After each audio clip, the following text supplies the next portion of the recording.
what you want to say, baby. When you're alone in the darkest night, maybe you can give your ray your open your heart and show your eyes that change your destiny. And grow your love, baby. The future is waiting for you. And show your eyes that change your destiny.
What you want to say, baby, when you're alone in the darkest night, maybe you can give your ray your open your heart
what you want to say, baby, when you're alone in the darkest night. Maybe you can give your radio back.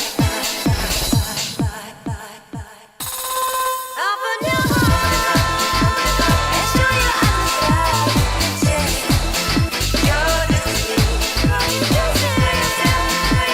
And grow your love, baby.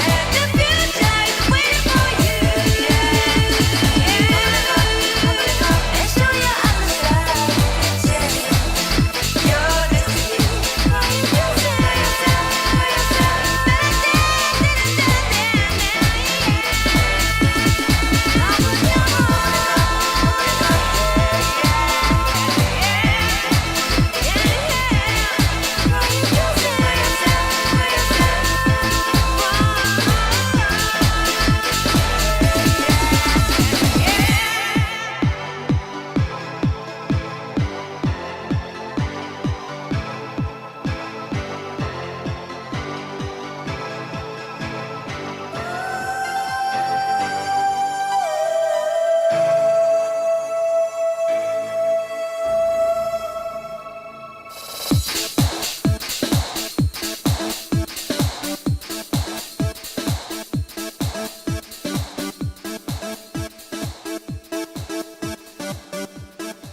me.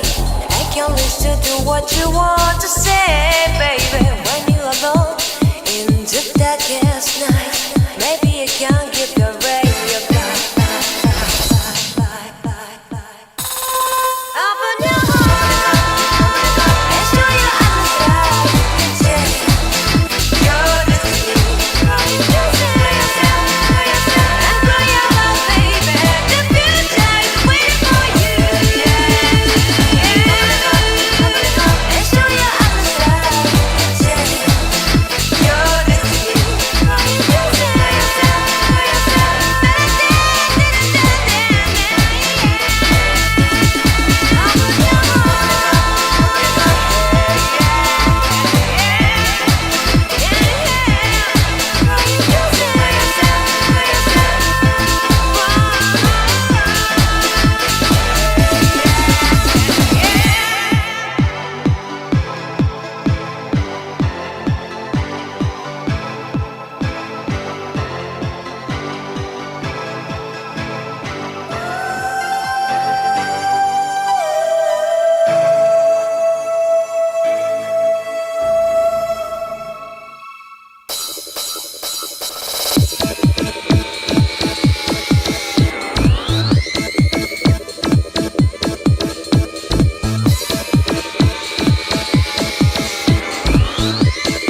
what you want to say, baby. When you're alone in the darkest night, maybe I can give you a ray of light.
Sorry I'm late, but it's kind of my day off. It's supposed to be my day off. It's not really my day off. What am I saying? I don't get a day off.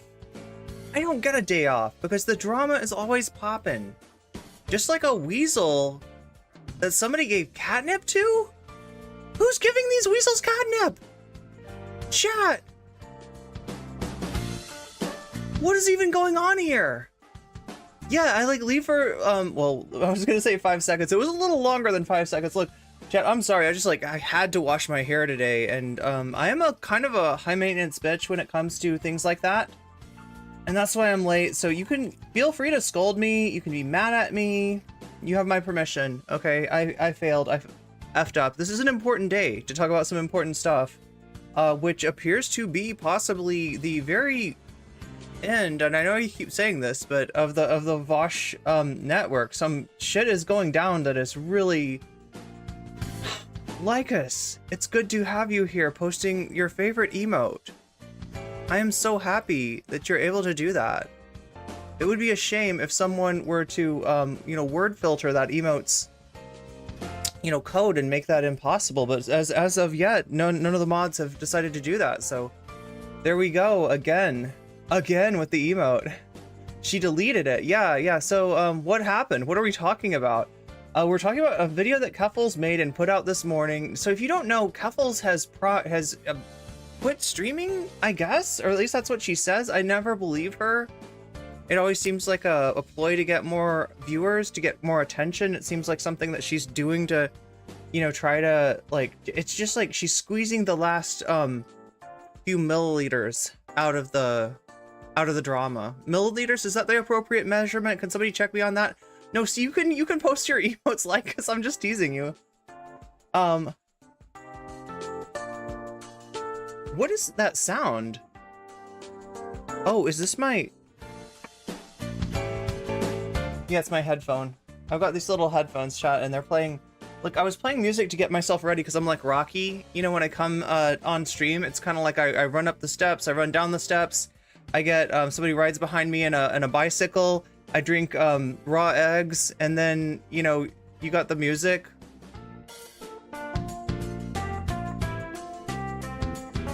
So I have to have my music. I have to have my Rocky fight music, or else Rocky doesn't win, I think. Is that how that works? You're gonna make dinner while watching. That's a plan for sure. Never believed a person. Oh, Keffals, yeah. Well, yeah, I mean, she doesn't exactly have what I would call a very strong allegiance to the truth. It's really weird, chat. It's really weird how I feel like am I a woke moralist for talking about things like allegiance to the truth? You know, like just being truthful, being honest, being real. Keffals is apparently none of those things, but which, well, I don't know. The question is, like, which is the real Keffals, right? Is it the real Keffals that is ride or die for Vaush when it seems like he is her meal ticket, or is it the real Keffals that is like now, like, I can't believe Vaush did this to me? For once, though, I can't blame Vaush for this. Can you blame Vaush for this? Is this Vaush's fault or is this Keffals' fault? The fact that Keffals doubled down, defended Vaush, went up to Lolly Hill with Tipster, and the results weren't good, let's just say. You know, it's very similar to the end of Kingdom Hearts Birth by Sleep, if you know what I'm saying. Like, yeah, this is what Ethan was up there like, wait, no, Ethan's not. Anyway, they got owned, is what I'm trying to say. That's the Kingdom Hearts reference that I'm trying to make. Well, what? The weasel, though. The weasel. Is it a weasel or a ferret? Maybe it's a ferret. I don't know. This is awesome. I love that we have this thing where every day chat brings me fresh weasels, voles, ferrets. I don't even know. I think this is a ferret, right? Are ferrets affected by catnip, though? Oh my god, I gotta do something to mute my... Yeah, we gotta... I can hear my Rocky music going on in the background, and that's just not appropriate. We got one kind of music, we got two kinds of music. I can only have one, chat, unless the beats are matched. Then I can pull my double fader copy trick on you like I did at the beginning of this stream. Oh, Oh, look at this. Wait, wait. Oh, yep. Aha. See, this is what I'm talking about. Fresh mustelids every freaking day. This is the best deal going.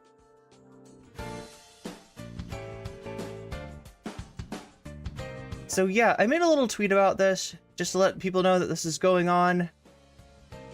Like, I feel like I've said this before, but this might be the last time we talk about Keffals and Vaush. I don't know. Probably not.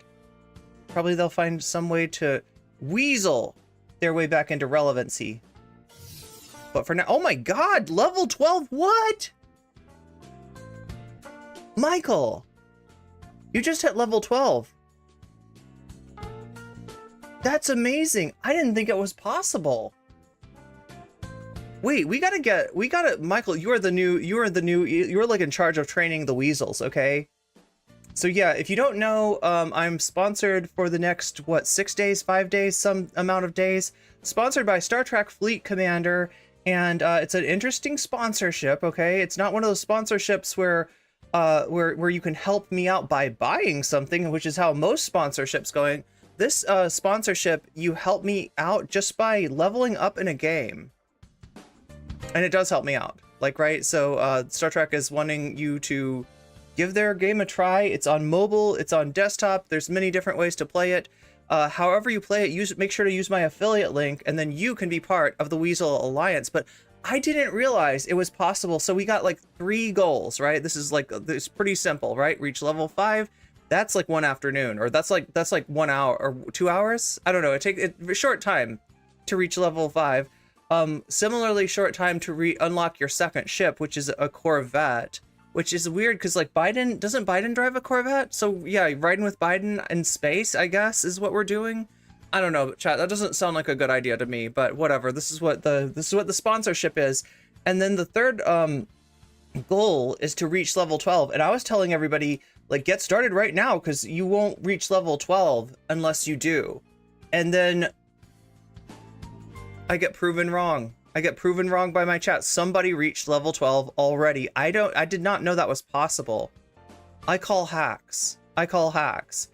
But yeah, anyway, I need to put this on the YouTube side too. Oh my god, chat, I'm so out of sorts today. What am I trying to do? First thing I'm trying to do is post that Twitter thread. That's my first call to action. Boom. Twitter thread posted, Twitter thread pinned.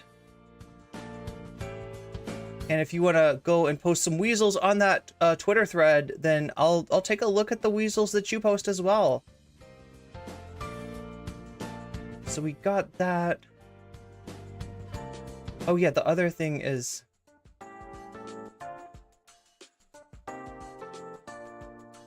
opening up. Or popping out. We gotta pop out the chat. Raw egg whites are very bad. Yeah, it's probably a bad idea. It's probably a bad idea to actually go on the rocky diet. Like most things that people did in the 80s for health were like a bad idea. I feel like they're, yeah. There we go. Okay, so there's the Twitter thread for you two on the YouTube side. And then what do I still need to do? Oh my god. A weasel's work is never done. I don't know what to say. I gotta do all these things to start out the stream. All these things that I am forgetting.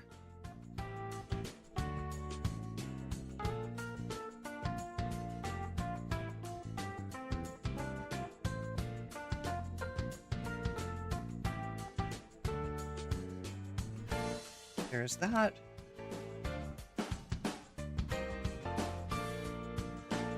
Save that. Yeah, I think we're about ready to go. Like, I feel like I want to say thank you for helping me to open up something yesterday. I helped you yesterday? I opened something up. That's cool. If anyone wants to know a great and healthy balanced diet, I'll share it with you. Oh my gosh.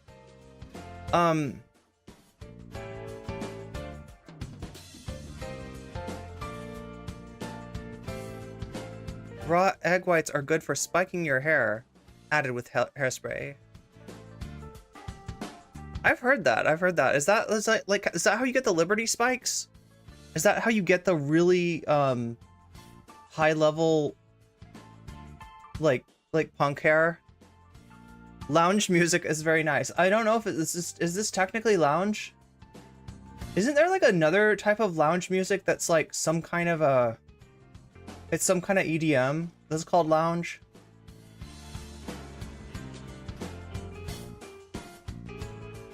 Raw egg whites are great for beating it into a merengue. Elmer's glue is for Liberty spikes. Really? Oh yeah, I've heard of that. I've heard people use that. So what are the raw egg whites for then? Old school punk method. Wait, is the old school punk method the egg whites or the Elmer's glue?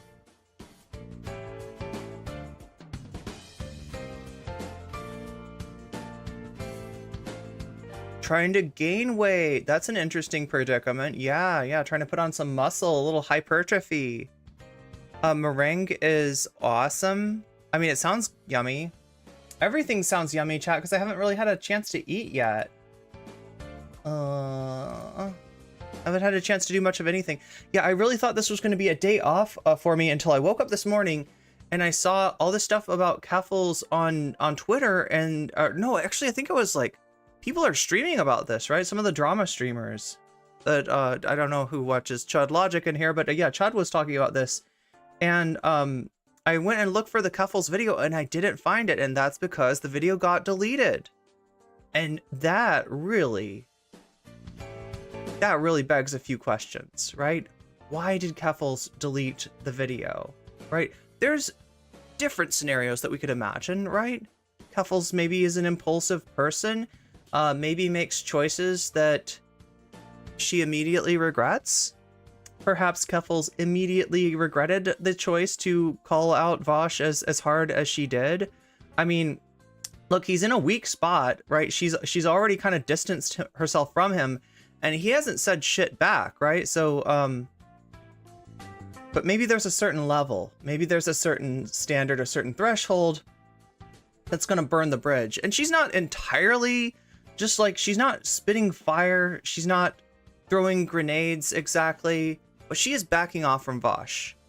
She, in her words, she does not want people to associate her with Vaush, which is pretty hard when you're on Vaush's website network. So if you don't know, and I feel like a broken record at this point.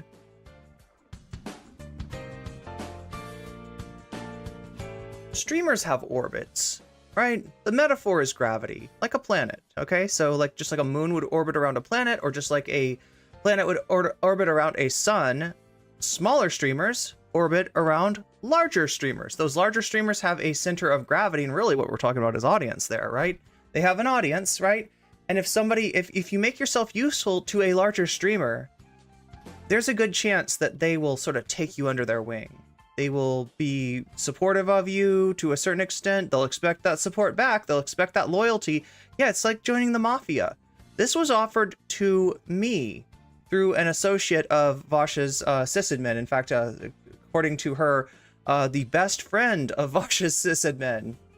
When I expressed interest in having my own website. What is the website for? Why do streamers want websites? You've already got YouTube, you've already got Twitch or Kick or whatever your, platform is. Why do you need a website? Well, I'm glad you asked, right?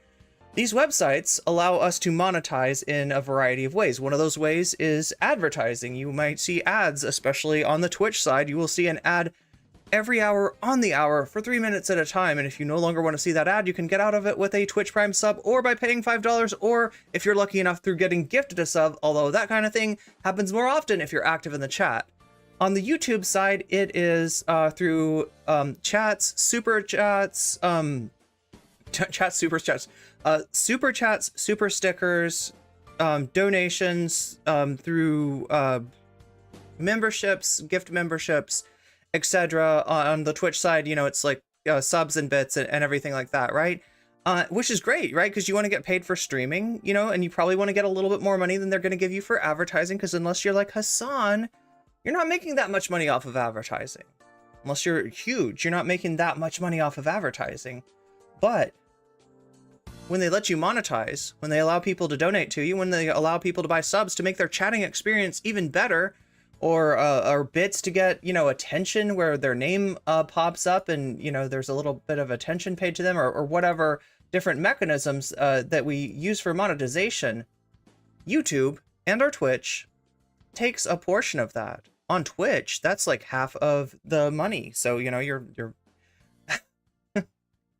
so in other words, if you were to have a different platform, if you were to have a different website, and if that's where your memberships were, if that's where your subs were, right, you could both give your community more subs to work with. You could give them more than Twitch or YouTube is willing to give them. You can customize their experience even more as thanks for them becoming members, becoming subs, becoming whatever. And you can also like you can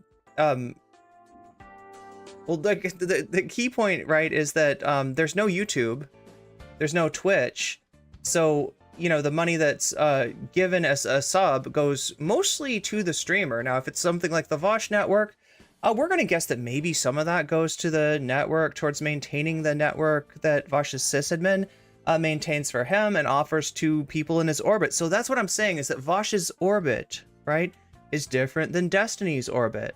Vaush's orbit comes with a really nice collar, okay?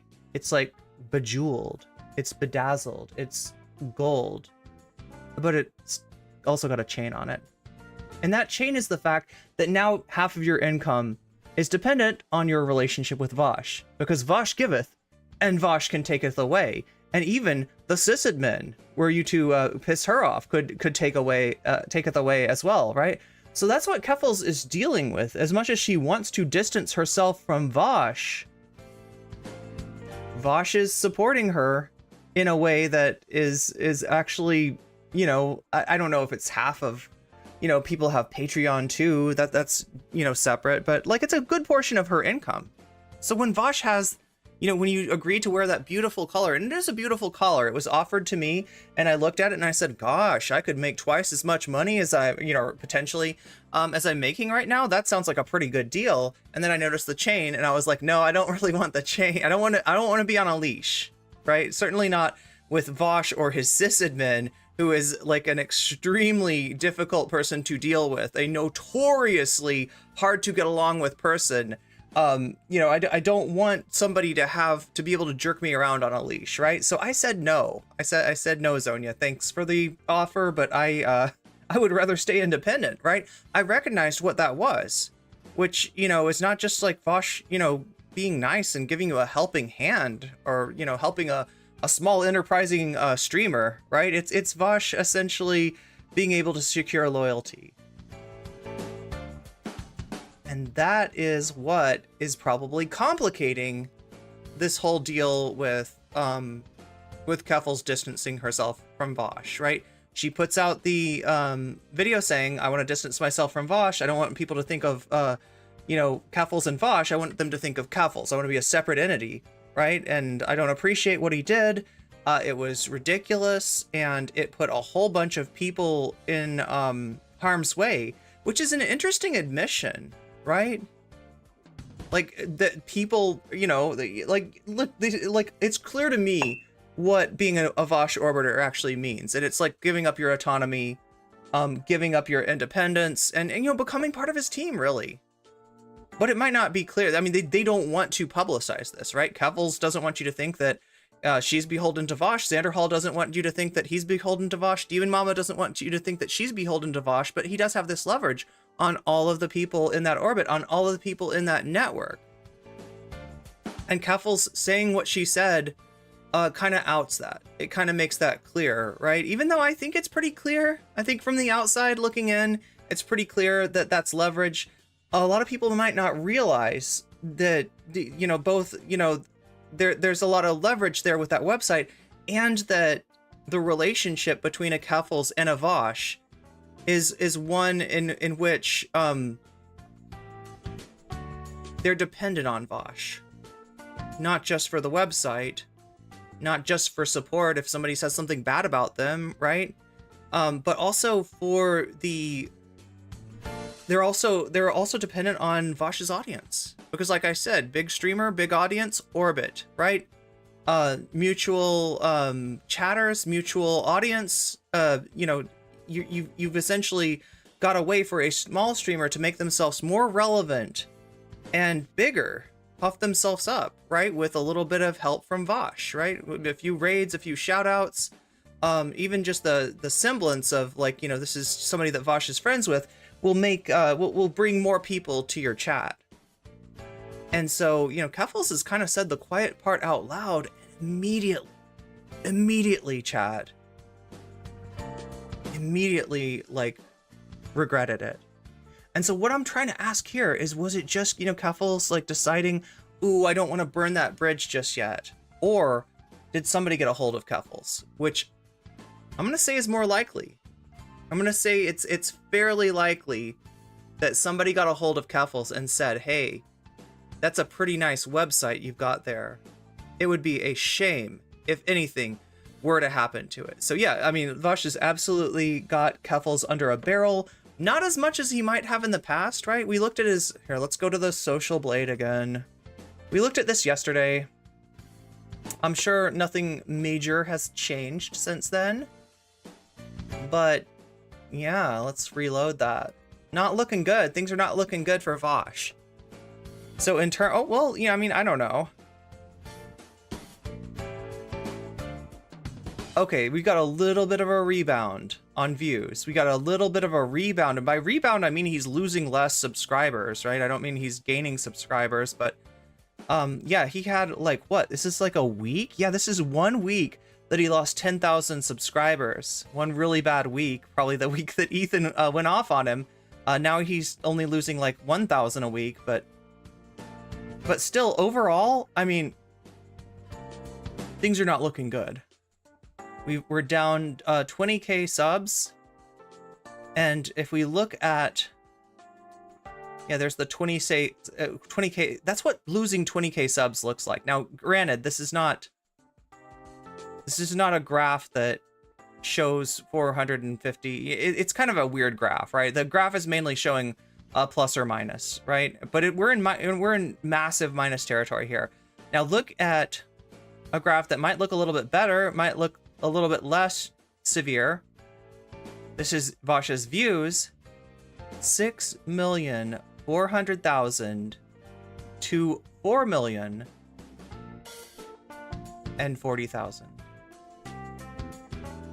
That doesn't look like as steep of a decline, but if you do the ratio right there, the ratio, are we doing the ratio? We're talking about Keffals, so I might as well talk about the ratio, but here I'm talking about Vaush's ratio to his views on, you know, January 2024 to February 2024. And we have, essentially, he's lost a third of his views. So even though you see the amount of subs here being only 20,000 down, right? He's got 450,000 subs left. That's a pretty big number, but maybe these subs were the ones that were more active. Maybe these subs were the ones that were in, you know, stream chat. The views are down pretty severely. So things are not looking good for Vaush. You could imagine a situation in which he has less leverage over his orbiters than he normally does. That's possible. But he's still got some leverage, and they still need him. He's still, you know, if nothing else than for the website. And there's not a lot, I don't think that there are any alternatives, right? You might ask, what about Destiny? Destiny has a similar website. Yeah, that's right. Vaush's sysadmin actually got the code from Destiny's website because it was open source at the moment. But Destiny doesn't offer, at least to my knowledge, I don't know anybody who's like, you know, there's not like a Destiny, a DGG alternative to White Leaf, and there's not really a lot of even like website services that would be able to do this. This is a very niche thing. This is not a normal website, right? This is a very specific thing that you need, which involves a, you know, essentially administering a stream chat, a site chat, overlaying it on an embedded YouTube or Twitch live stream, and then operating permissions in line with a store that sells subscriptions. So depending on what kind of subscription you have, you're going to be able to do more or less things with that account.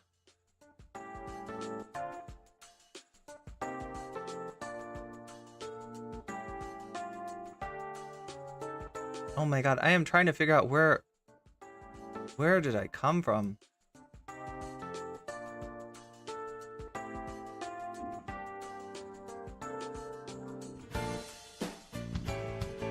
So yeah, we take a look on Keffals Live, and we see that the last thing posted. I never watched this. I don't think I ever watched this. It seems like it was just clickbait anyway. Yeah, so nothing new on. We can look over on Live. 2 weeks ago, videos. 2 weeks ago, we go to home. We scroll down. Try to scroll down. If YouTube will let me scroll down. YouTube, come on. Wait, does she not link her?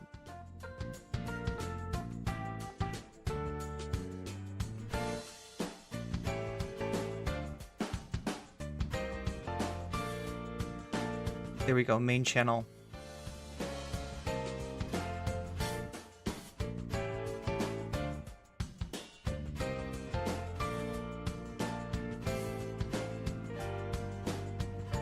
So yeah, we look at the main channel for Keffals. This is where the videos have been posted more recently. Yeah, we watched a few of these videos yesterday just to catch up with what's going on, because I kind of put it on a back burner.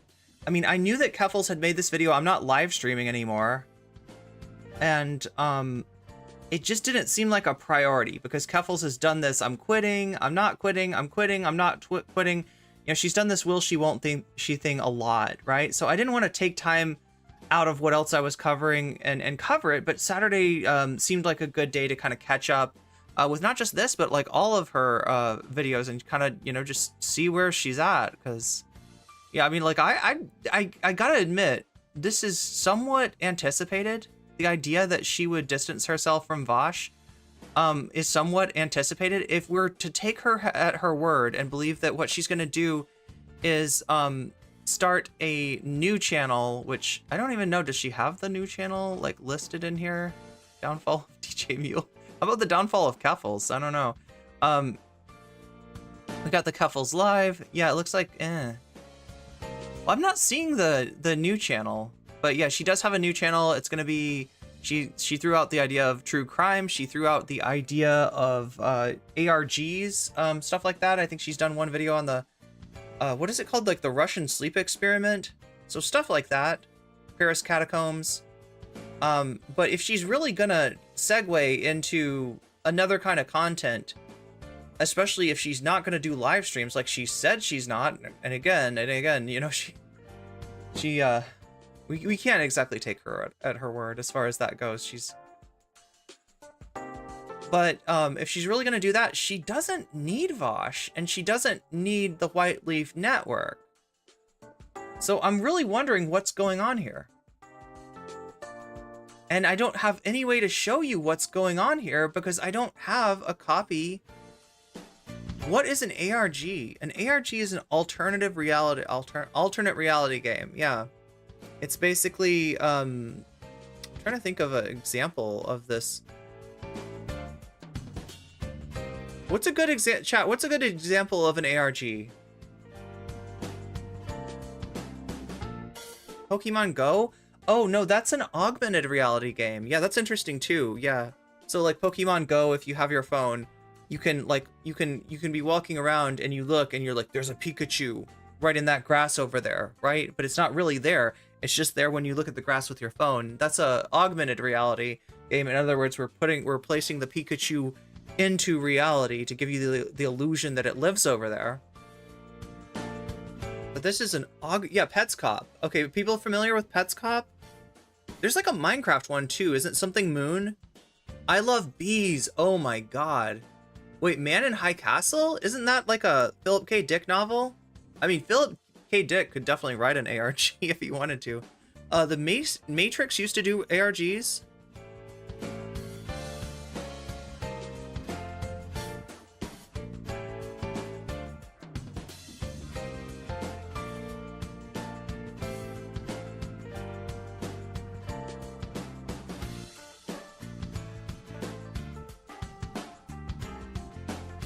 Let's see what's going on over here. Again, chat, this is your possibly last chance of the day. Oh my god, we have another weasel.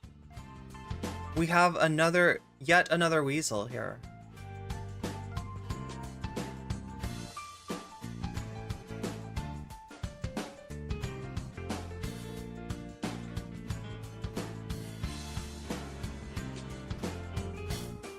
Matrix did pretty, wait, The Matrix did pretty high level ARGs. Wait, you're talking about the movie, right? Lost had an ARG too? I mean, Lost is, yeah, like it's like a weird thing where, you know, it looks like one thing on the outside, like, right? It looks like what's the one with the, it's like Sesame Street. I'll tell you what's not an ARG though, and that's the top of the hour ad break. That's the ad break that happens every hour on the hour if you're watching me on Twitch. And 3 minutes out of your time, 3 minutes that I might be talking about weasels. I might be talking about something else other than weasels. I might be talking about Keffals.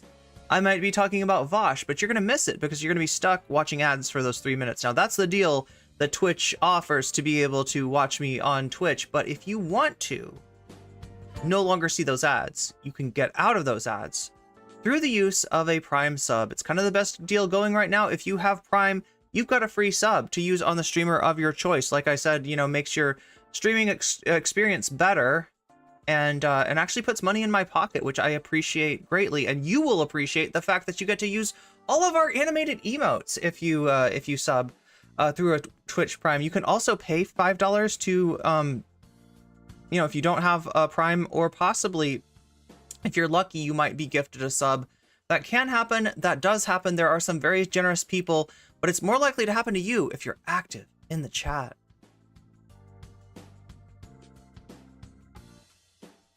Wait, you fell off Nine Inch Nails before that? Nine Inch Nails had a ARG album? Yo!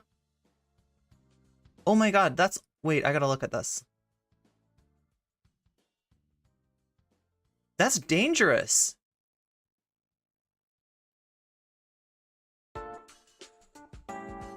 That's dangerous. Luckily, I don't think that other goat got kicked in the head, although he, like, do you see the goat? The goat's flinching. Like, this goat did a weird jump, and the other goat almost got kicked in the face, but I feel like, yeah, just narrowly avoided it. Maybe even got bumped a little bit, but did not take a hoof to the face, because a hoof to the face would be brutal. We don't want to see that.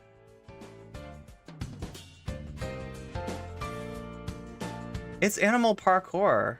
Del? Wait, Del the Funky Homo Sapien has a ARG? Oh, Deltron. Wait, is this the same person? The gorillas? Associated Act?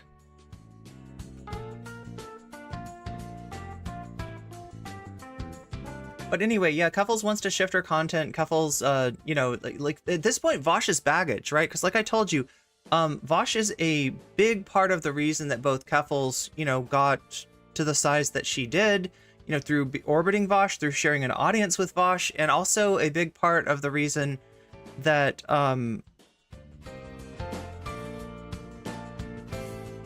she's in this, Belton is Del, and Kid Koala / Dan the Automator. Wait, what? These are all the same person?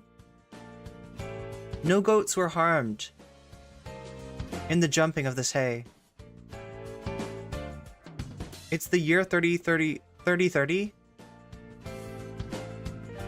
I mean, it feels like 3030. I would believe that.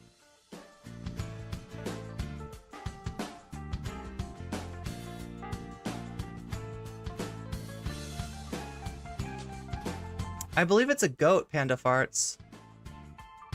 I believe we're looking at a goat. I don't know if you've ever seen one of these things before, but they're kind of wild. Oh, I'm sorry. Were you talking about me? Yes, I'm the goat. I'm the goat. How are you doing, Panda Farts? Welcome to my chat. So let's get ready and goat Pokemon goat to the polls.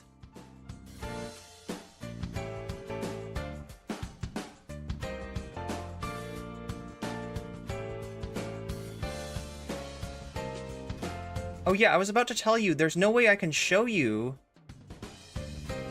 what's gone on with Keffals, right? Because like I told you, she deleted it, right? It doesn't exist. It was up for a few minutes and then it was gone. And like, what's in that thing? Don't you want to know? I'd hate to have to bring you on, explain to you what's going on, and then tell you that this is lost media. It would really suck to have to tell you that this is lost media, but if I told you this was lost media, I would be lying. Because it's right there. Thank you, Zara, who has rescued this from the bin. It got rescued, it got pulled out of the bin. So yeah, we do get to see what Keffals has to say about Vaush and about Tipster. Tipster, I believe, catches more than a stray in this video.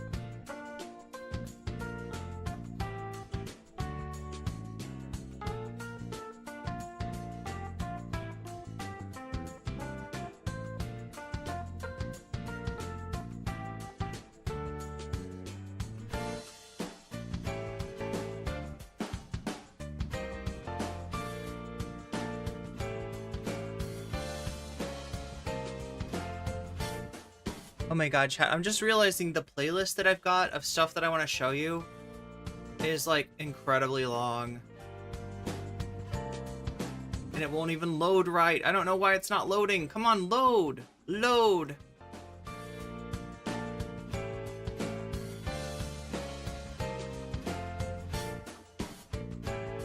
I don't know what to blame. Do I blame my ISP? Do I blame YouTube? Do I blame the goats? Maybe the goats are overtaxing my system resources, possibly. I don't know if I'm just having having trouble rendering something like the goats. Oh god. That's right, I did want to watch this with you. Also, chat, if you were watching me yesterday, I watched a video called The Second Downfall of Ethan Klein that I thought I understood where the YouTuber was coming from, and apparently I was completely wrong. Right? So what is the first downfall of Ethan Klein? The first downfall is Ethan being less of a anti-SJW shitlord and making that clear, making it clear that he didn't like the red pill audience that he had cultivated, and you know, getting called a cuck by most of them, getting, you know, sort of the iDubbbz treatment. That's the first fall of Ethan Klein. The second fall of Ethan Klein, in my eyes, would be, you know, the disastrous interaction between him and Hassan on Leftovers, and the eventual, like the most recent outburst that he had, going off about Aaron Bushnell and so many different things, going off on Hassan's mod Frogan. So the idea would be this, that the first downfall is a downfall that makes Ethan unpopular with conservatives, commentary, community people, and just like general apolitical shitlords, etc. The second downfall makes him unpopular with the liberal audience that he'd been cultivating. Little did I know, though, that when this YouTuber was talking about Ethan's liberal audience, it was like liberal pejorative, and not the kind of pejorative that I would put to liberal, which is that, like, yeah, I mean, it's still kind of a capitalist political philosophy at the end of the day, but rather like it was coming from a conservative viewpoint, and I didn't even realize. I hadn't ever watched this content creator before, but somebody in my comments was nice enough to point out that they're defending Andrew Tate, they're defending Sneeko, they're defending Matt Walsh, right? And I totally didn't get that in the you know, watching their content on. There were clues though. When I rewatched the video, I was like, oh yeah, no, that's clear. That's clear as day, right? I just was expecting something completely different. And so yeah, thank you for pointing. If there's ever an issue that I'm not seeing, feel free to point that out to me. Unlike Vaush, unlike Keffals, I do take criticism and I try to make my content better. So again, apologies for. I mean, it's not like I was platforming. This is like a much bigger creator and everything. I don't think they're getting any clout off of me reacting to their video, but in general, I'm not trying to show you conservative, you know, pro Andrew Tate content creators criticizing Ethan Klein. Yeah, I'm talking about Rami. Yeah, I believe it. Rami Khalil is the name of the creator, and I will no longer react to those videos. I also, I went ahead and just deleted that from the VOD because it seemed like the right thing to do. God damn it, now I'm trying to fix my audio here. Let's see. Doing a little cord management here, chat. Oh my god, are you kidding me? There we go, okay. As long as I can hear, oh yeah, so what? I'm in the middle of 6 different things. Let's go ahead and take a look at something that I wanted to watch with you yesterday. Do I have a cat in my room? Did anybody else hear that meow? I hear a meow.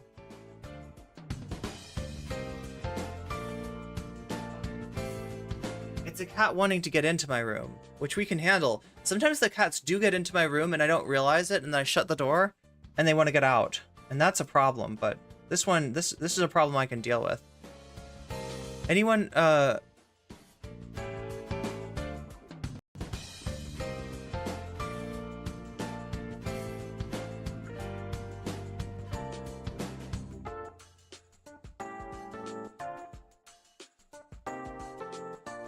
So yeah, the Twitter post is pinned. Oh my god, you know what I didn't do? I don't think I pinned it on YouTube.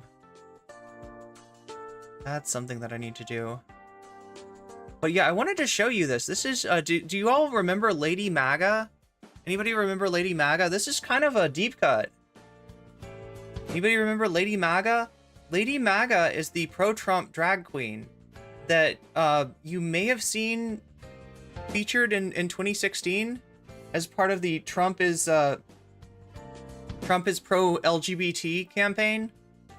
I mean, there was you know, Trump held a pride flag. There was a lot of effort made by the intellectual dark web to try to deny the obvious antipathy that Trump's going to have to the LGBTQIA community.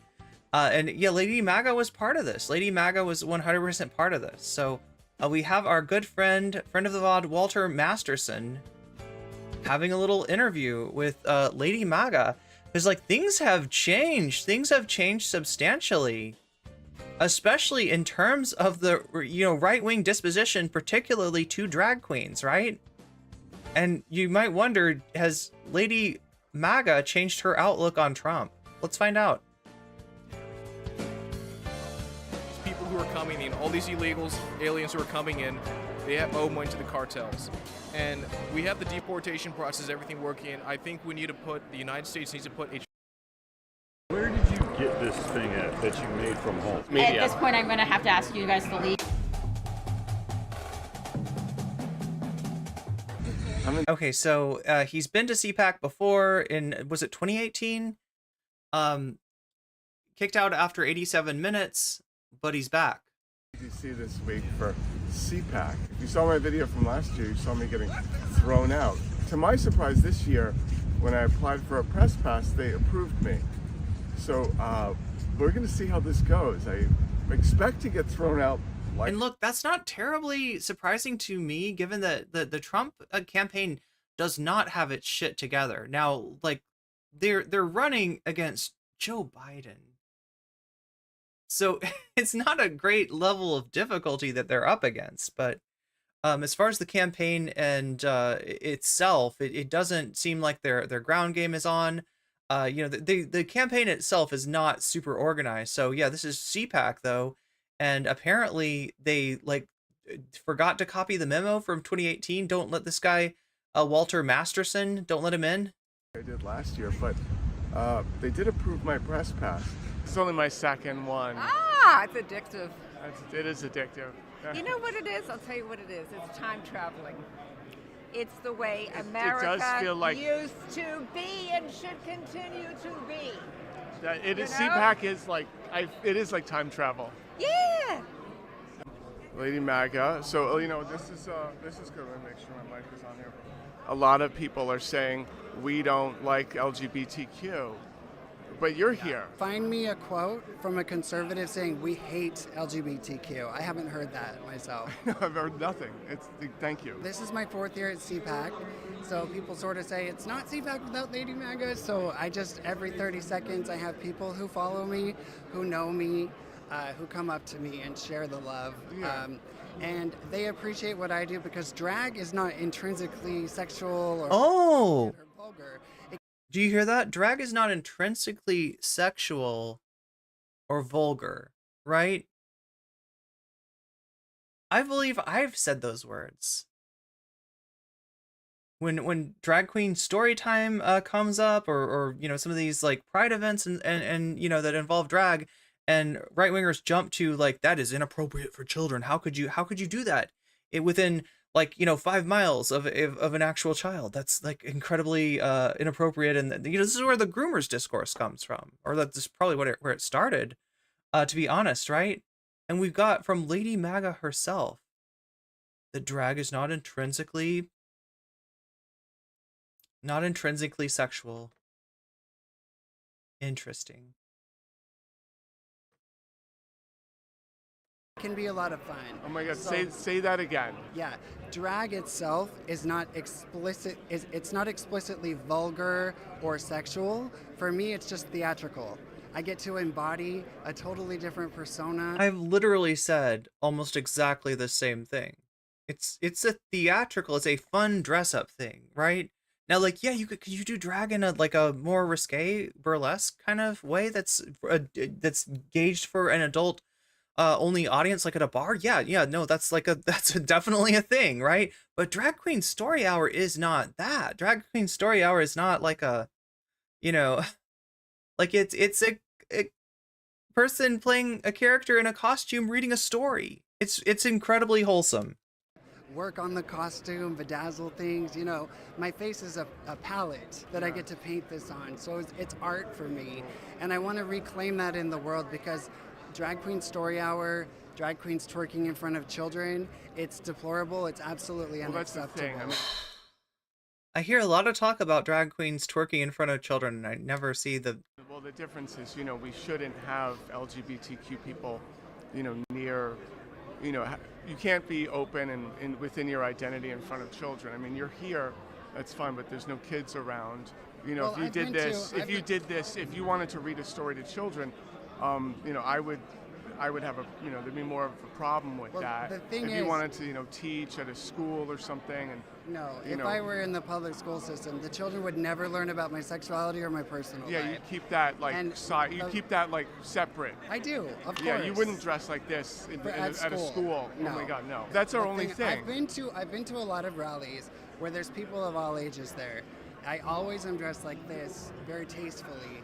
And so if people ever have questions, I just say, Here's the thing, though. It doesn't matter how you dress, right? You are still libs of TikTokable, right? If you were, a teacher, even let's just say that like Lady MAGA is a teacher and is not, doing anything like gender non-conforming within the confines of teaching. If it was found out that one of the teachers, that somebody that taught children, especially younger children, was, doing this on the weekends, that would be a libs of TikTok post. Like that would get you harassed and possibly worse. I'm wearing a costume. I could be Spider-Man or a unicorn tomorrow. We're not anti-LGBTQ. The media makes up this whole narrative.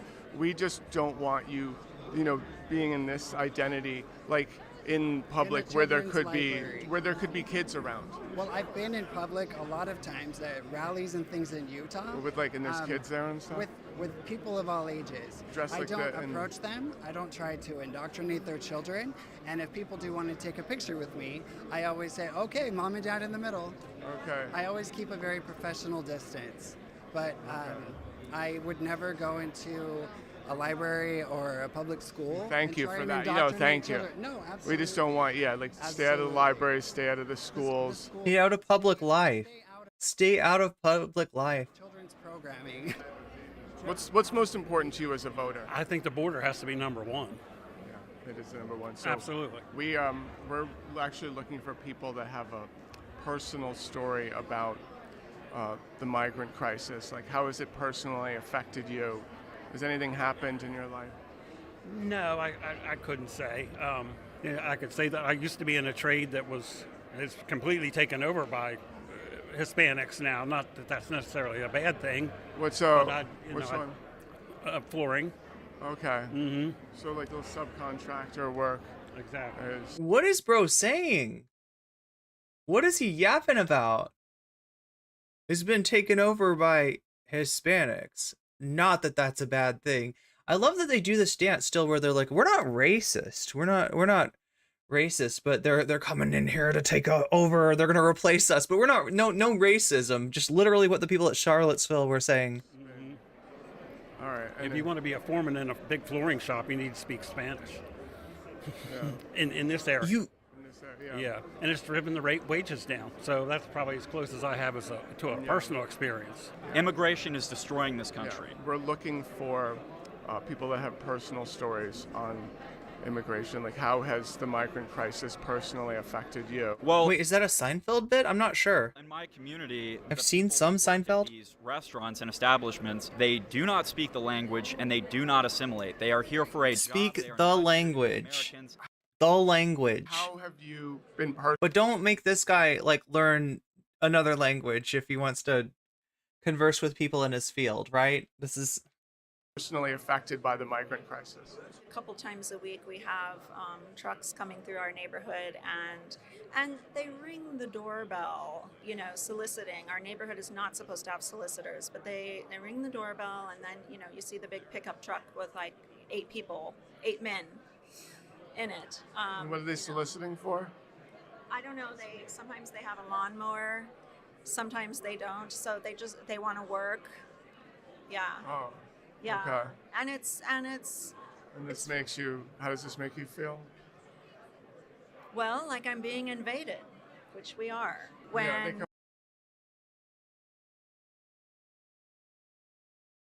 I'm sorry. Look, I get like not wanting like people ringing your doorbell to solicit in general, right? But somebody comes to your neighborhood, offers to take care of some landscaping or mow your lawn or something like that at a reasonable rate, and your response is, I feel like I'm being invaded. So peaceful up here, but now there are freaking. That's right. See, Rex Reviews knows. Now there are communists invading radicals. It was very peaceful here, and then they came in by their truck. They were men. Sometimes they have a lawnmower. Sometimes they have yard tools, and they invaded by offering landscaping services. Yeah. Come up to your house. It's my personal space. My neighborhood was recently invaded by a local pizza shop leaving flyers. Yes, that used to be my job. Sparkly Dystopia. That was my first job out in like in high school, right? I worked at a pizza place, and a lot of times we'd go and leave flyers. And I was like always kind of like, I don't know. Or like those things like they go around the doorknob, right?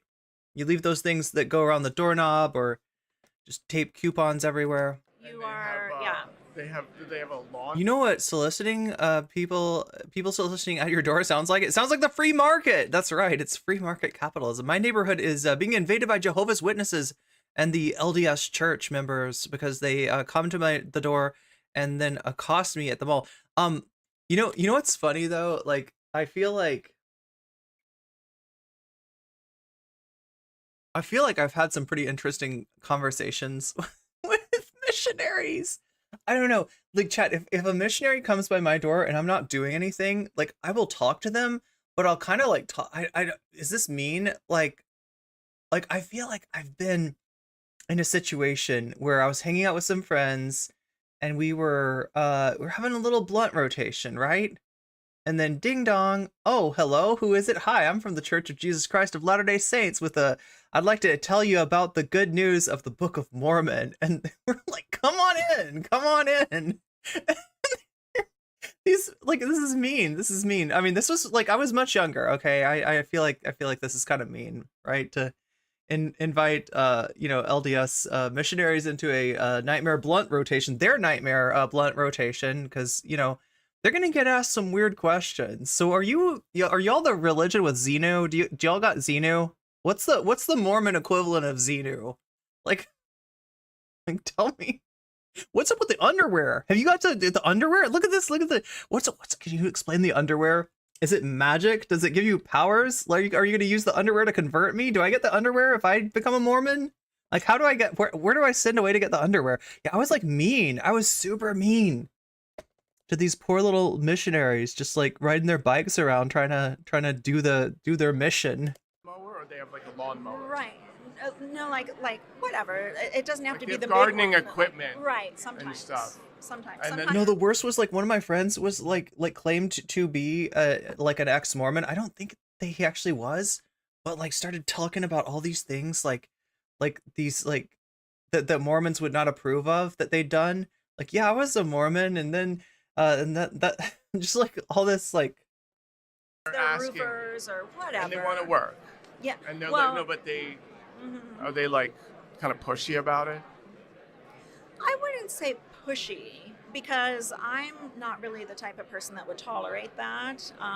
Well, we know why you wouldn't tolerate that. Yeah, exactly. But I tell them. Yeah, we know why she wouldn't tolerate that. No, pushy. Wait, I don't understand. They're not pushy because I wouldn't tolerate that? So wait, nobody can be pushy to you because you're assertive?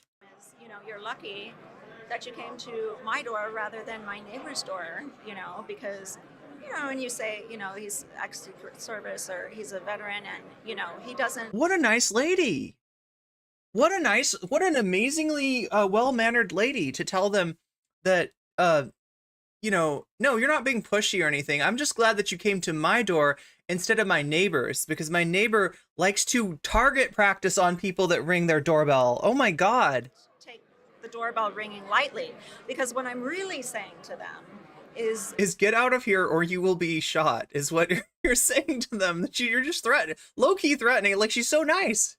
This is the nicest Karen ever. This is the lowest key threat of bodily harm I've ever heard. You have disturbed my entire day. Your entire day? Really? Your day is ruined for that? Look, I came to the door, like, faded, okay? Like, I could definitely say that they, like, they were harshing my buzz, but I'm not going to do that. I'm going to invite them into the blunt rotation. And soliciting is illegal per our HOA, and keep in mind, on my window, next to my front door, I have a no soliciting sign. Okay. Yeah. But again, they don't speak our language. So, and I'm not going to put it in Spanish. It's America. Yeah. What's one of the biggest issues you have as a voter going into the election? Illegal immigration.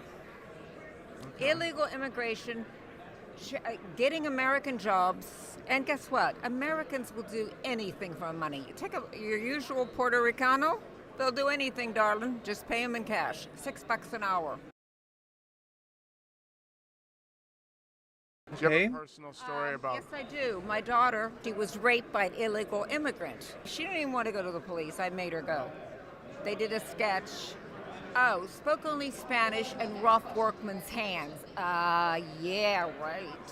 What? I know that he was like undocumented. Okay, because when I took her to the police, when she didn't want to go, the policewoman said definitely. Okay. And do you know what she told me?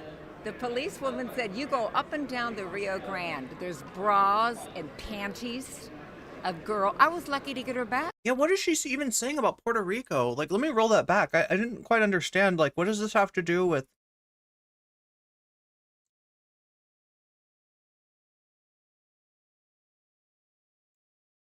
I'm not going to put it in Spanish. It's America. It's America. That's one of the biggest issues you have as a voter going into the election. Illegal immigration. Okay. Illegal immigration, getting American jobs, and guess what? Americans will do anything for money. Take your usual Puerto Ricano, they'll do anything, darling. Wait. Okay, so she's not like trying to... Just pay them in cash, $6 an hour. Do you have a personal story about? Yes, I do. My daughter, she was raped by an illegal immigrant. She didn't even want to go to the police. I made her go. I'm still not sure why she's bringing up people from Puerto Rico. It's not Puerto Ricano.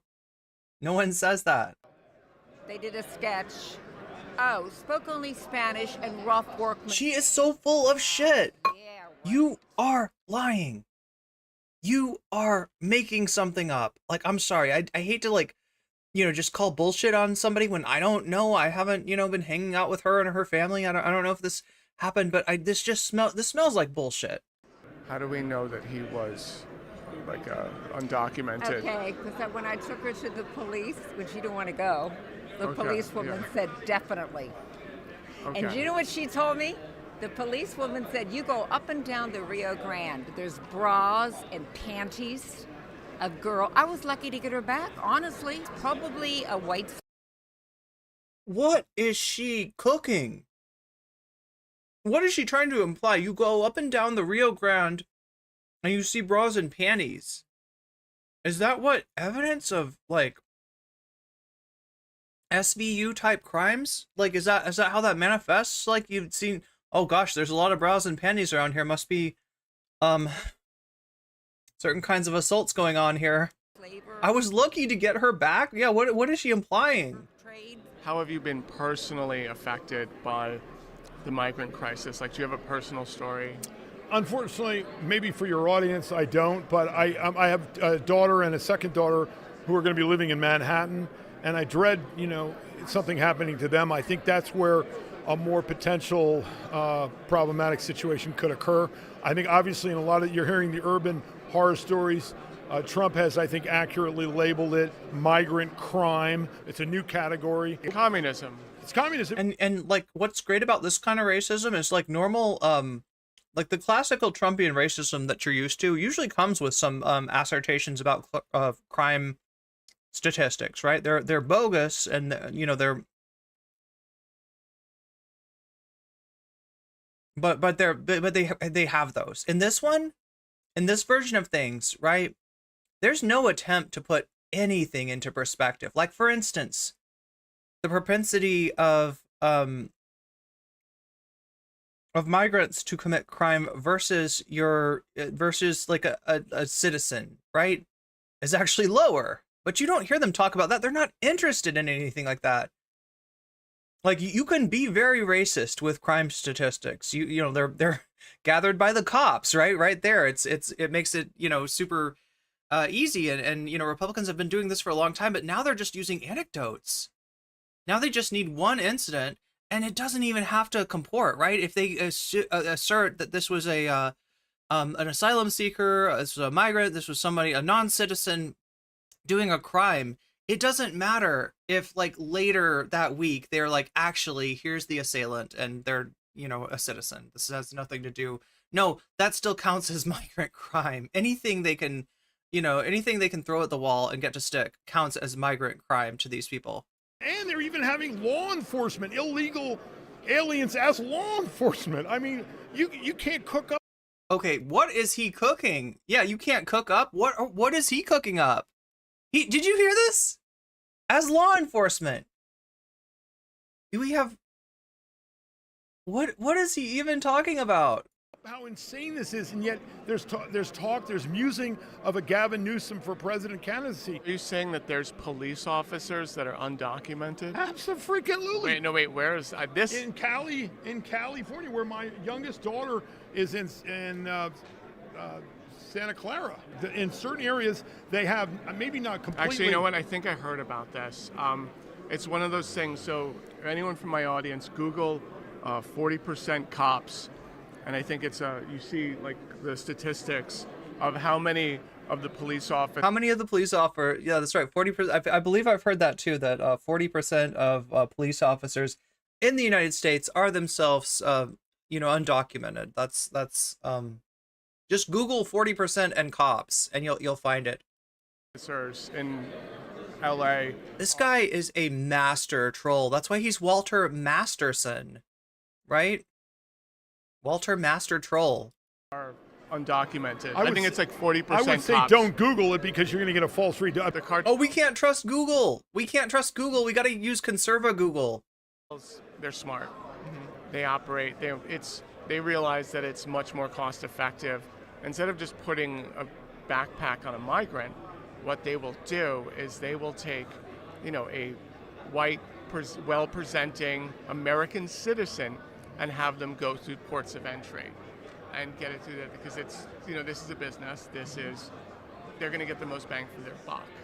And that, it's like, what do you do with regards to that? Because at this point, you have fentanyl has become commonplace. Yeah, absolutely. Fentanyl is a big problem in this country. I live in Montgomery County, so we see on the news that they're putting Narcans in schools and stuff like that to stop overdosing. But the cartels themselves, we need to designate them as a terrorist organization because the problem is all these people who are coming in, all these illegals, aliens who are coming in, they owe money to the cartels. And we have the deportation process, everything working. I think the United States needs to put a travel ban on Mexico until those cartels are destroyed because... Well, that was the thing. I mean, so we just vetoed the immigration bill that was put forth by, it was the Democrats and Republicans. You had Langford, you had Kristen Sinema. And Kristen Sinema, I mean, I wouldn't really call, she's not a Democrat, she's an independent. But, at the end of the day, she's kind of like, she rolls with us.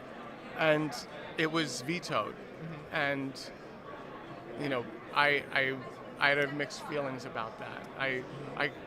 Part of me, vetoed. Working in an organization because this country, I live in Montgomery County, so we see on the news that they're putting Narcans in schools and stuff like that to stop overdosing. But the cartels themselves, we need to designate them as a terrorist organization. He's talking about immigration from Mexico. The last I checked, it's a net negative, right? Like these people are, I don't know, their heads are in another time period. Because the problem is all these people who are coming in, all Mexico. It's the Democrats and Republicans. You had Langford, you had Kristen Sinema. And Kristen Sinema, I mean, I wouldn't really call, she's not a Democrat, she's an independent. But, at the end of the day, she's kind of like... Yeah, what are the cartels doing in the schools? She rolls with us. Well, you know that 40% of the law enforcement officials in the United States, apparently, are themselves undocumented, right? So it just makes sense that some of the school resource officers would be undocumented as well. That's... And it was vetoed. And, I had mixed feelings about it. It's from another time period that never existed, yeah. Part of me, there's a part of me that's like, I don't want Biden to solve it. I know it's a really big problem, and I know it's going to affect us immediately, but I kind of want to be able to run on this issue. Trump's not going to have anything to run on if this is solved even halfway. So here's what Trump can say. So Trump can actually advocate for the travel ban on Mexico. Badly the cheat goes because the illegals that are flowing in are being strategically brought in to potentially game the election. The migrant crisis, which is really a crisis by design of illegals being forcibly let in by the Biden cartel. You won't hear it from anyone but me, no other person except Charles. Forcibly let in. I feel like this person doesn't know how, syntax works. They're being forcibly let in. Has called it. What does that mean? It's the great replacement theory. It's a great replacement theory, absolutely, and it's also an attempt by... are you saying that Biden is going down and kidnapping people? And forcibly bringing the... Yeah, what is the forcibly? What is that about? Oh my god. Schmegly just reached level 5. Look at that. See, it puts your name up. It puts you on blast. In a good way. That's a great thumbnail right there.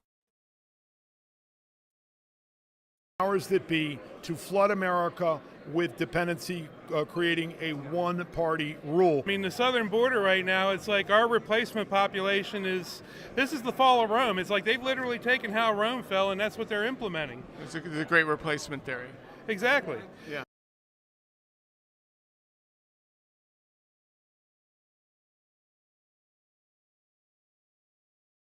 What? Rome is not known. I mean, wait. What is he saying? Like.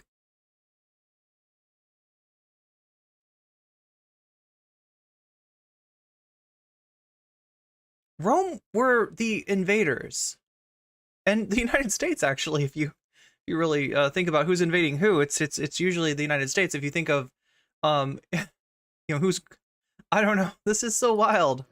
Because now they've imported millions and millions of people who know how to live without running water, electricity, and grocery stores. So when they collapse the dollar and the grid goes down and everything else because they're trying to run electric cars after they've shut down all the coal plants and everything else. Do you have a personal story about how the migrant crisis has affected you? Not so much. I'm retired now. I mean, again, I was a welder, power plant stuff. So I mean, I've never had a. I mean, in the construction industry, they pretty much taken it over, I will say. And if you look at the birth. Wait, no, sorry, I'm not ready to give up on this hog yet. Let's see what we got here. Proud Boy, January 20th, 2017, deplorable biker. 2018, doing patriot shit.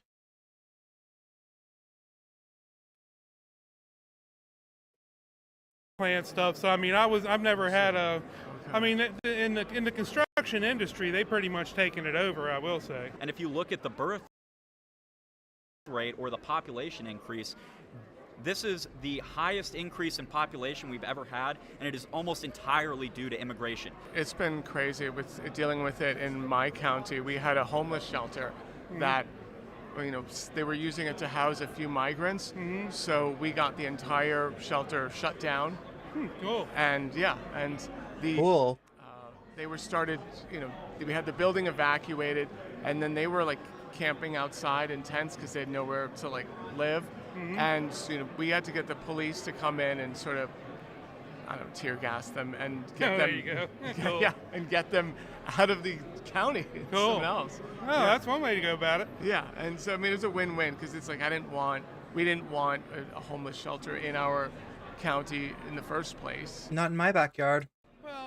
You have some people that are going, whether they're veterans or whatever, who if they're veterans, they find themselves in a bad circumstance because a lot of people come back from that kind of thing and they're not quite right and they don't quite fit back into. For veterans, but otherwise it's like we're not a socialist country. Exactly. I mean, especially with these illegals, they don't have a place to stay. Stick them on a boat back. My family owns property by the border.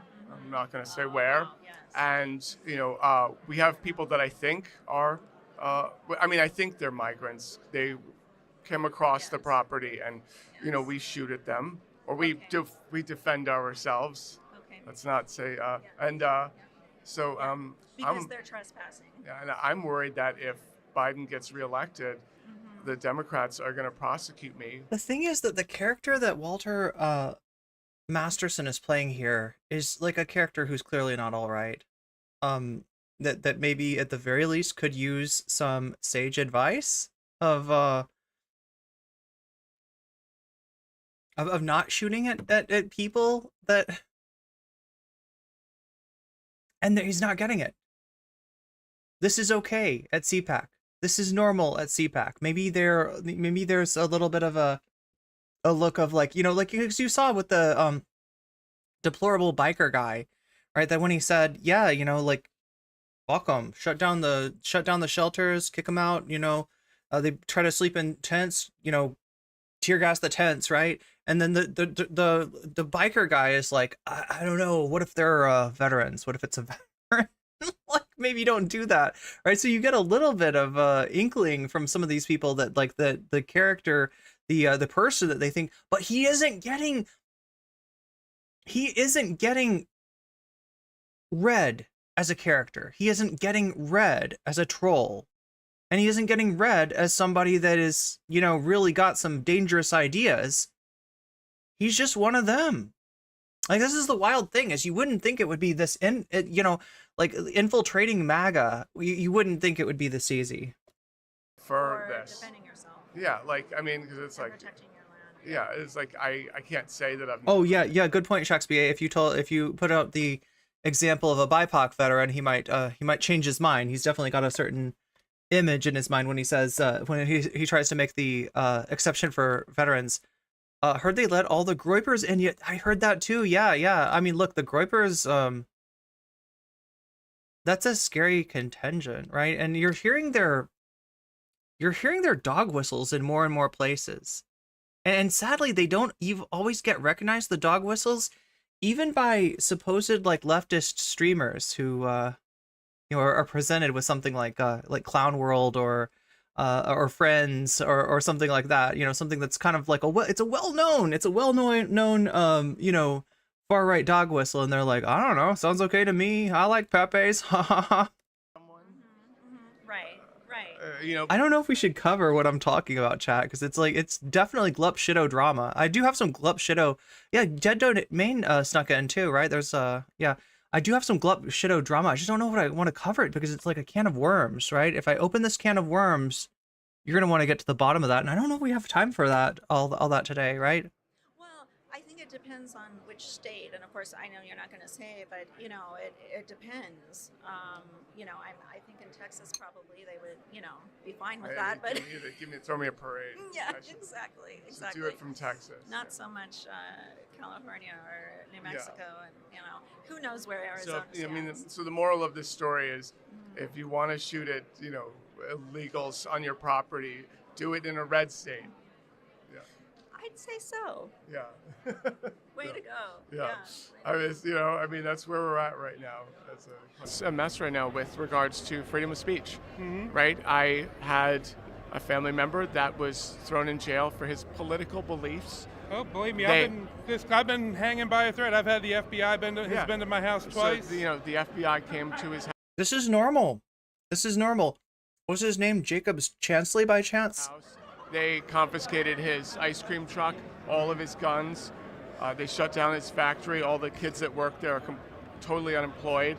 And now his wife can't visit him in jail because she's not 18. You know?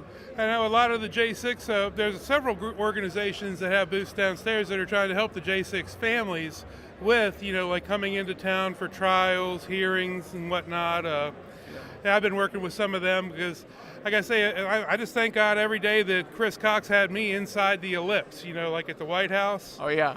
So when by the time I got out of there and got to the Capitol, everything was already over with. I mean, I marched around a little bit outside. There's a lot of suspicious stuff there. I had a lot of friends that were inside the Capitol, and, you know, they saw a lot of suspicious things going down. There's no way this dude, are you talking about the Proud Boy guy, or when they were in Nancy Pelosi's office, when they were, going around the Capitol, and so there was a lot of shady people there that day. Oh, there were, and there were a lot of plants. I mean, like I say, you got the whole Ray Epps thing. I mean, they had FBI infiltrators. They confiscated his guns, his oh please, I hope we're gonna get more about Ray Epps. Cream truck. Now that he's in jail, his wife cannot visit because she's not 18. And they shut down his... So he's throwing these things out here that are not okay, right? That nobody should think is okay, but that you can find right wingers that are like, yeah, like those, you should lower the age for marriage, right? Meanwhile, they're worried about 17-year-old trans kids getting access to gender affirming care, right? But they let the 16-year-olds get married because, as Matt Walsh said, that's the most fertile period of one's life. His factory, like, you have all these unemployed kids. It's a mess. It's a mess. Yeah. And there's only, honestly, if things don't go the way I want it in 24, I've decided I'm leaving. I'm leaving America. Where would you go? Probably South America. Probably Argentina. Argentina! That's a great place for far-right people to go, at least according to lore. Of association. So, like, I have, people being jailed for their... Oh, God, okay, so she's saying Argentina because of the election of Javier Milei, right? That's probably what she's got in her mind, right? And like it's a trope that that Argentina is where all of the Nazis went. They went a number of different places, including into NATO leadership, including into top research jobs in the United States with Operation Paperclip. Yeah, the Nazis went to a lot. They had a lot easier time relocating and starting their new lives than you would imagine, thanks in part to the United States government. Political belief. NASA, yeah, people are saying NASA. Yeah, or being debanked. It's only 2 letters off from Nazi, isn't it? People are debanked, they're deplatformed, they lose their jobs. There are certain people in this country that if you take a picture with them and you post it, you will lose your job. My uncle was jailed for his political beliefs. Yeah, Mr. Garrick, it's kind of a trope that's like overplayed in terms of the Argentina thing. Took away his ice cream truck, confiscated his guns, and now there are some like high profile examples of Nazis who like escaped to South America and tried to pretend, continue like nothing had happened, but his wife can't visit him in jail because she's not 18, and this is ridiculous. Yeah, I mean, the politicization of the government is just a travesty, and these laws. Okay, now this guy's interesting, right? Like, this guy's a something or other. What do you think, Chad? Do you think we got a Groiper here? Do you think this is a Turning Point USA Charlie Kirk fan? Do you think this is a Nick? It kind of feels like a Nick fan. Kind of feels like a Fuentes fanboy. It is all about selective enforcement, and it's like J6. There are laws on the book, and they're like, okay, let's take it to the fullest extent. Let's really see what we can do. And on the flip side of the coin, it's like we have laws on the every time she drops, she's not 18. They don't even notice. Yeah. book, but we. Well, this is likely a Groiper. This is the thing about right wingers, right? They are looking for allies. They're looking for soldiers, digital soldiers, if you will, wherever they can find them. And while they don't want to maybe be associated with something like QAnon, they don't want to be associated with Charlottesville. They don't want to be associated with people who want to be able to marry minors, right? They're not going to turn these people away. We can't deport these poor immigrants. They're people just like us. He's groiped. They're just trying to get a good job, and I'm totally done with it. But I will say, all you got to do is put a microphone in his face and say, "Christ is," and see what he responds. I respect the Democrats because they play to win. We do not play to win. We play to lose, and then we throw our hands up and say, oh, imagine if the role. You think that the Democrats play to win? That's hilarious. That Sue says a lot, yeah. What is the tie? What's up with the tie? Huh? Too many rhinos. Yeah, we need to kick all of them out. Matt Gaetz is a real patriot, real American patriot. Met him multiple times. Great guy. I've met him too. Yeah. He is. People think you're a pedophile. I don't think you're a pedophile at all. I don't think he's a pedophile at all. The charges against him are totally false. Good guy. Yeah. False. Oh my God. Thank you. We love Matt Gaetz. Yeah, we do love Matt Gaetz. Very, very good man. It's just everything there is a mess. My daughter does beauty pageants. Okay. Great. Fine. But now they've gone woke as well. There was another 4th grader that came in, and they were wearing it was another 4th grade girl came in, and she was wearing a rainbow bikini. Okay. All right. Making a statement, I suppose. Yeah, and it was a 4th grader. A 4th grader, a rainbow bikini of all things, and I was like, because they don't care. Yeah. They don't care who they hurt, who they sacrifice. Yeah, and it was ridiculous. And people say, like, in her defense, like, oh well, it's not hurting anyone, but it is, because it distracted everyone. It distracted my daughter when she was trying to do her dance routine. She nearly fell off the pole, and it was disruptive. Oh no! What? This is dark. This is really dark. She fell off the pole. Wow. Because it doesn't belong there. Because it's inappropriate. My daughter, she does child beauty pageants. Recent pageant. We're back to Lady MAGA. One of the contestants, from the 4th grader, one of the girls. Was a boy? Well, no, she wore Just ready to pop out with that. Was it rainbow bikini to like the bathing suit competition? That's indecent. Yeah. That is horrifying. Yeah, the woke alphabet mafia wants us all to be debaucherous sluts. Shouts out to the alphabet mafia. Distracted her from her dance routine. She almost fell off the pole. It was disruptive. Yeah. I'm sorry to hear that. Yeah. But Lady MAGA stands for decency. Yeah, and Lady I'm MAGA glad doesn't that need people to like. indoctrinate. Yeah. And your daughter, just tell her that if someone Yeah, like the decency in 4th grade pole dances. Yeah, that's wearing a wig and makeup, they're still a man. There's no such thing as a man becoming a woman. Yeah. Thank you. They go through a lot of procedures, but there are 2 genders, no matter how much makeup you're wearing. Yeah, there's 2 genders, there's 2 pronouns, there's Yes, 2. Exactly. Yeah. Daughter does child beauty pageants. It's gone woke. yeah, rainbow bikini. What the fuck? Someone came into the pageant. Someone told me they have 14-year-olds, trans boys, 8 girls. No, well, they had someone there that came in with the rainbow bikini for the bathing suit competition. Oh. And that it was like distracting. Yeah. And like my daughter like almost like screwed up her dance routine. They nearly like fell off the pole that she was, and it was like, oh my goodness. And I was like, why is this in this space? Yeah, well, you're making a political statement that has nothing to do with the competition. Right. Yeah. It's everywhere. It permeates everything and is everywhere. And I don't know, why can't we just let kids be kids? Let kids be kids. You know that if it was somebody wearing like some showed up with a MAGA hat or something like some kind of, I don't know, I support Trump, or like it'd be a completely, that political statement is uncontroversial. Lady MAGA just moved past the child. Yeah, exactly. Not even remotely flustered. None of these people are batting in a single eye. Like, right? This is just. One of the things that the college Republicans of America is intending. Oh God, college Republicans. Here's the groypers. Here's the groypers right here. Is create a better college Republicans that is more effective, more fiery. Maybe. Oh no, this is we got some groyping energy here. We got some groyping factor has just increased 5-fold. More conservative than at any other point. Oh, there we go right there. Because right now we need it more than ever. We look at what's happening in our country, all across our country, at how the left. Oh yeah, Marjorie Taylor Greene's State of the Union outfit, literally illegal to do that, or like against the rules of the chamber to do that at the State of the Union, and no problem with that. One dude has a Nick Fuentes mustache.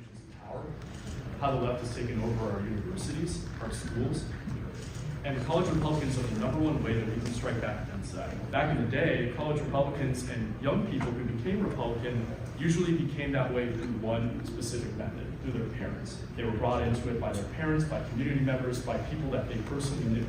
Nowadays, it's through the internet.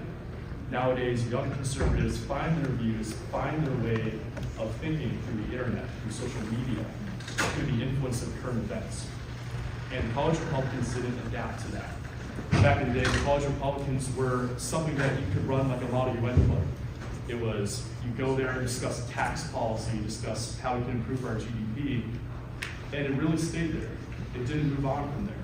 Nowadays, the conservative movement and the Republican Party is more than just a discussion over specific tax policies. It's a cultural movement for the soul of this country. We are taking back this country. Feels like a frat fundraiser.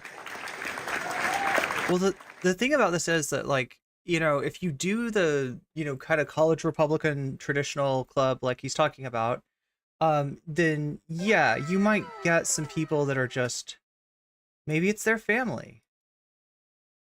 Oh my God, Ghost. It's my Bane chat. The ghost notifications are back. Oh. Sadly, though, I don't think that any of these indicate people becoming members. I think these are all people whose memberships have expired. Like, this new thing, it's sad. I wish this is the worst. This is the worst glitch that you could imagine, right? Instead of celebrating people getting memberships, it's celebrating people losing memberships. You want to talk about wokeness? I have literally lost. You want to talk about wokeness? I'll tell you about wokeness. Rounds at state competitions because I'm white. It was because I was white. It was not because I suck at debate, but have been rallied against because I'm white. I'm a man. I'm a Christian. All of these things. I'm a Republican. We're protesting your penis, dude. Yeah. Try telling a young person, especially a young woman, that you are conservative. It will be the end of the conversation. It'll be the end of dating. Drink more Void coffee. Hell yeah. Yes, yes. I mean, if you have enough charisma and you dress well enough, maybe. I need to wake up because we gotta cover Keffals in a second here. She's like, oh, you're a conservative. So yeah, this wokeness, this indoctrination, they're using our children against us. They're pulling the rug out from under us. We can't afford to live. And it's a communist takeover. I mean, you have these, I'd say, communist companies like BlackRock and Zillow buying up all these properties to raise property values. Now you can't buy a house in that area. Yes, I personally think that we should ban corporations or hedge funds or investment banks, large corporations, from owning single-family homes. I'm not necessarily opposed to wealthy people having multiple homes, especially if they're American citizens. Okay, I think we're through these. Foreign nationals, foreign corporations, and corporations in America should not be allowed to buy up these houses. It's a decade-old private equity trick where you buy up all the local firms in your area, you buy up the family-owned businesses, you shut them all down, you consolidate them. They do this with hospitals as well. In fact, Rick Scott got rich off of doing this. He bought some hospitals, did a merger and acquisition, shut them down. I try not to talk about Rick Scott, but yeah, he makes our side look really bad. He's like a grifter. Exactly. That's something that sounds bipartisan, putting local laws in place so that you can't just, buy up these properties. Yes, as a way to park your money, foreign or domestic. Yes. And it's the monopolization of real estate. Real estate is one of the largest, financial sectors. Most of the millionaires are real estate millionaires. Right, exactly, like Donald Trump. But Donald Trump built useful real estate. These corporations like BlackRock and Vanguard, they just buy up. Does this guy know that Donald Trump in the 80s, right? That was his business, was real estate, right? Wheeling and dealing, buying and selling of real estate, right? That was what Trump, I guess, got famous for. But he wasn't very good at it. And he had a number of bankruptcies, right? And what the Trump business essentially is at this point, is a brand, a pure brand, right? You can put the Trump name on your building for a price. And that's what his business is. It's literally just his brand. He is literally famous for being famous. And he's famous for supposedly being rich, which he was in the 80s. And then he made a bunch of bad investments. Oh my God. But you know what's not a bad investment? Is using your Twitch Prime sub to get out of the top of the hour ad break, which is coming at you once again. That's right. It's almost like it happens every hour on the hour for 3 minutes at a time. And it's almost like you have to sit there and watch 3 minutes of ads unless you get yourself out of that with some kind of sub. You can do that with a Twitch Prime for free, no cost to yourself, puts money in my pocket, gets you emotes, all kinds of emotes. You can do it by paying Twitch $5 of eyeball ransom money to get your eyeballs back in your head so they don't get taken out every hour on the hour, or possibly you can get it back through the kind and generous gift of somebody gifting subs on Twitch, or giving community subs on Twitch. Although I will tell you that happens a lot more if you're active in the chat. Might as well be. Yeah, it feels like 30 years. It's only 3 minutes, but it feels like single family homes. They much longer. And instead of being able to buy a house, you can only rent it. I know it costs a lot to buy a home now, but you can go on Jeff Bezos' new app, and you can, for $100, you can own part of a home. Oh, yes. You will own nothing, but you will be happy. Yeah, you'll be happy, yeah. Oh, you're talking about World Economic Forum? Yeah. What do you think about Joe Biden's whole student loan debt forgiveness plan?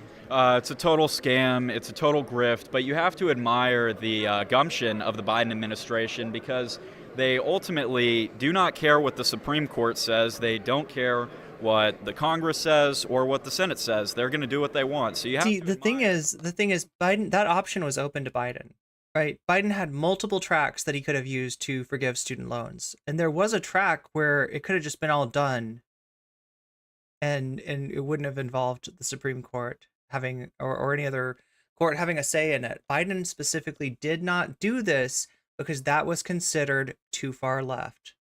And Biden wanted to make sure, above all, that he's not considered, too far left. So yeah, that's why we have the fail student loan reform. Look, there is stuff being done, and it is good for the people that are getting it. Mostly, we're talking about people who have been paying off their loans for 20 years and still have a balance, right? If you're in that situation, then you might have gotten your loans forgiven by Biden, but that's only after paying off. Who knows how much of the actual original loan that possibly more than the entire. The fact that they play to win, because ultimately when student loan forgiveness gets blocked, it looks bad on us. Oh, you don't want to help out the rich trust fund kids or the kids that got into a liberal arts school and took out hundreds of thousands in debt. That's ultimately what it is. It's paying off the voters, and if he does not pay off the voters, it looks bad on us, because they're going to spin it as, oh, you don't care about the common student, you don't care about kids, and that's not the case. What we need to do is decrease. Here's the thing, though. Rich kids from the suburbs, plenty of money, are not taking loans. You know why? Because it's cheaper. It's cheaper, it's better for your credit to pay that stuff with money. And if you have money, then you would pay it rather than like taking a loan. The idea that this is like a posh thing. Oh, you got those student loans. Oh, that's really posh. Oh, you must be from money. No, if you were from money, you wouldn't need to take the loans in the first place. What are you talking about? Decrease the cost of inflation, or decrease the cost of education. It's like a Reagan thing, where Reagan was the one who, killed, these state schools being free. My thought was reverse some of these Reagan era policies. If state schools are free, then every other school has to compete with that, because there's this free option. If you think about it, Reagan really did lead us on this path. He implemented a lot of liberal social policies, and if you want to have like a conservative economic policy, you have to have a socially conservative society. This is what we call the ratchet effect, right? Now, some liberals will look at this and they'll look at Reagan and they'll see an ally. They'll see, oh gosh, if we only had the Republicans from the old days, things would be we could compromise with those Republicans. Reagan reached across the aisle and said, hey, Tip O'Neill, let's make a deal. Let's work together. And they passed legislation, right? It's the ratchet effect, though. Yesterday's conservative is further to, today's liberal is further to the right in a lot of cases than yesterday's conservative, right? That's not a good thing. What that means is that you've got two different parties. They both have platforms. One is, pretty far right wing, especially if we're talking about like Reagan and afterwards. That's really when they, went for shit in a lot of ways. And then you've got the liberals that are just trying to, but now there are freaking communist invading radicals. You got the Democrats who are like, you know what? We're afraid of our own shadow. Okay, we lost the election to Reagan in 1980. We lost the election to Reagan again in 1984. We lost to George Bush's dad in 1988. We can't run as Democrats anymore. We got to just find out what the conservatives are doing and just go slightly to the left of that and be like conservative light. And they've been doing that ever since. They've been running as diet Republican ever since then. And when they get in power, right, the Republicans, they make sure that their Supreme Court justices go through. They make sure that their other, judicial nominees go through. They cram through those judicial nominees. The Democrats, on the other hand, just like completely weak and ineffectual, don't really have any interest in affecting policy. They're afraid of changing policy. So when the right gets in, the right changes policy, right? Ratchet gets pulled to the right. When the left gets in, because what we have is like we have left, right.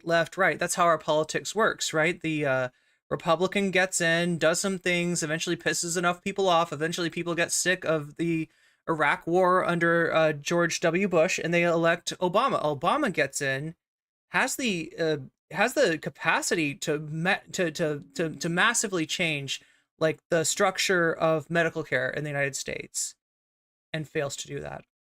Instead, enacts a policy that is based on Mitt Romney's state plan from 10 years earlier, right?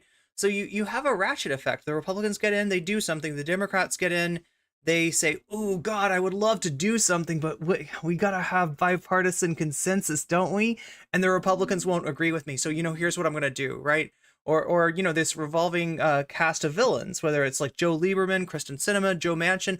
Oh, I'm sorry, I wanted to do that, but Joe Manchin, he twisted my arm, and this is what we got you instead. Not a public option, not universal health care, not Medicare for all, but Obamacare, which is better than nothing. But like it's when you've got one side that's actually going as hard as they can on policy, and the other side that is failing to do so, you have this ratchet effect where everything gets pushed to the right, and then the Democrats, what they're advocating for is actually, you look at it, compare it to 1980, and you find that in some cases, yeah, the Democratic, like the Joe Brandon's immigration proposal, probably to the right of a lot of the Reagan era policy. So that's where that comes from.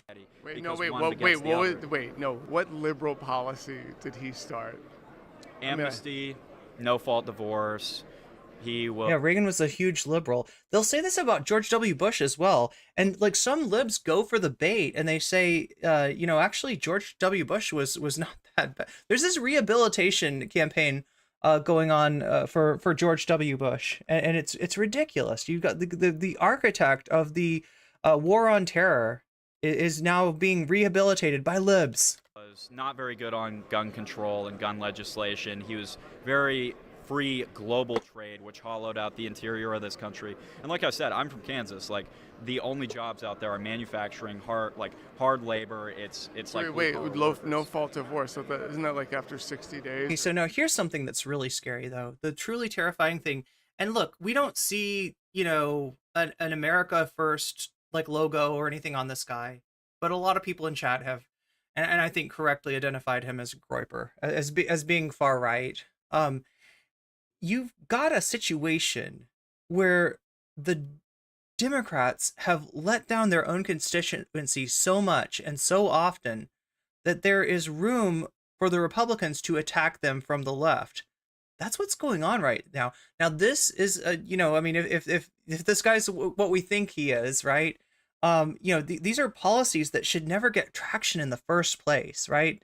This is a far right extremist ideology, and it should never even have a chance of getting traction. What's the one way it'll get traction, though? If the Democrats throw their own constituency under the bus time after time after time, and every time that happens, chat, Steve Bannon, and I know some of you have ordered Doppelganger. If you want to hear more about what I'm talking about something Naomi Klein refers to as diagonalism. It's a strategy of the Republicans to go for the constituencies that the Democrats have let down. Look at what Biden is doing with immigration policy. What group do you think the Republicans are going to target next? So, yeah, it's a horrible strategy. And people that, like, I hear this a lot, right? There's no leftist that's going to get elected. Nobody knows what the DSA is, let alone any other, sort of like socialist, left organization, right? That's not realistic. The best that you can hope for is get the Democrats elected so that the Republicans are not elected. And this is what that gets you. The Democrats, by their own cowardice, by the fact that they are bought off, are essentially paving the way for Republican, electoral success down the line, by virtue of the fact that they have this habit of just like their answer for everything is to throw, X constituency is inconvenient, X constituency is unpopular, X constituency is being demagogued against this. Well, I guess we're going to throw them under the bus, right? That's what we'll do. We'll move to the right.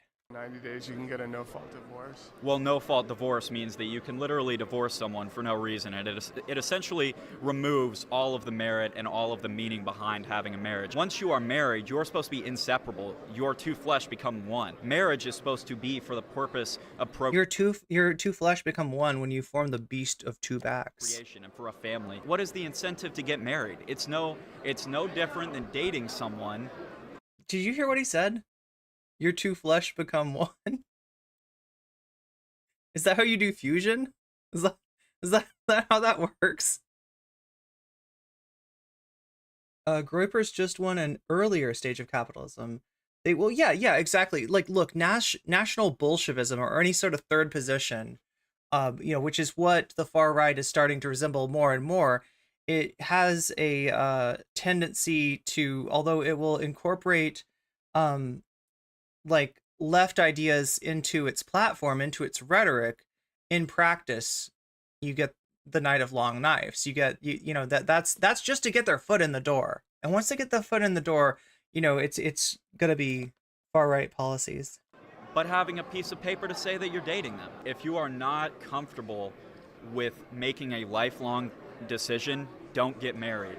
That is what marriage is for. Honestly, Reagan's like neoconservative libertarianism has started to hollow out this country. If you want economically conservative policies, in a decade, Trump will be considered leftist. Oh no. You need a socially conservative people. And through socially conservative policies, we will engineer a... So socially conservative policy, like ending no-fault divorce? Yes. Ending... I'm very pro-life. I'm fine with certain exceptions, rape, incest, abuse. That makes up a marginal amount of cases. It's 1 to 2%. I'm fine with conceding that on a case-by-case basis or danger to the mother, but ultimately, we need to prioritize the lives of our children, the lives of our family. Men who want to get rid of no-fault divorce probably love their coffee with a spoonful of arsenic. Oh. And the lives of our community members. We are not the world's bank. We are not an economic zone. No more money to Ukraine. Yeah, wasn't there like a Twilight Zone where like a woman like unalives her husband with a I remember this one. Wait, was it Twilight Zone? She buys like a big hunk of beef, like a big, like, I don't know what it is, just and it's frozen, right? And then she like hits her husband over the head with it and unalives him. And you know how she gets out of the charge? She cooks the beef.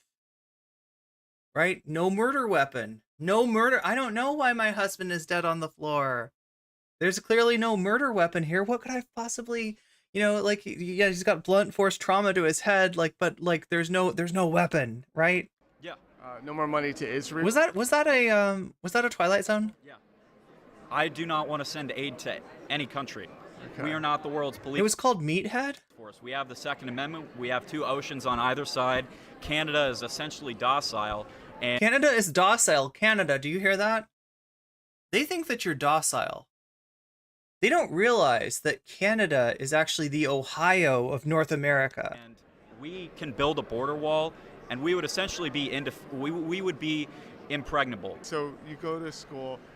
Build a border wall and we will be impregnable, and that is there we go. This is like the underwear gnomes, right? What are you trying to achieve? It's a college, so you said it's pretty liberal. Yeah. And you don't really get flack until what?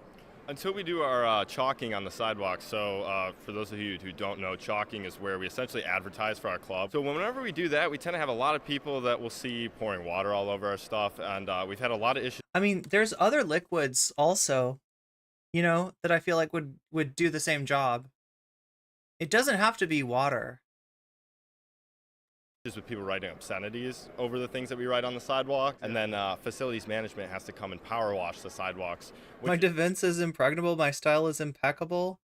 Underwear gnomes, yeah, like they wanna they got a plan. It's like steal underwear, and then step 2 is question mark, and then step 3 is profit. Something like that.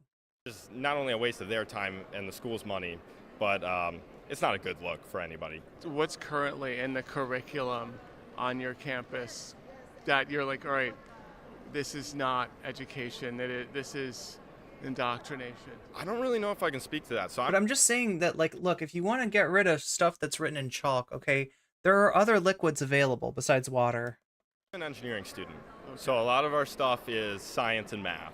Okay. And a lot of that... We got the STEM Lord. Anything other than STEM is not real education. Social science?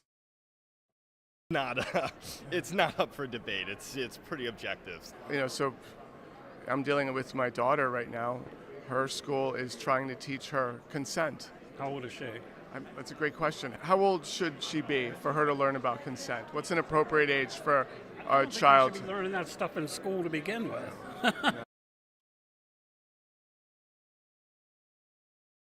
Yeah. I understand there was a sexual ed class. I took one.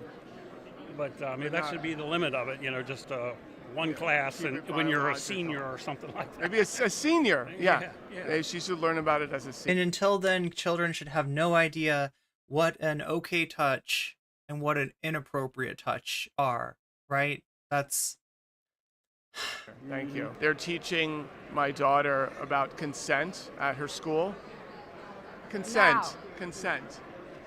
For what? A tranny operation? What? If someone touches you, oh, you can't do that. I don't. No! Oh, Jesus. Get a life. Oh, no! I'll tell you what, we steamed up the windows of some bear with some heavy necking, my dear.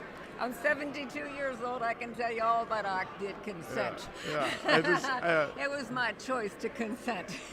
I'm going to assume that she was talking about something automotive. How old do you think a girl should be before she learns about consent? 30.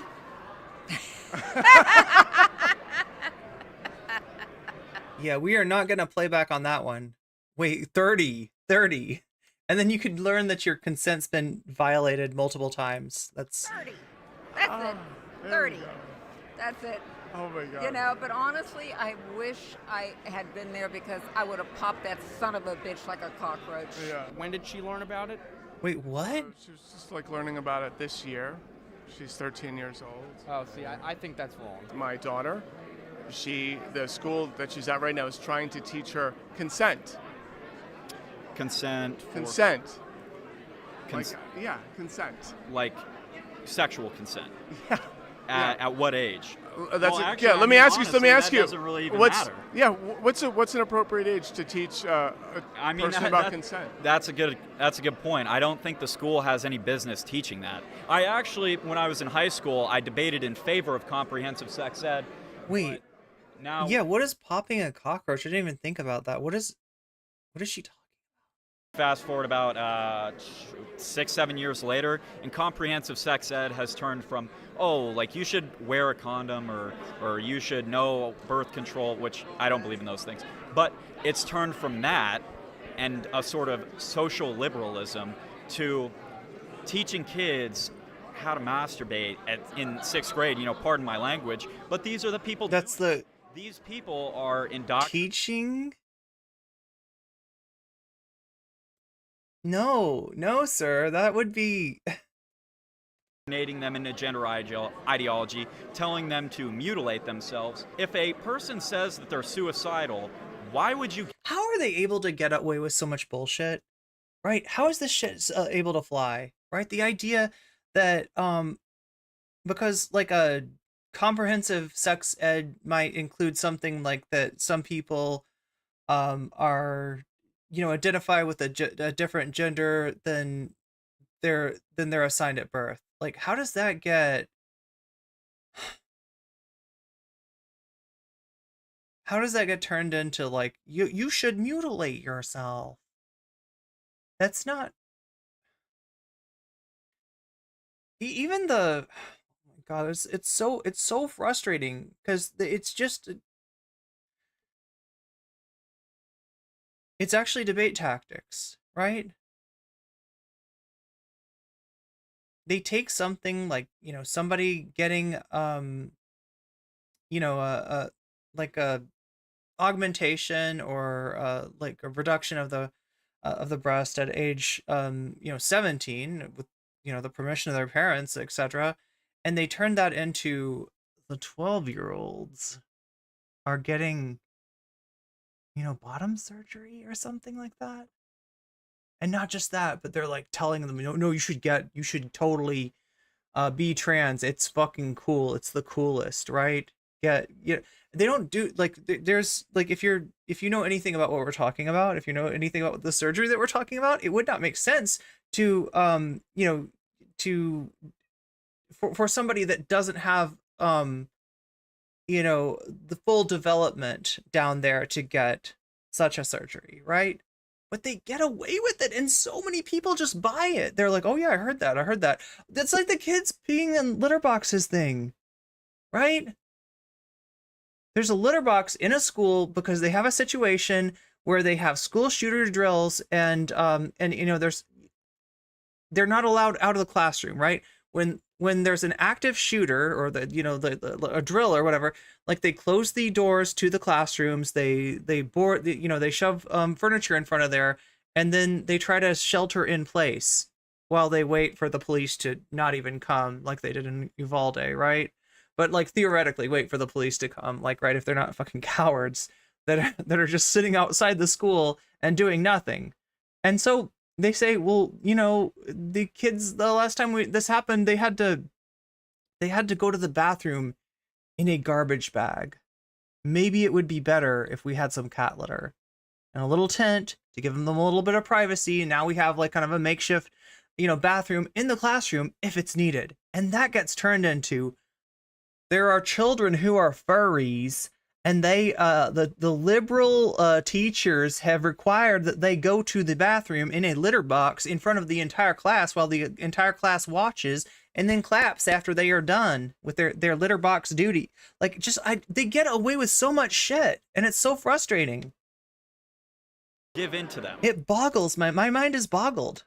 Mentally rational people do not think about taking their own lives. So it makes no sense to give into an irrational person's demands like we have done with gender ideology. What do you think is an appropriate age to teach your child about consent? Well, I would say that that's probably the parents' job, not the school. How old do you think a child should be before she learns about consent? So once again, these people pretend to care about children getting groomed, children getting abused, right? A lot of their LGBT rhetoric is along those lines. But when we look at the statistics, we find that abuse is most common to come from a family member or a church official, right? Or from some, supposedly like socially conservative institution like Scouting, right? These are where the numbers say that's likely to happen. So you're like, oh no, the parents should teach them about the consent, so that even though we know that, like,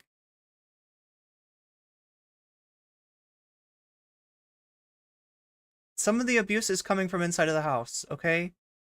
And if no one outside the house teaches the child what is an okay touch, what is a not okay touch, what is consent, that their body is their own, which is a very it's funny because, like, with how much kind of a libertarian ideal there is within the right, still, they don't have a sense of the bodily autonomy thing is just not even a thing for them.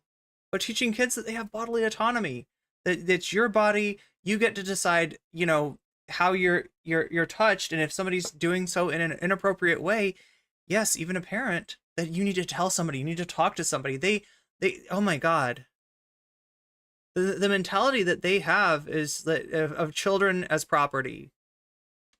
I think that like consent for a sexual activity, why are they discussing that? Exactly. Maybe high school, maybe like 15, 16, when, I don't know, but it definitely should not be in an elementary school, and that should be only a conversation between parents and their child. I'm the co-host of Steve Bannon's War Room, and an investigative reporter, and I have my own clothing line. Oh, fantastic. Oh my And God. my name is Natalie Winters. I'm sorry I did not recognize you. It's okay. From my daughter's being taught consent. Consent. Like, sexual consent. Like, if I touch you and you say, I don't consent to you touching. Okay, maybe you could put it in a different way. Is a good thing in the sense of you shouldn't. Maybe you don't have to use. They don't want to be touched. Well, what's a good age to teach a child that? Yes. Well, I think what you bring up really goes back to this long march through the institutions that is really designed to, at the crux of it, destroy the nuclear family, right? And the way they do that is by pushing these very. Oh, good point. Autumn Leaves. It's how Jordan Peterson got famous. Bill C-16 was simply adding trans to the list of protected identities that you can't fire someone for but he told everyone that it was compelled speech. Yeah, that we were literally, and the idea that Peterson gave people was that, like, if you make a mistake with someone's pronouns, it's off to the gender gulag for you. Very, I would say, just, it's not even woke and weaponized. Truly, I think, honestly, satanic. I think we're in a spiritual It's satanic. war, and I think Let's panic. These just very anti-nuclear family, anti-Christian, anti-Western civilization values, that if we just renege on those and we reject those, we're not going to have a country much longer. But that's precisely the point, obviously. Just look at what's going on at the southern border. These people don't believe in borders. You'd want to think that they should be somewhere around the age of consent before we start talking about it. Yeah. I'm going to assume it's a little younger than that, or like 13 or something. Yeah, that's a little too early to be having even remotely sexual discussions. My daughter, they're teaching her about consent. Yeah. How old is she? Can I? That's a good question. How old do you think she should be before she learns about consent? What age? I would think a teenager at least. Yeah, I was going to say it's 15, 16. Yeah, I think. Oh, okay. Well, I mean, she's 14. But that's still young. Coming from? Puerto Rico. Really? Yeah. Oh my God. So you're Puerto Rican? No, I was born in Pittsburgh, Pennsylvania. Okay. Where you live in Puerto Rico? Isla Verde. Okay. Fantastic. Which is a great beach. You live on the beach. That's amazing. I have an ocean outside me, and I swim in it. Oh, that's fantastic. I have an ocean outside me? What's it like in Puerto Rico now? Inflation is kicking our butts. The Bidenflation is kicking our butts. And my husband and I are better off than most folks. But I have to tell you the truth, there's some of my friends, I'm helping them to eat now. To eat? To buy groceries, to eat. Yeah. Because all God's children need to eat. All right, I can understand that. Yeah, so everyone should get food. Everyone should get Everyone food. should have access to food, housing, health care. All that, don't give me that Obamacare. No. All right, yeah. I'm on Medicare because I'm an old, crusty old broad. You say Medicare, but I mean, yeah, because you're right. You don't want the government taking over Medicare. Oh. Can you imagine if the government just took over Medicare? It needs to stay within the free market. And we have a good plan, a supplement plan as well. I'm insured up the wazoo. My husband's a specialist in insurance, and he made sure. I've now applied that to the January 6ers because they obstructed an official proceeding at Congress. So it's quite a stretch. Over 300 January 6ers were charged with that, including President Trump was charged with 1512c2. Once that happens, I think that's going to crumble a lot of the cases, and some of the people that have had that as their most serious charge will now only have trespassing, remaining in an unrestricted building, and those types of things. And then all of those people will now hopefully be free to walk the streets. Did you see his shirt, chat? That's Ashley Babbitt. That would be the hope, and it really comes down to our Department of Justice, really starting to be the Department of Justice for all. But I thought we wanted to get rid of the Department of Justice. Well, I think that we need a lot of work in a lot of those organizations. So you're a reformer. Yeah. We're reforming the Department of Justice. We're reforming the FBI. We're not getting rid of them entirely. I think reform is the first place. I mean, it comes from awareness, and one of the things that happened that we give credit to the January 6ers is we got an inside view of what the Department of Corrections is like, and how people, you and I, if we fell into the Department of Corrections for any... You asshole! You fucking asshole! We got a view into the Department of Corrections? We first found out that the prison industrial complex is not great, thanks to the Gen 6ers. Holy fucking shit, my dude.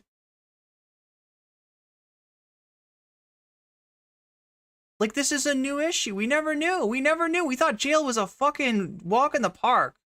We thought it rehabilitated people. We thought that people were treated humanely there. And it turns out it's not true. God damn it. Wrongdoing. It's funny. You talk about the criminal justice system, and I feel kind of sheepish talking about it because I've spent so many years making fun of all of these leftists these Black Lives Matter people whenever they talk about the criminal justice system. And now that I want to talk about it, I feel a little bit like, I'm kind of embarrassed, really. After being like, oh, back the blue, there's like this sort of embarrassment, right? But the good side of that is that they've been fighting this fight for a long Yeah, I guess you're right, Schmegly. They've thought that jail was just for minorities, yeah. And it shows that people on both sides of the aisle can come together. Your internet keeps going out, Jules. Mine is acting weird too. Hopefully, has everything been good during the stream though? It looks like we have only dropped 56 frames, which is actually good. So far in this stream, so I think my internet's okay for now, but it's been iffy. Yeah, it was bad yesterday. Yeah, that's a great thing. What would that be? What would that look like for both sides of the aisle? Black Lives Matter, Antifa, protesters saying, hey, the criminal justice system is corrupt. It can't be reformed. This needs to be... I think it probably has to do with like where you're at, right? We're having some iffy weather where I live right now, so... rebuilt from the ground up, and then someone like... But so far, so good for today. The right, who is MAGA, America First. What would that look like? Well, for instance, Trump's First Step Act was a great step in the right direction to reduce sentences that were over the top. So that's one area that it can happen. We've got to recognize that the United States has the highest incarceration rate in the entire world. It's a hyper-carceral, in these liberal cities, they got rid of bail reform. Okay. I get confused sometimes trying to keep up. So, to the liberals out there who still don't get it, who still don't understand how the Democrats are often their own worst enemies.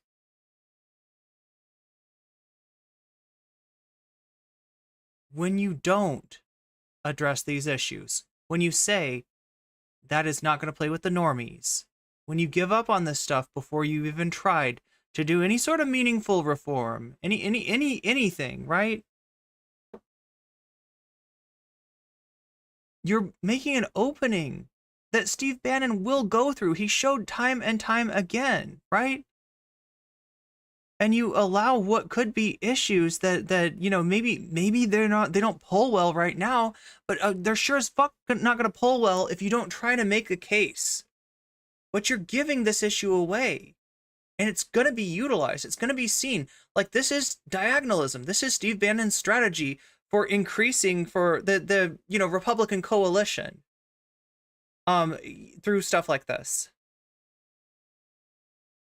Yeah, he confuses them with his own arguments, but like, look, it's really just what's really disconcerting is that this guy's able to say this with a straight face. He doesn't recognize this as a liberal argument, right? Because it's been hamstrung in any effort to do anything meaningful in the wake of what happened to George Floyd, and in the wake of the protests has been hamstrung by fucking liberals. The second that they got a chance to, the second that they had, they saw the polls start to swing, they abandoned any effort to do anything meaningful. We like bail reform, we don't like bail reform. I feel a bit of a dissonance. Well, I think the most important thing is that... I haven't been covering Xander Hall lately, but he's been on the lib shit about this won't play with the normies. What's he been talking about, Raven? Should do a segment on one stream about the book and diagonalism. What you're doing right here, citizen journalism, getting the information out there, getting the public to be aware, to recognize. I'm not a journalist, and damn, he was close. I should have taken a different tack to get him there. What's going on? That's the first step. We've got to see it. Once you see it, it can't be unseen. So there's America First and there's Maui First. Yeah, I'm Maui First. What are some issues that they care about, that Hawaiian voters care about? Well, a lot of the Hawaiians still want to become a free kingdom, so they want to go back to the original Hawaiian kingdom, and that's another dynamic that plays into it because we're really living in a different culture there. So I like to be respectful as much as I can of their original culture, and the fact specifically about how terrible Biden is around Israel. He's willing to say that the pittance of aid we gave Gaza, the aid which in some cases unalived people, right? The airdrop, what is it, 6 people were unalived by the airdrop that misdeployed.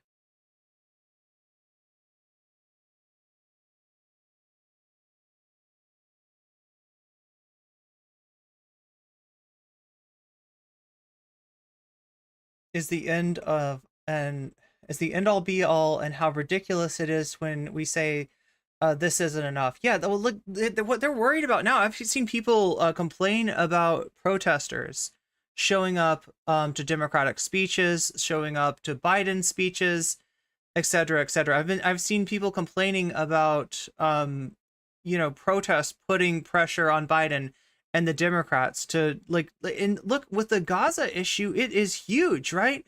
There are a great number. In fact, one of the biggest accounts on Twitter right now is Jackson Hinkle. Jackson Hinkle is a right-winger, and yet a lot of what Jackson Hinkle talks about is Gaza, and people don't really know the difference. People don't people agree with Jackson Hinkle, follow him, and start listening to him, right? Because there's been a gatekeeping on the left of an issue that from last I checked, 70% of Democratic voters disapprove of Biden's handling of what's going on in Gaza, want a ceasefire essentially.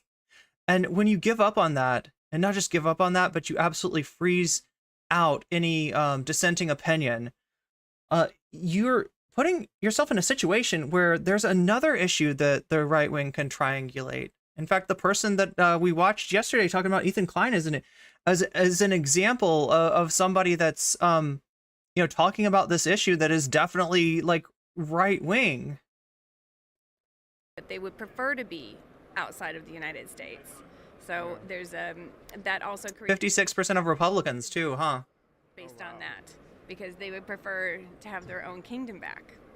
They want to get their land. They want their land back. Yeah, well, their land's been stolen, and it's still being stolen, and Lahaina's not looking good for that at the moment either. Yeah, that is something with regards to the indigenous population, and that's a whole. How do you feel about that? We don't really talk about that as America. I mean, so look, you can see I don't know if Walter Masterson, I don't know what his exact politics are, but he is showing us areas in which the left could make inroads with some pretty far right people. These are people showing up for CPAC, right? And if they had the right argument made to them, I'm not going to say that that you're going to recruit a lot of comrades out of CPAC, but they could at least start to see politics as not a battle of Trump and the white hats against the evil George Soros inspired leftists, right? You could at least give some of these people pause, if nothing else, but you don't do it by giving up on every issue before you've even started. That is not the way. I don't know how to talk about that. Well, that's why we have to put Hawaiians first. They deserve to be put first. I mean, it was their state, it was their country, it was their kingdom before we took it over. So we are occupying their state or their kingdom. So they do deserve to be put first. This is an argument that a lot of so-called leftists think is a bad optics, is bad optics with the normies, right? There are people that call themselves leftists, and they're like, ooh, don't talk about land back, right? And you've got, somebody here at CPAC that seems to be open to those ideas. If anyone were to make the argument to her, but she just doesn't think that it's a real thing, and it's not available because, yeah, absolutely, it's not something that you're going to hear advocated from mainstream left politics. Rights, and they do deserve to keep their land and maintain their land instead of having just the Western. Ophelia says, I've managed to de-radicalize some people by talking to them at protests, but doing it online is rough. That's true. You get a feel of who's... God damn it, chat is moving fast today. Got some agreement there. Happens a couple of times that some people realize they were tricked by radicals once they talk to an actual trans person. Yeah. Or the government just taking it from them. Wow, that's a hot take. I appreciate that. Yeah. So Del Sol Verde says to the forging of coalitions that cross some of the traditional left-right divides in an unexpected way. Think yoga sessions at a trucker convoy. That's interesting that you bring up yoga. That's one of the examples that Natalie Klein uses. That's one of the examples, when she's talking about constituencies that were pretty reliable votes for the left and now are sort of trending right wing. The sort of, natural health, wellness, mindfulness, spirituality constituencies are an example of that. Now, there is a danger there, right? Because technically you could look at somebody like Jackson Hinkle or even somebody like Richard Spencer and find a few like left issues that the Democrats have left behind that they are harping on. So, it's not that's not the kind of coalition that we're trying to forge here, right? And you got to remember that any sort of synthesis of leftist politics with nationalism is likely to, in any sort of third position, in other words, it always veers to the right in the end, right? But it is definitely there are constituencies like there that just kind of shoved so deep into the Trump echo chamber that they haven't heard a lot of these arguments. So yeah, definitely trying to reach out and make these arguments and not giving up on this stuff and not being so optics brained. How about try being, I don't know, ethics brained? I don't know, just an idea, chat. It's the harsh truth though. I mean, this happened, in the late 50s. We could have prevented this. We already knew how bad this turns out when we took. No, Shakespeare. It's even worse than that. It's even worse than being sort of co-opted by a neoliberal mindset. It's it's essentially the natural health, mindfulness. That whole block of culture has been somewhat subsumed into the right wing through conspiracy cultures, and a lot of it's kind of QAnon adjacent now, right? The people that want to keep their body as a temple, right? That want to eat only the pure things, right? It is unfortunately very easy to kind of shoehorn them into a right wing, point of view, and actually, use some of their own values to make a right wing argument to them. It's further right than just. How is this lady not an ML? From the Native Americans. She's never heard of that. She's talked to Democrats, she's talked to liberals, she's talked to Biden, not a narco-Bidenists, but she's talked to Bidenists, right? And she's decided she doesn't want that. And I don't really blame her for that. But the sad thing is that she's defaulted to Trump instead of maybe having somebody talk to her, that might say that hey, listen, mainstream politics fucking sucks right now. Okay. But there are some of us who are thinking along the same lines that you're thinking. And we're organizing on the left because we stand for the people. And, these are the things that are not getting any play in mainstream politics. And there's a reason for that. A lot of it has to do with the overall hierarchy, the overall capitalist hierarchy. From all the other states. Is 80 milligrams of Adderall a lot? I feel like it is, right? And put them on reservations. We've already gone through this story, and then they just repeated it again. It's a good thing. So right now, Taylor Swift. Oh, who can compete with Taylor Swift? I think I've got somebody. We'll get to her after this, though, and then we'll get to Keffals. Oh my gosh, we're already at almost 3 hours through this stream. Person. Who are we going to use to target Gen Z to compete with Taylor Swift? Well, you're going to have to find probably some high-profile person in pop culture, maybe someone like The Rock or Shaq. I don't think these guys are going to speak out, but I know that they're probably on the right side of the transom, both of those guys. Shaq is the most iconic guy on the planet right now. If there were is there any reason to believe either of these two are right-wingers? That Shaq would come out and endorse Trump. He has, in a very soft way, done that. He said, listen, I don't always agree with how he... God, that was an interesting noise. Shaq has voted for the first time at age 47. He won't say who for whom. Okay, so yeah, The Rock. Yeah, I thought The Rock might even be a little bit on the left. Words things, but his heart and on issues, he's in the right place. That's his close. Wait, who's so MAGA? He's so MAGA that he works for Fonnie Willis and Michelle Obama. Wait, who are we talking about? Are we talking about the Shaquille? Though he says he has no excuse for not voting, he credits his change of heart to becoming more involved in helping local officials to get elected this year. For instance, in Atlanta, where O'Neill has a house on the outskirts in McDonough, Georgia, he helped Fani Willis win the Democratic District Attorney's race. And in Lafayette, Louisiana, and Naples, Florida, he is involved in the sheriff's elections. O'Neill has multiple properties in Florida and went to Louisiana State University. Close to an endorsement from Shaquille O'Neal as you can get. Been in the contemporary Christian genre. I have 6 albums. We did a patriotic album, and then we veered and did a Trump one that went #1 last year. And Number 1 where? I kicked Taylor Swift out of #1 on iTunes. Yeah. People that bought your music Do you believe it? eclipsed Correct. Taylor Swift. And then Billboard is the world calculation for buying music, and it hit the pop and country charts for a month as #2. It went platinum. We gave an award to President Trump back in November. That's funny because it's a lot of Charles Barkley is a Comrade Big Union guy. A lot of conservative artists have been hitting that specific category. Yes, right? I was one of the ones that started that off last year. So Taylor Swift, she's either a Democratic psyop or a member of the CCP, right? And she's being used to target Gen Z voters. Who do we have on our side that's going to target the Gen Z vote? I mean, when it comes to politicians, Vivek Ramaswamy has done a very good job. When we're talking about political or rather cultural figures, I would say people like the Nelk Boys.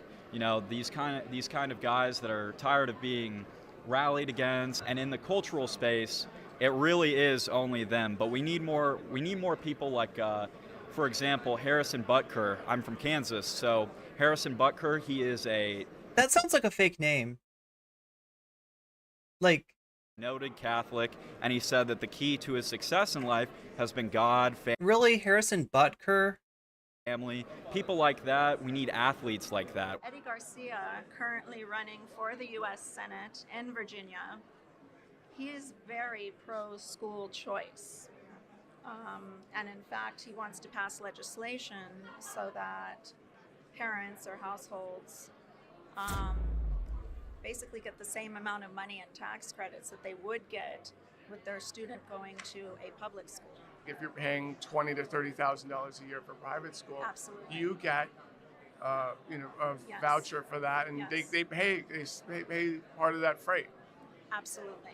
Per head, like say there's 1,000 students, then the government designates $15,000 per student, and instead of it going to the local public school, it goes towards a charter school, which is private enterprise. Homeschool, yes, or homeschool, a parochial school. Yeah, and it's a very, it's an uphill battle in some ways because I'm trying to talk to parents, and because they think when they think school choice, they think someone from a lower income area can come to my area and send their kids to school, but that's not how it works. What we're talking about at all. No, it has nothing to do they with will that. stay in their area. They can fix their. But think about it: school choice, and you get a voucher to go wherever you want, and it's so the broadness of its appeal is sometimes works against it. Yes. You know what I mean? Because especially in an area where you're paying $20,000 a year in property taxes. It would also benefit the kids that do stay in public schools because they would have smaller classrooms. Yes, much smaller. Yeah. Yeah. But it's like, but those people will stay. Yeah, wait, no. School choice. Smaller classrooms, maybe? No, that's bullshit. That's bullshit. So, like, the idea is simply that, like, you're reducing the enrollment in public schools by, the vouchers taking certain students out of them. You're also taking money away from the public schools, right? So you're kind of, by necessity cramming them into larger classrooms, like right? Able to hire less teachers, therefore, it's not what she's saying it is. You will have your district. It's not because I don't want it to sound like a liberal policy. Anytime the word choice is mentioned, it's mostly conservative, other than the female issue, right? The female issue. Let's not talk about the female issue, though. That's a bad issue for us conservatives these days. Ha ha ha ha ha ha. Other than that, we like choice. For example, national right to work. Other than bodily autonomy, we really like choice, right? Like, when consent is used as an argument to justify a fucked up work arrangement that somebody's forced to take, right? Not getting paid enough money to even live in the city that they work in. That is that is a definite, like, well, it's because you consent to that. You consented. You signed the paperwork. You onboarded. You didn't have to take this job, but you took it. That's the consent. But then when it comes to bodily autonomy, oh my God, we can't teach them about consent until they're 30. Right? Until they have like multiple incidents that they can look back at where their consent was violated and be like, oh geez. That's a choice, right? Not having to join a union automatically and, be subjected to paying their dues. So, but yeah, when there's choice, actually, because we want less government, not more. We want the individual to make decisions for themselves. Although, pretty good numbers coming out of Bobby Kennedy Jr., certainly within the Democrat Party. Are you talking about RFK Jr.? Yeah, RFK Jr. Bobby Kennedy Jr. I've been to his. Are they all gonna get little mini-me's that are like right-wing weirdos, like anti-Semitic, space laser conspiracy theory people? And most of the people I see there are not people that vote Democrat. I mean, there was a John F. Kennedy Jr., right? That's the one that he died in the 90s and they think is going to come back to run as Trump's vice president. I originally liked him because I thought, oh, well, he's going to sort of split the vote for the Democratic Party. But he's not really splitting, peeling off people there. Most of the people there don't. They align with us. They don't believe in climate change. You think if we get to the general election and we get RFK Jr., that it would potentially severely hurt Trump? The people, though, that go to those things, they didn't take the vaccine, they did this, and it's generally skews conservative. A lot of people that just, at the end of the day, would just vote for Trump, I think. I think the more candidates you have, like Marianne Williamson, RFK Jr., and some of these other... Marianne Williamson would peel off votes. Yeah, I think the more candidates you have in, the better it is for Trump. I think that's just simply going to be the case. One petition that elaborates on his bill and lists a whole series of reasons why we need to defund the United Nations. So let's go over the reasons. Sort of ignoring mass rapes of Israeli women. Yeah, so let's start hiding the problem of female abusers. What's that? Correct. So we know from hundreds of studies, women are just as likely to be abusers, domestic abusers, as men are. What's the name of your organization? So it's the Coalition to End Domestic Violence, and we are focused both in the United States and internationally.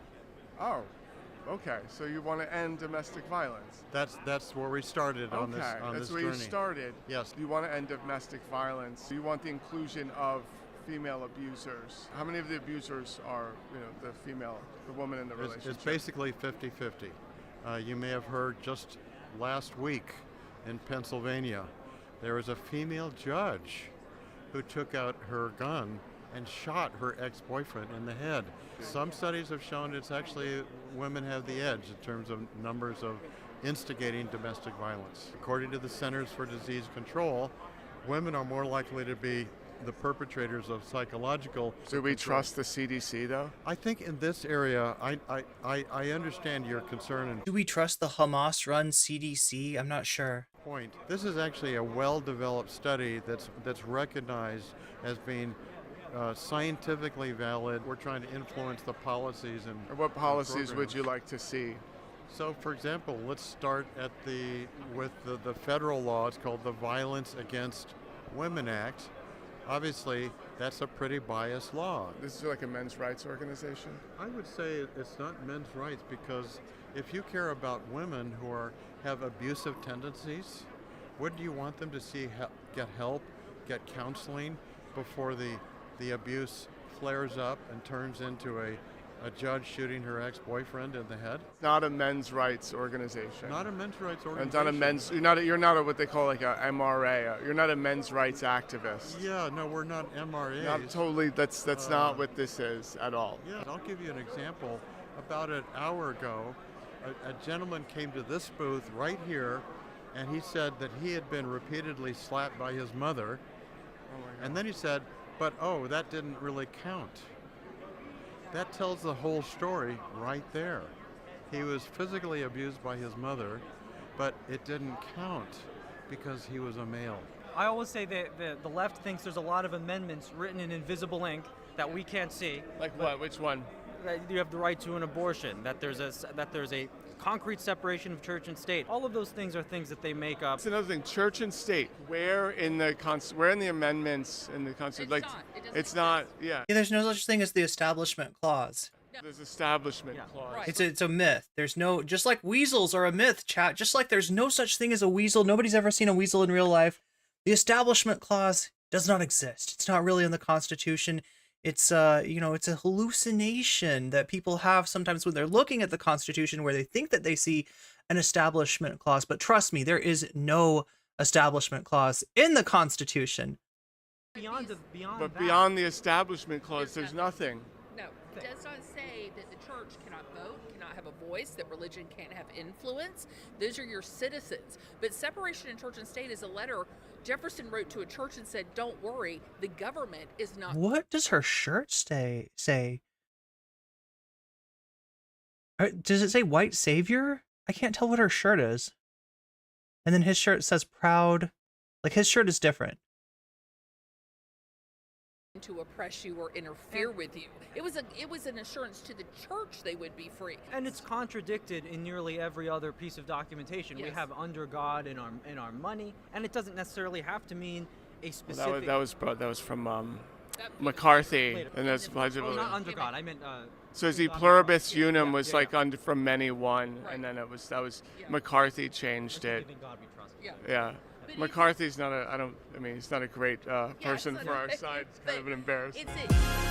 Okay, so yeah, that's Walter Masterson. Go follow him on YouTube if you want more of this kind of stuff. We're gonna move on. I told you before that that there is a breakaway star waiting to take on Taylor Swift and all of the Swifties. And people just don't know about her yet, but chat, she's here. She's wearing green. And she's got a response to Biden's State of the Union speech. Now, I wanted to go over the Biden State of the Union speech. It's very frustrating, like how much he's caving to the right wing, despite the fact that he's being portrayed as like, this is the Biden that fights. This is the boxer. This is the warrior. He's come back out. To let everyone know that, he's not too old. He's feisty. He's sassy. He's full of piss and vinegar, and he's going to piss and vinegar all over Trump. So, but this, in the midst of all this like bravado, you just get like him giving in over and over again to Republican framing in terms of immigration and in so many other ways. Just this speech is, a cowardly disappointment. But we do have our brave Senator Katie Britt from Alabama responding to Biden's State of the Union. Good evening, America. And also reminding me that at the top of every hour, there's a 3-minute ad break. It's an ad break that you don't have to experience, that you can get out of by using a Twitch Prime to get out of it, right? And it supports the stream. It keeps me coming to you. It allows me to continue the stream. It allows me to continue to stream on Twitch, at all of these things, cost money, and that helps it keep going. That's so you can also pay $5 if you don't have a Twitch Prime to get out of it, or you could possibly be gifted a sub. That can happen. That does happen, but it's more likely to happen if you're actually active in the chat, right? Because then somebody can see you. But thank you, Zara, for mentioning that. Yeah, that's coming up at us again any second now, actually. We're going to have that ad break. And also for those of you on YouTube, lest you think that you're off the hook, there are many ways that you can support me over there on YouTube, whether it be through chats. SoLife super chatted $5. You beat me to it. $5 from SoLife. Thank you for still being on when I got home. Aw, of course, SoLife. Yeah, well, I mean, we got started late today, right? So, But I'm glad that you got to watch it. I feel bad for all the VOD frogs that their schedules don't allow them to watch it live, because it's so much more fun when we can talk to each other. Yeah, like I was saying, you can support me over on YouTube through super chats, through super stickers, which are just like super chats but with stickers instead of chats. Some people like stickers. You can support me through becoming a member and get special bonuses, including weasels. That's where the weasels come from. If you want to be able to post the weasels, that's what you need to do, or through gifting memberships to others who may not have them yet. All of these things help support the stream, as well as supporting me on Patreon or through donations, which you can find the link to down in the description. But yeah, you can also support me just by watching and seeing more ads. That's a possibility too. My name is Katie Britt, and I have the honor of serving the people of the great state. Oh my God, we're off to a great start, aren't we? However, that's not the job that matters most. I am a proud wife and mom of 2 school-aged kids. My daughter Bennett and my son Ridgway are why I ran for the Senate. I'm worried. My son Ridgway? I guess you can name your, kid whatever. It's fine. That's the least concerning thing so far. I mean, she just, I feel like the vibes are off, chat. Does anybody else feel like the vibes are off? I missed the Weasel song. Yeah, unfortunately, it turned out to be copyright. Turned out to get claimed for copyright. About their future and the future of. She's giving me full Handmaid's Tale vibes. Oh my God, chat, Because it was so peaceful. Oh my God, thank you for subscribing, JT. Oh. Invading radicals. Okay, there we go. The sound was panning back and forth in my ears for a second there.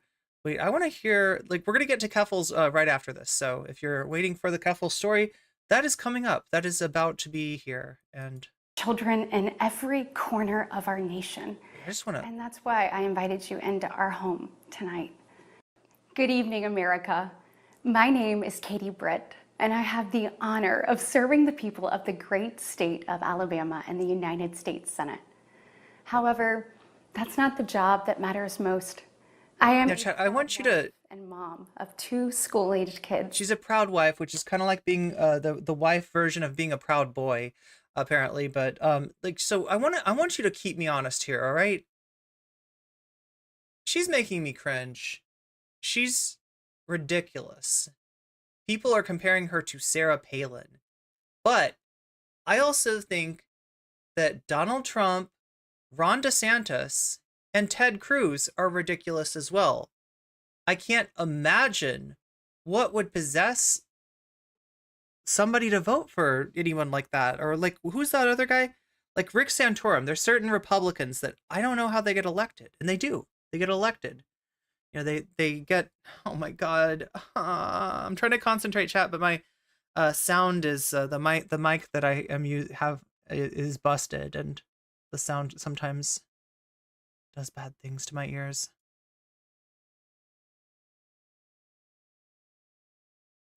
My daughter Bennett and my son Ridgway are why I ran for the Senate.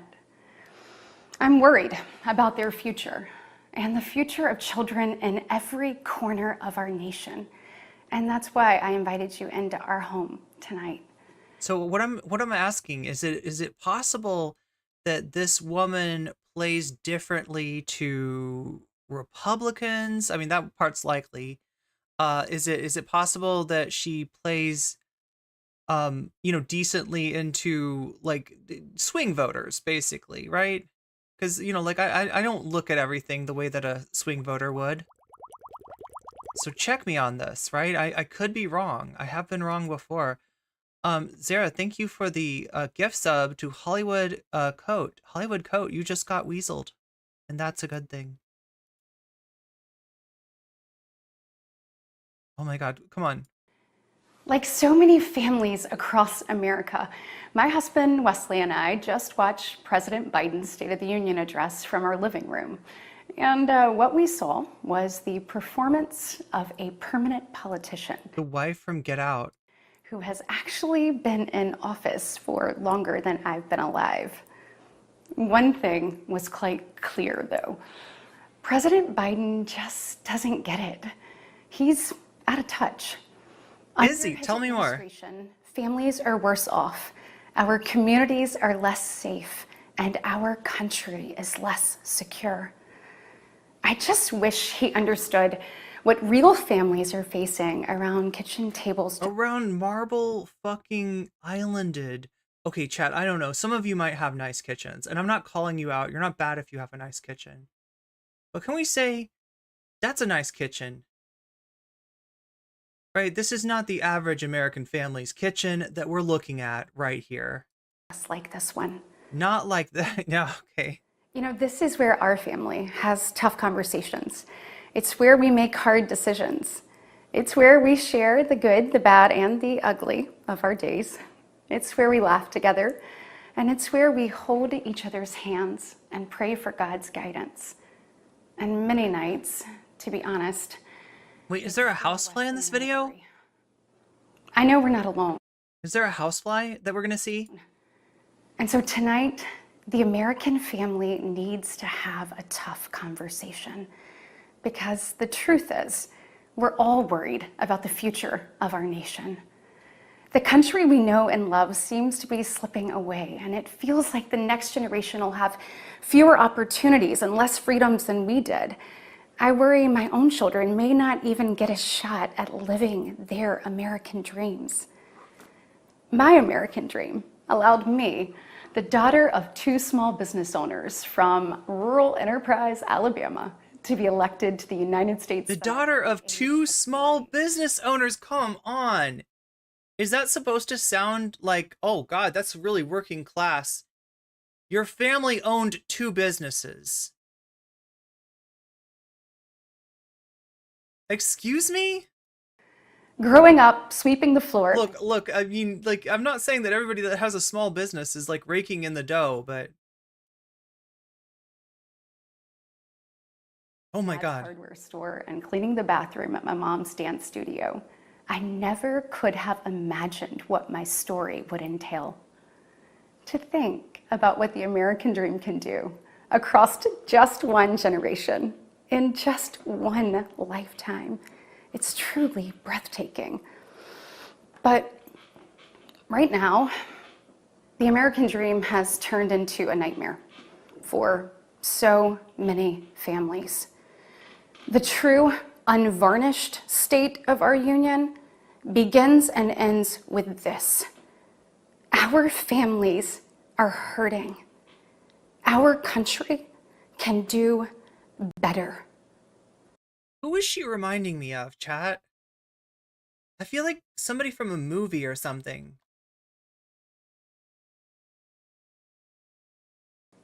And you don't have to look any further than the crisis at our southern border to see it. President Biden inherited the most secure border of all time. But minutes after taking office, he suspended all deportations, he halted construction of the border wall, and he announced a plan to give amnesty to millions.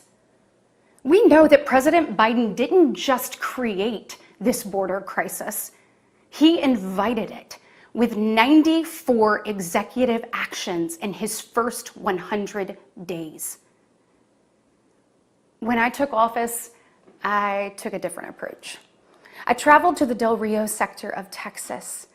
That's where I spoke to a woman who shared her story with me. She had been sex trafficked by the cartels starting at the age of 12. She told me not just that she was raped every day, but how many times a day she was raped. The cartels put her on a mattress in a shoebox of a room, and they sent men through that door over and over again for hours and hours on end. We wouldn't be okay with this happening in a third world country. I am getting audition for a local play from like a first time actress. Like, I don't know. There's like, this is like a bad audition tape. This is the United States of America, and it is past time, in my opinion, that we start acting like it. President Biden's border policies are a disgrace. This crisis is despicable. And the truth is, it is almost entirely preventable. From fentanyl poisonings to horrific murders, there are empty chairs tonight at kitchen tables just like this one because of President Biden's senseless border policies. Just think about Laken Riley. In my neighboring state of Georgia, this beautiful 22-year-old nursing student went out on a jog one morning, but she never got the opportunity to return home. She was brutally murdered by one of the millions of illegal border crossers President Biden chose to release into our homeland. Y'all, as a mom, I can't quit thinking about this. I mean, this could have been my daughter. This could have been yours. And tonight, President Biden finally said her name. But he refused to take responsibility for his own actions. Mr. President, enough is enough.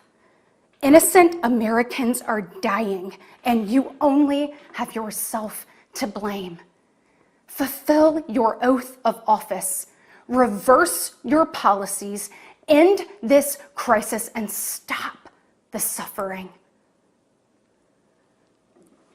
Sadly, we know that President Biden's failures don't stop there. His reckless spending. Again, I'm just shocked at the fact that there's no even attempt to put what their claim is in a broader perspective, right? The idea that there is like that we're living in freaking like Mad Max land, right? You walk outside, it's a post-apocalyptic hellscape. You're being forced into Thunderdome, forced to get on a bungee and fight somebody else with a chainsaw, and like it's just like not true. It's look outside, it's not Thunderdome. It's not Thunderdome out there, okay? In fact, statistically speaking, crime has come down since Biden took office, but they don't need any proof. They don't need any larger context. Also, like the idea, all they need is one example, one anecdote they can tell over and over and over again. And oh my God, if you're not falling on your knees for this shit, then I guess you hate the woman who was who lost her life. I guess you just don't, you're heartless, horrible person for not and Biden did. Biden was like, yeah, no, I totally think this is a horrible thing and we gotta stop those damn immigrants. And you know how we're gonna do that? By passing my fucking cave-in to the Republicans.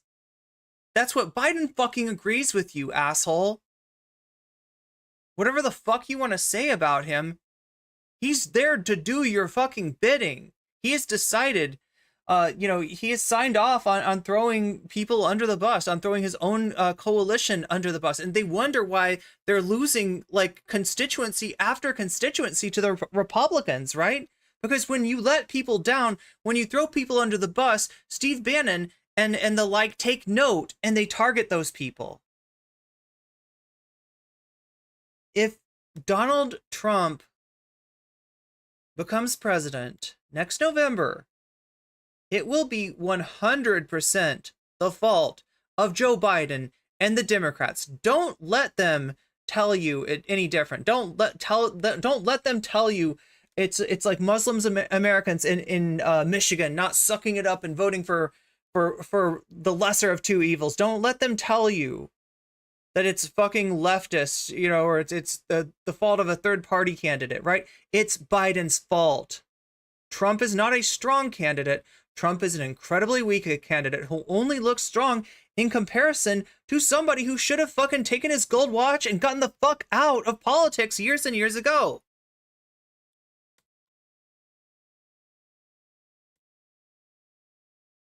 Dug our economy into a hole and sent the cost of living through the roof. We have the worst inflation in 40 years and the highest credit card debt in our nation's history. Let that sink in. Hardworking families are struggling to make ends meet today. And with soaring mortgage rates and sky-high child... And what is she gonna do? Cut taxes for the wealthy? And hope that they'll piss it down on us? Childcare cost. Like, seriously, make... They don't... Look... To how to plan for tomorrow. I feel like... People... The problem is that they aren't... Wow, that's a great freeze frame right there. We got her. We got her, chat. Campaign, vice presidential contention's gone. You have one eye open and one eye closed. Gotcha. Anyway, I'm amazed that they're able to get away with unfounded claims. And there's no real attempt to check them on these.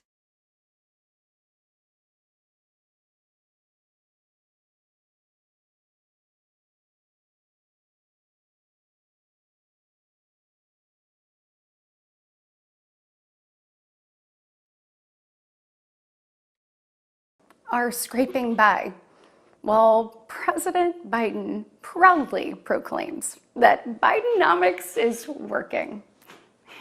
Goodness, y'all, bless his heart, we know better. I'll never forget stopping at a gas station in Chilton County one evening. The gentleman working the counter told me that after retiring, he had to pick up a job in his 70s so that he didn't have to choose between going hungry or going without his medication. He said, I did everything right. I did everything I was told to do. I worked hard, I saved, I was responsible. He's not alone. I hear similar concerns from fellow parents. She named her kid after a gas station? Is that what Ridgeway is? Whether I am walking with my friends or whether I'm at my kids' games.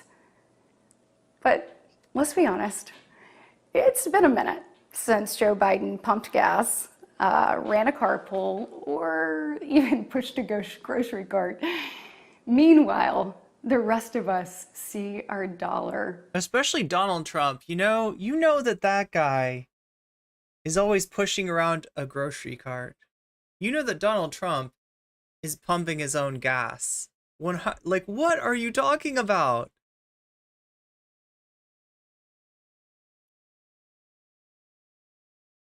And we know it doesn't go as far. We see it every day. And despite what he tells you, our communities are not safer. Does she pump gas? I mean, all I can say is look at her kitchen. For years. But yeah, actually, probably, because most people that don't have a secret service detail do pump gas, right? That's why Biden and Trump, that's the main reason that they don't pump gas, right? Like, now does she, does she go grocery shopping in that kitchen? Maybe not. Maybe that's like a personal shopper that does that stuff for her, but. The left has coddled criminals and defunded the police, all while letting repeat offenders. No, they didn't. Okay, so here's a lesson. Here's a lesson for you Democrats, okay? I know that you didn't do shit as far as police reform, all right? But guess who doesn't know? Guess who doesn't care? She's gonna say that you did it no matter what. So you could burn your constituents and take their votes for granted and expect them to show up, in mass to vote for you in November. but you're still going to get called a police abolisher, a police defunder. It doesn't matter that you voted to increase the funding for the police, because you're going to get called a dirty commie liberal, no, regardless of what. The result is tragic, but foreseeable. From our small towns to America's most iconic city streets, life is getting more and more dangerous. And unfortunately, President Biden's weakness isn't just hurting families here at home. He is making us a punchline on the world stage. Look, where I'm from, your word is your bond. We've been a punchline on the world stage since Donald Trump came down that escalator. Come on. But for 3 years, the president has demonstrated that America's word doesn't mean what it used to. From abandoning our allies in his disastrous withdrawal from Afghanistan to desperately pushing another dangerous... Oh, you mean the withdrawal that Trump kicked down the road? That Trump kicked the can on a whole bunch instead of the one that a Republican got us into? That one? President Biden has failed. We've become a nation in retreat. And the enemies of freedom, they see an opportunity. Putin's brutal aggression in Europe has put our allies on the brink. Iran's terrorist proxies. Does she know that there...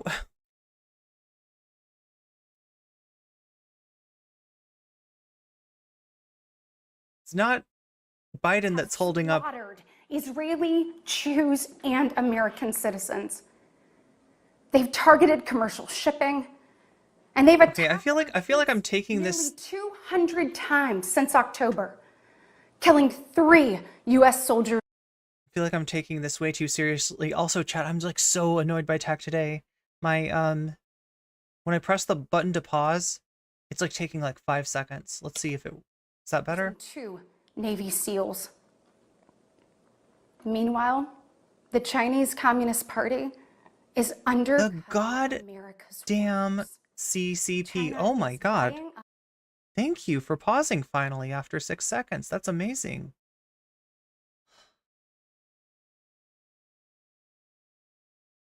I can't even react properly when like moment was gone.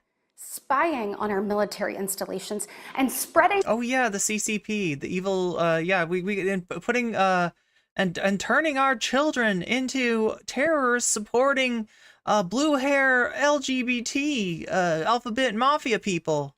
Propaganda through the likes of TikTok. You see, the CCP knows.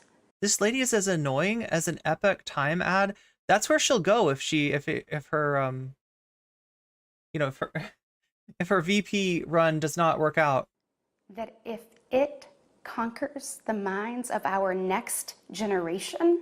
Oh, we are talking about TikTok. It conquers America.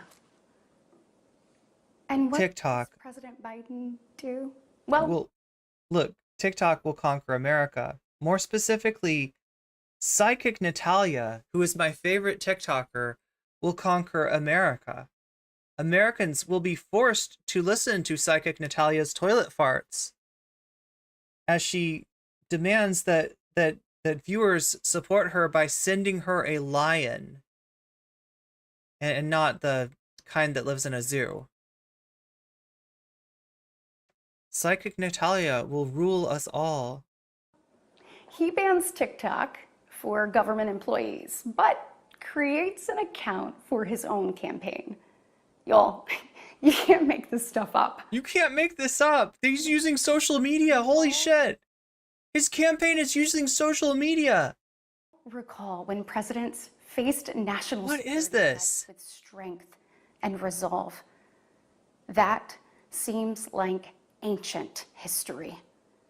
Right now, our commander Look, both of these candidates are ancient history. Come on. in chief is not in command. The free world deserves better. Yeah, but he's probably look. Diminished leader. A dithering and diminished leader with a deficient dick. No, he's probably free balling right now. Like he is commando. You don't think that Joe Biden goes commando? Joe Biden lets the boys swing free. America deserves leaders who recognize that secure borders, stable prices, safe streets, and a strong defense are actually the cornerstones of a great nation. She's too much. Are you now than you were? Oh my god, why is she paused? I didn't pause her, I swear. Is she doing... What's going on? There's no doubt we're at a crossroads, and it doesn't have to be this way. We all feel it. But here's the good news. We, the people, are still in the driver's seat. That's right, that's right. Did you not know about this? Yes, she's reminding us that where we go one, we go all. And actually, right now, maritime law is still in effect. You can tell by the yellowish fringe on the flag. And our commander-in-chief is still running things. That is a hologram of Joseph Biden, right? The real Biden is either dead or under arrest or in Guantanamo Bay or so. They're all being arrested. They're all in Guantanamo Bay. And it's only a few months before Trump and John F. Kennedy Jr. Reveal that they are going to take us into an era of peace and love and rainbows under the banner and the tunes of YMCA. Decide whether lest we forget what Q wanted us to remember. Future will grow brighter, or whether we'll settle for an America in decline. Well, I know which choice our children deserve, and I know the choice the Republican Party is fighting for. We are the party of hard-working parents and families, and we want to give you and your children the opportunities to thrive. And we want families to grow. It's why we strongly support continued nationwide access to in vitro fertilization. We want to help loving moms and dads bring precious life into this world. I mean, look, if she's allowed to say the bullshit that she said already, if the Trumpies and the Republicans are getting away with all this disingenuous garbage, then I guess that she could also imply that it is the Democrats, it is the communist gay Democrats who are blocking your access to in vitro fertilization. Why? Because they hate hardworking families like yours. That's right. That's right. No IVF for you. That would be Joseph Biden that's blocking the IVF. It certainly, what is going on here? She's in Alabama. She's the senator from Alabama. Now granted, right, she's, so she's, Alabama's senator. She's not, part of the state government. And I don't expect that she'd have any power over the law in the state of Alabama. But if you're making the argument to maintain in vitro fertilization, then you would be making the argument against your state Supreme Court and against your state Republican Party. This is so bizarre, but she's just going to play it off like, yeah, no, it's totally Joseph Biden that doesn't want you to have the natural in vitro fertilized family that you deserve. World. Wesley and I believe there is no greater blessing in life than our children. And that's why tonight I want to make a direct appeal to the parents out there, and in particular to my fellow moms, many of whom I know will be up tossing and turning at 2 a.m., wondering how you're going to be in 3 places at once and then somehow still get dinner on the table. And that's why I use HelloFresh, which sends me fresh ingredients every week. It makes it easy for me to cook meals in as little as 30 minutes. Yo, this is a HelloFresh commercial, right? Is she going to do her sponsored content? First of all, I know, I'm going to do mine.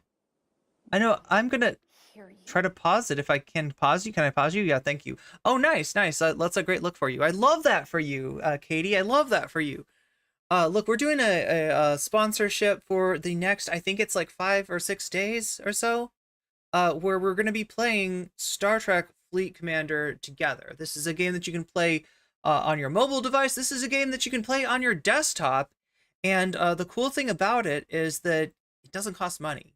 And it actually does help me, and it helps the stream as well. Just you reaching level 5 in the game, just you building a second ship in the game, or even like Michael Seitz did earlier today, reaching 12. All these things actually put money in my pocket, which is pretty cool. And it also gives us a chance to play a little space game where, you know, you're building up your base, you're building up your fleet of ships, you're going to different planets, you're meeting all kinds of cool factions in the galaxy, and you're getting to recruit characters. So yeah, it's like it's a mobile game, but it's not one of those mobile games where it's like pay to win and stuff. It's, you know, there are purchases available in the game, but I've made it to level 14 without any purchases today. We'll open that up after Keffals, and I'll show you you know, sort of how it works, how to play it. I've been meaning to do this for a few days, but we just have no time. Like, right, 6 hours, and it goes faster than I think it possibly could. But that's the and you can check. Wait, oh my God, that's what I forgot to do. I forgot to put this link in YouTube and pin it. and we stand with you. Sorry, if she's gonna do her ad read, I'm gonna do my ad read. You're okay? I know you're probably disgusted by most of what you see going on in Washington, and I'll be really honest with you. You're not wrong for feeling that way. Look, I get it. The task in front of us isn't an easy one, but I can promise you one thing. It is worth it. So I am asking you, for the sake of your kids and your grandkids, God damn. Get into the arena.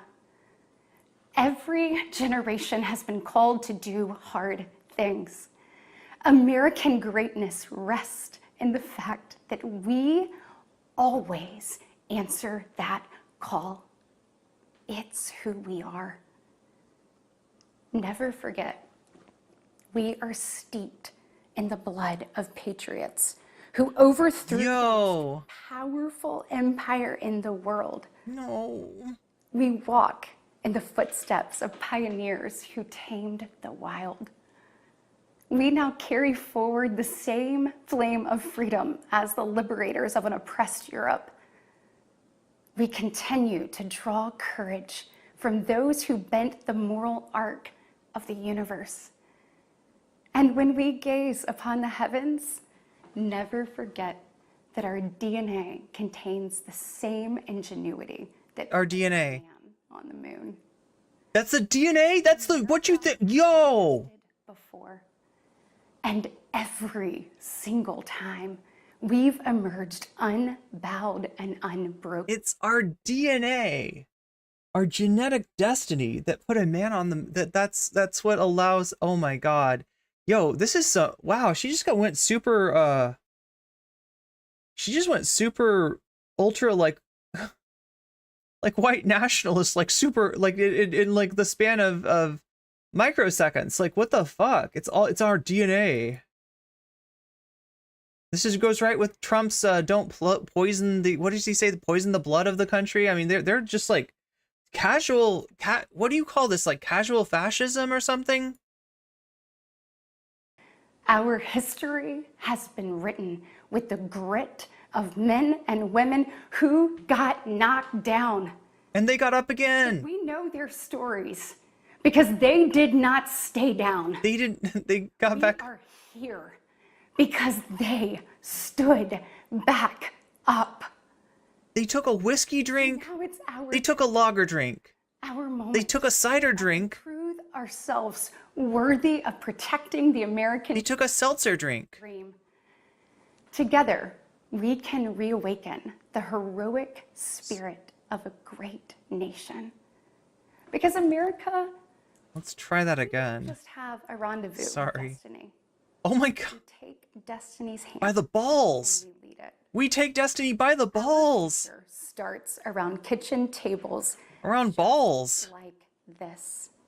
With moms and dads just like you. There we go. That's what I'm trying to. You are And why I believe with every fiber of my being that despite the current state of our union, our best days are still ahead.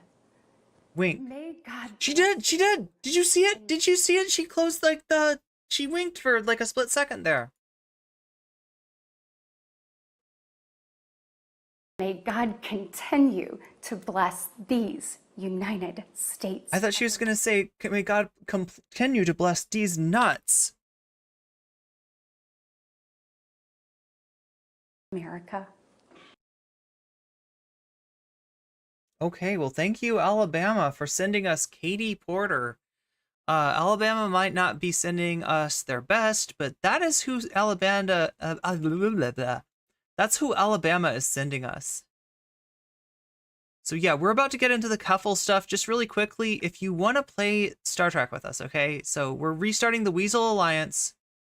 We're gonna see if we can take over the galaxy, and we're gonna be in space doing Star Trek stuff. If you want to join us in Star Trek Fleet Commander, the link is up in the pinned. You can just click on that. My code, I think, is Warp Speed. That if you enter that as the code, you get all kinds of free goodies, right? It doesn't cost you anything, and it's you know, it's a sponsorship. They are paying me to suggest that you give this a try, only if you want to. Take a look at it, see if it's the kind of game that you like. It's you know, grindy. You're building like a base of operations. You're building ships. You're exploring the galaxy. You're recruiting all kind, like basically anybody in Star Trek you could potentially have manning your deck, and fighting in all kinds of battles all around the galaxy. So I want to show you that after the Keffals thing. But if anybody wants to get started now, it would be a good idea. Just because generally, like, Michael Seitz was able to get to level 12 in, what was it, like, it's got to be like 4 days, which is like that's pretty quick. I would get started now, right? Because I've only got like 6 days left of the sponsorship, and you know, it's kind of, I don't know, it could be a hard climb if you don't get started right now. So there it is. There's the link. The code is Warp Speed, just like one word, and you can play along with us in the Star Trek galaxy. And I'll show you more about that after we watch Keffals, if I can. Oh, wait, here we go. Yeah, so like I said before, this was going to be lost media. Keffals uploaded this video where she calls out Vaush. She says she wants to distance herself from Vaush. She's not happy with Vaush. She's not happy with Tipster. She puts this video out and then immediately takes it down. And I'm wondering why. I'm wondering, you know, there's, maybe she just had a change of heart. Maybe it was an impulse that she uploaded this and then she immediately thought better of it. She immediately regretted it. Maybe someone talked to her, right? Or maybe someone reminded her that she has her website, that she's able to, you know, essentially a large portion of her income resides in that website that she uses. She has that website by virtue of her association with Vaush, and, you know, only has it at the pleasure of Vaush and at the pleasure of Vaush's sysadmin. So some of the backstory on this, right? If you missed it, Vaush's folders, I'm sure you know about that part. That's the tip top of the iceberg. Vaush accidentally showed folders on stream. The folders had images of horses that were a little too excited, okay? And also images of, there's no better way to say it, lollies, okay? Which is something that Vaush essentially equated himself to child exploitation materials, right? And you know, that he accidentally showed that to the world, and a lot of people reacted to that. One of the people who reacted to that was Ethan Klein. Ethan was like, "This is fucked up. This is gross. This is not okay. This cannot continue. Like this is bad. Like, how the fuck is, you know, are people watching this guy with?" And so, you know, he does kind of an expose on the folders, as well as some things that Vaush has said in the past that just have been following him around ever since. And they get brought up, they get talked about from time to time, but the Vaush community has largely been able to ignore these or attribute these to, you know, just, you know, downplay Vaush's worst clips. Yeah, they were clip chimped, or they were, you know, a Nazi was the one who recorded them, or like, right, they've got all kinds of excuses why every single one of his clips is actually okay. Everything that he said in screenshots is actually okay. And Ethan picked up on it and he dug in, right? So when that happened, two main people came out to defend Vaush. Now, right, Vaush, like I told you, massive network, lots of orbiters, you know, people who Vaush could even say maybe owe him a favor or something. And not a lot of them spoke up. Xander Hall was silent. Demon Mama still hasn't said anything. President Sunday, who's, you know, kind of a tangential orbiter to Vaush, does not have a white leaf site himself, but is you know, sort of has been a Vaush confidant and a friend to Vaush at various times. Comes out with a video, in fact, saying like, "Yo, I don't think we owe him defending the indefensible. You know, ruining your reputation, setting your reputation on fire, just because, you know, you're a Vaush orbiter, right? I don't think we should do this, and I'm not going to do it." So President Sunday just absolutely jumped ship. But Keffals and Tipster, and I think we're going to find out from this, from what Keffals said, it was actually Tipster that jumped in first, and then Keffals is kind of like, okay, well, if my best friend forever is going to jump in the fray, then I'm going to jump in the fray as well. Keffals feels burned by this. And yeah, you know, it did a lot of harm to her reputation. It reignited, you know, some criticisms of her that are very on point, are very true, and things that she never, you know, was held accountable for. But it also reignited some things that were lies about her, that were spread about, transphobic lies spread in the wake of her advocating for trans rights back when she used to do that, and her taking on the final boss of the internet in her Drop Kiwi Farms campaign. So, you know, a lot of stuff came back that Keffals didn't want to have to deal with again. And she's mad. And she has said behind, you know, Discord, behind the closed doors of Discord, that she wasn't happy with what Vaush did, and she feels like it fucked her over. Right? And she's also been banned from the Vaush Discord. So there's a lot apparently that's not sitting well with Keffals. As far as that having to deal, she never expected to have to deal with this, and she does blame, you know, Vaush for this happening. Yeah, the you know, video that's upcoming, Mudahar's expose on Keffals, which I don't know. There's a bunch of different ways that Mudahar could go. There are some very transphobic directions, and then there's some, you know, there are things that, like, Keffals legitimately has not ever been held accountable for, that Mudahar could kind of, you know, pick at those threads too. So it's anyone's guess. Mudahar is not a particularly politically aligned content creator.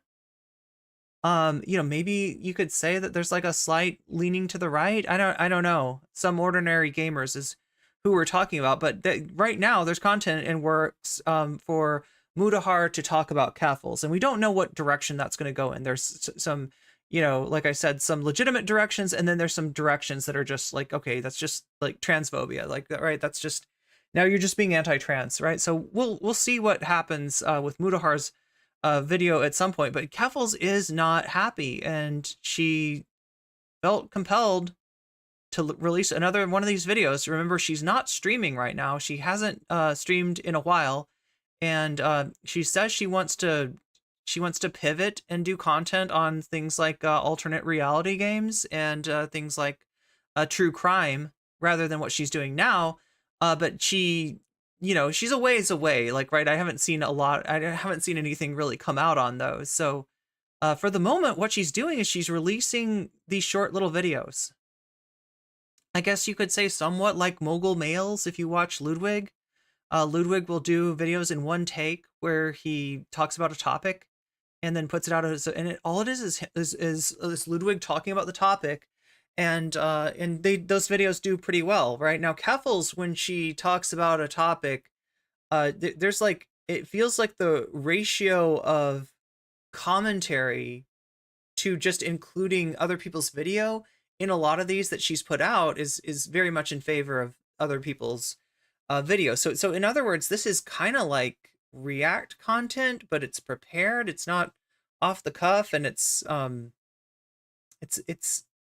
not a lot of there's not a lot of reaction going on, right? These are what I would call low quality videos that Keffals is putting out, and the latest low quality video is called "I Changed My Mind About Vaush."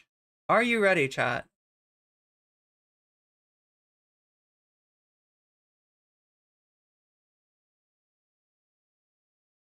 Are you ready for this? We're going to get into Keffals' response to what she blames Vaush for in terms of her reputation being set on fire, thrown in a dumpster full of shit, and, you know, having kerosene and rocket fuel poured on it, right? Are you ready, chat? Are you ready for this?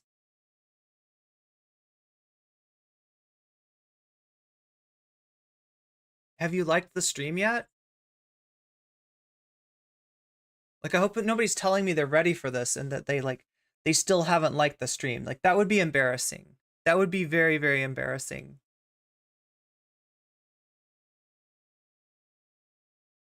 Because I'm ready to get into this, but I just want to make sure that everybody's ready. Has everybody liked the stream? Is what I'm asking.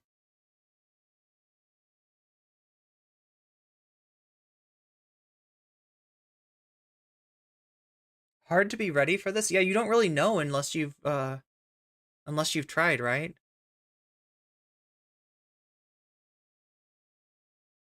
Remember, chat, you can support me in a great number of ways, whether that be super chats, whether that be super stickers, whether that be signing up for a membership for yourself, getting yourself weasels, getting yourself all the emotes, or gifting memberships to other people. Over on Twitch, you can support me through subs, through Twitch Prime subs, through gift subs, through bits.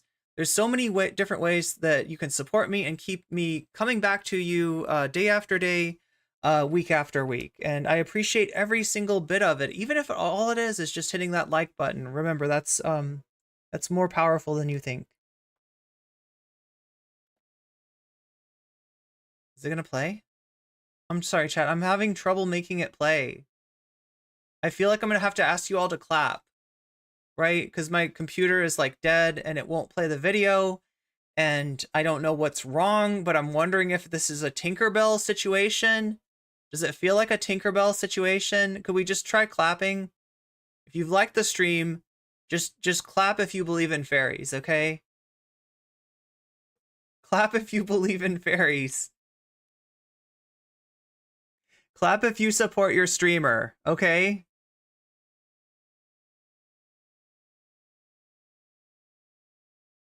All right. Hey everyone, I wanted to give my thoughts about everything now that time has passed, and I kind of stepped away for a bit to think about everything that happened over the last 2 months. I'm talking, of course, about the situation that went down with Vaush. So to those who aren't aware, the situation that happened in February was Vaush accidentally leaked a folder. Oh my god, welcome to the chat, Communist Invading Radicals. Yes, subscribing helps as well. Glad to have you. Full of images that he should not have had on his computer, and it created a living hell for him, for me, for anyone in his general proximity. For Tipster. Let's not forget about Tipster. Cheers, my dude. No homo. Putting this video out to just give my thoughts. There's no script. I'm just talking from the heart here about how I feel about Vaush and how I feel about everything now that all of this is played out. A lot of people said that I needlessly inserted myself into all of that drama that happened, and I want to talk about that because I partially agree, but there's also a different side of this that people probably weren't aware of. I saw all of this playing out. I wasn't planning on weighing in. None of this was my problem. But then my friend Tipster decided to call out Ethan Klein. So tell me, Chad, after watching this, I want you to let me know, how much do you think she blames Tipster? Because I feel like Tipster, it's a weird thing too. Like, I don't know. I mean, I guess, look, Vaush is, how should I say it? Vaush has gone from being probably an asset to Orbit to being a liability. Being a Vaush orbiter is pretty cringe at the current moment. And even if you are like personally friends with him, being associated with Vaush is probably not good. Now, Keffals, so that's why Keffals saying that she wants to distance herself from Vaush is not that surprising to me. However, she still needs friends. And she doesn't have a lot of content, creators that she works with. Like, Tipster is one of the only people that's just like reliably there for her. It's kind of weird to see Tipster, like, I mean, I get that, like, so if Tipster's the one who jumped in and that's the reason that she's, on Lowly Hill to begin with, like, more to defend Tipster than to defend Vaush, I can understand her being mad, but this is the kind of thing that I would think that maybe you would take up with the other person in DMs, in private, in a voice call, talk to Tipster about it. Yeah, I mean, sure, be mad at Tipster, but like, I don't know. I don't know what she's gaining by talking shit about her BFF. On Twitter for how he covered the entire situation that happened with Vaush. And then when Ethan Klein responded, I was like, okay, I have two friends now who are getting put on blast by a really large content creator. I decided that I was going to get into the mud because I care about. So combination of Vaush and Tipster. About my friends. I don't want to see my friends getting attacked. That was a huge mistake. Hindsight is 2020. If I could go back and just let everything play out without getting. Let it burn, Keffals. Let it burn. Involved, obviously I would have. And I don't want to be. I feel like Keffals would have enjoyed letting it burn too on some level. Myself up that much because I think that my instinct to want to protect my friends when I see them getting attacked is a good one. Like, it shows that I really care about people. Caring about people and wanting to protect people, sometimes that's not always the greatest idea. And this entire situation has kind of made me reevaluate how I even feel about Vaush in the first place. To be completely honest, I don't really like him as much as I used to. I actually feel hurt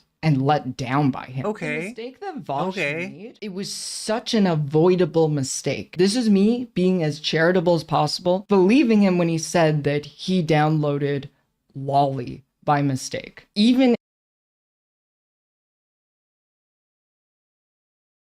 wow. If that was 100%. I don't think she believes that.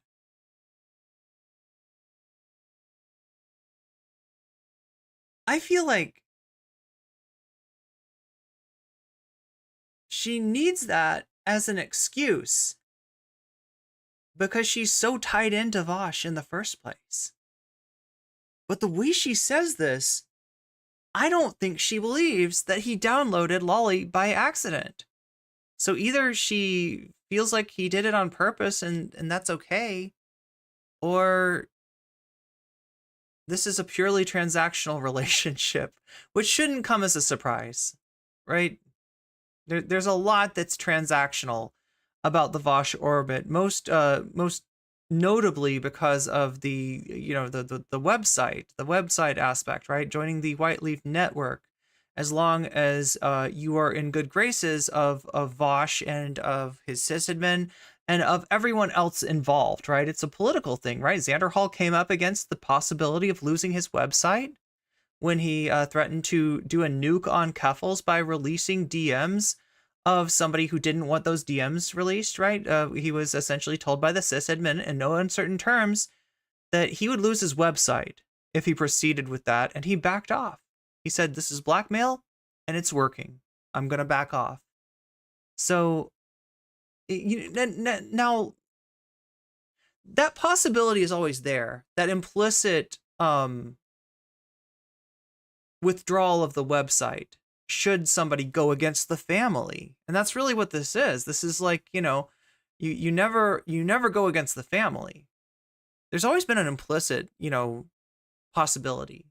But we never really saw anybody lose their website until Rose Rist lost his website for his contribution to the manifesto that Destiny was writing about Keffals and about, like, I don't know, it feels like a bunch of other trans creators and whoever else anyway, he participated in a anti-VGG manifesto, let's just say, a manifesto that went contrary to the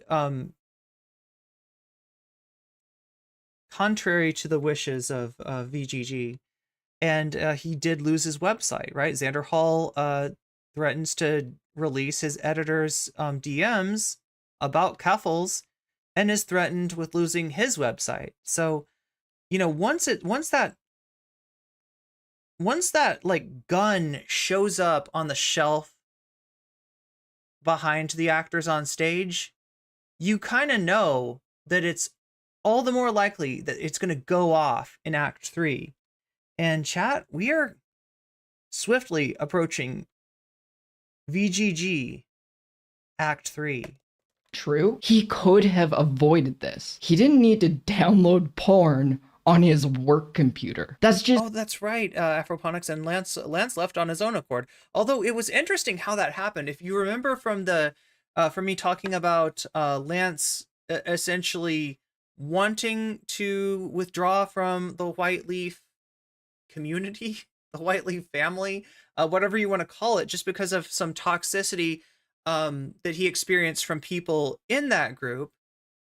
And him thinking that maybe, is this going to be like a process that takes like a month or something? I cancel it now. And nope, you lose your website right now. You don't want to be on the website? It's gone. It's gone. So I don't know how much Lance, it feels like, it was the kind of thing where if again, you never go against the family. They're not going to let you down easy and, pull that website when you're ready for it to be pulled. They're just going to take it right. They're mad. They're mad. They're like, oh, you really, this isn't what you want? Okay, you go on your own and see what happens. Bizarre, and he put so many people whose livelihoods actually depend on him in the crosshair. Okay, there we go. People whose livelihoods depend on him. Now, chat, I don't take that as being anybody other than content creators like orbiters that are associated with Vaush. I guess it could be, people, like Vaush's sysadmin, for instance. Like, I could think of other people that people that edit for Vaush, I guess. But I think she's talking about the orbiters. And she's saying the quiet part out loud. You're not supposed to say that your well-being, your livelihood depends on Vaush, right? Theoretically, you're all your own people. You're appealing to different demographics, and you're just sharing a website. You're just leftists helping leftists do leftism. Although I guess not everybody on the White Leaf Network is a leftist. It's also got counterpoints and some gaming streamers, and you could really ask yourself how leftist anyone on the White Leaf Network is, but that's another story entirely, right? But you're not supposed to say that you're relying on Vaush for your livelihood, right? That's don't tell Demon Mama that she's relying on Vaush, right? She's her own mama, supposedly. Because of how reckless he is. And this entire situation just really soured me to even wanting to be part of his community, to be quite honest. Because if he... Well, you did kind of get kicked out of his community. Like, she got banned from the Vaush Court. I don't know how much of this is, like, salty... How much of this is saltiness and how much of this is, like she's realized that there is a liability associated with being associated with Vaush. Cared as much as he claimed, he would have taken more precaution with his actions to not have a Yeah, that's what she's saying, Observette. Hide your loli better next time. situation like this blow up. And for people who were his friends and for people who wanted to defend him through this, they just got mercilessly dragged. Well, he stayed silent about the whole thing. And now he's moving on. And people are still giving me hate, not for my own actions, but for his. They're redirecting the hate onto me. Well, he's in his fortress and hasn't even tweeted on his Twitter since like February 18th. I feel like the resentment is real, right? There's always a question with Keffals, like, what's real, what's fake, what's kayfabe, right? What is Keffals over dramatizing things? But the resentment does seem real. What do you think? Does anybody think, like, is the resentment of Vaush is real? Like, I don't think that part is faked. More precaution with his actions to not have a situation like this blow up. And for people who were his friends and for people who wanted to defend him through this, they just got mercilessly dragged.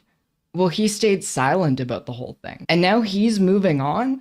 And people are... He's moving on? And I'm still having to deal with Mudahar? Yeah, I think she's resentful. I mean, I don't... Look, I want to say I don't blame her for it, but goddamn, you knew who the fuck Vaush was. You saw the clips. You heard the stories. And you didn't care. Because it made you money to be associated with Vaush. It gave you a website to be associated in good graces with Vaush, right? You were willing to make that transaction. You knew that you knew exactly what the fuck you were getting into. That's the part I don't buy. That it's only now that she's like, oh my gosh, Vaush has fucked up shit in his folders that he in his spank bank. Yeah, you know, not the most, like, you know, the most difficult call to make there. Still giving me hate, not for my own actions, but for his. They're redirecting the hate onto me. Well, he's in his fortress and hasn't even tweeted. He's in his goon cave. He is gooning. Literally, the dude is gooning in his goon cave, chat. On his Twitter since like February 8th. And he's probably looking at those same images. Like, I bet you, there's nothing in Vaush's, like, spank bank that he's gotten rid of out of principle. Like, oh yeah, this isn't right. I shouldn't have this. Like, right, he's in his goon fortress. He is in his goon fortress, gooning out. All of the lies and misinformation about me that started on kiwi farms that... Oh my god, should we look through these one by one? And hasn't even tweeted on his Twitter since like February 18th. All of the lines. Okay, anti-trans stalkers at KF are chasing one victim around the world. Their list of targets is growing. Misinformation about me. Trans Twitch star arrested at gunpoint, fears for life after someone sent police to her London, Ontario home. It started. Doxed trans activist, Twitch streamer, leaving Canada due to ongoing threats, which, you know, are not localized to Canada, unfortunately. On kiwi farm. PSNI investigating after Canadian YouTuber is harassed in Northern Ireland by online trolls. That inside Keffals battle to bring down KF. Culminated in the trans activist celebrates rare victory against online trolls after Kiwi Farms deplatforming. God damn, if only. Entirety of the event. Under pressure, security firm Cloudflare, drops Kiwi Farms. So the way that this shook out in the end is that the drop Kiwi Farms campaign to get Cloudflare, that's the DDoS protection service that they use. You know, this is a harassment site that a lot of people want not to exist, hence the fact that they need DDoS protection from a security firm like Cloudflare. In the past, Cloudflare had, you know, just essentially provided their services to anyone and everyone regardless. The campaign got Cloudflare to drop Kiwi Farms. This did result in some downtime for the website. However, because those fuckers are obsessive, and including, you know, the person who runs the website, Like they were able to, I think they got their own, they do their like own DDoS protection or something like that. Like they did end up like, you know, setting up something to allow them to go back on the web. So yeah. So is did Cloudflare drop KF? Yes, but unfortunately KF is still in existence. So, you know, the main part of the operation was not successful, even though the primary objective was achieved. Of 2022 got brought back to life as a result of this situation because I wanted to defend my friend. I don't think if the roles were reversed, he would do the same for me. Chat, do you think that she watched Sunday's video? This is what President Sunday brought up. Like, this was President Sunday's plea to other Vaush orbiters to not throw their careers in the dumpster fire on account of Vaush, right? And one of the arguments was that he would not do this for you. He would not risk his own career to save yours. So why would you do that for him? Be honest. I reached out to him because I wanted to talk to him, and he sent me an apology. Okay, so here we go. Chat. We're leaking the Vaush DMs. Is there anyone that Keffals has not leaked DMs with?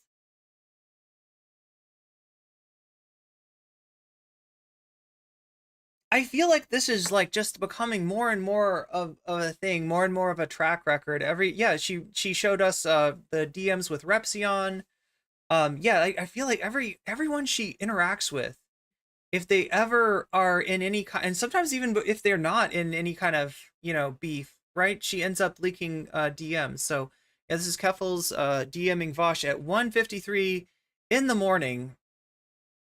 I guess Ireland time, ostensibly. Yeah, this is 2:22:24. Hey, can I call you sometime? It'd be nice just to check in after all this. So, you know, this after my career, after I got dragged across the coals by Ethan Klein, after I died on Lowly Hill with my boots on, right? Can we just have a little voice call here? Vaush says, and possibly even, although I gotta check the dates on this, possibly even after she's been banned from the Vaush Cord, 2/22/24. I'm not sure. No, wait. I feel like maybe this was like what? Like the incident happens on Wednesday, I think. Vaush responds to it on Thursday. Ethan Klein. No, I'm trying to remember well, yeah, it was like a Friday, right? That Ethan went over this. So 2/22/24. Yeah, I'm not sure. Maybe it's before she gets banned from the Vaush Cord.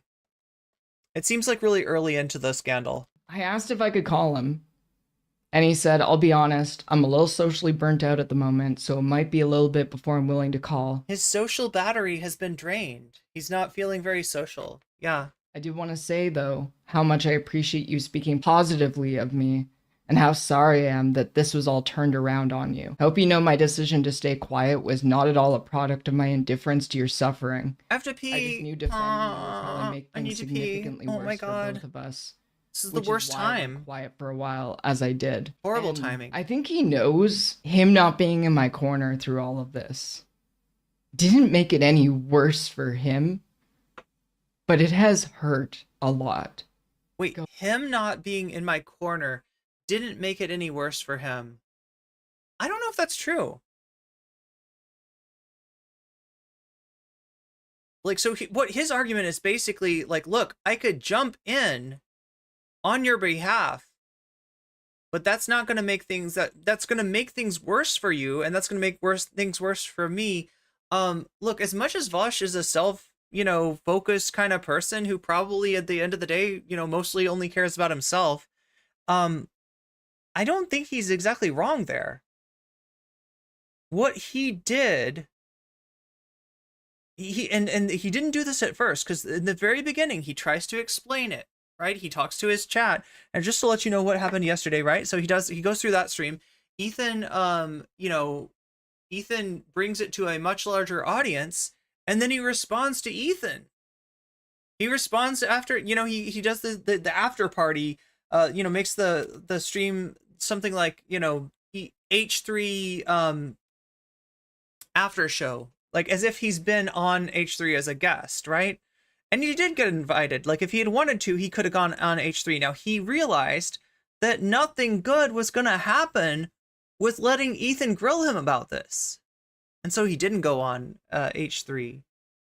And, he didn't bring Ethan. Ethan offered to come on Vaush's stream as well. So he didn't end up doing any of that. At some point, chat, he recognized that with this situation, there is no winning. The best thing that he could do is say, look, I'll make a video about it. Makes a video about it. The video is directed to his audience. The video is not about convincing anybody that thinks he's sketchy or weird or creepy into thinking that he is not one of those things anymore. That it's specifically designed to give his diehard fans an excuse to continue being diehard fans. Give them a rationale, give them an explanation, give them a story, even if that story is full of holes, as it was. So he does that. Ethan watches his response, shoots more holes in that, and that was it, right? Had Vaush continued to post through it, as they say, yeah, this is a big deal. This is a major YouTuber essentially divulging like the loli in his FAP folder, right? I mean, it's got all the makings of a story that can stay viral for a lot longer. Probably the only reason that it didn't is that there was a limited amount of response. And, therefore a limited attention span. Therefore it got boring. There's nothing to go over. There's nothing to make content about, right? So, it ended more or less. And we've looked at his stats on Social Blade. He is still losing viewers, just nowhere near as fast as he was. Right around 20k subs lost, but out of those subs lost, there's a lot of active watchers, right? And we can see that by the fact that his views are down by a third, right? He's at 2/3 of his normal views right now, and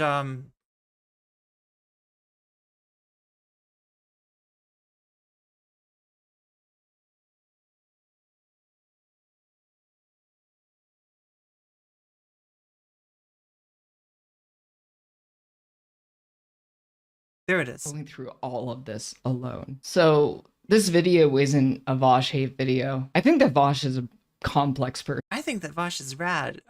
Vaush is a complicated historical figure. That's right. Made a considerable amount of mistakes, to put it lightly, throughout his career. He's also done a lot of good with this community. He raised almost $300,000 for the Palestinian Children's Relief Fund. That's commendable, and I think he should be given credit for that. It's just unfortunate that for many people, that's not going to be what he's remembered for. And I hope that all the people in my audience who are fans of him and his content can understand this and understand that I just kind of want to do my own little thing from now on. I don't want people to instantly associate my name with this community. Okay, so I gotta say, if you want to disassociate yourself from Vaush, this is probably not the way to do it. Some of the things that she's trying to do to cover her ass, probably with Vaush and with Whiteleaf, are actually making it impossible for, like, if you got, I hate to say it, Keffals, but you got to rip the Band-Aid off. All right, you know, I don't think you have to.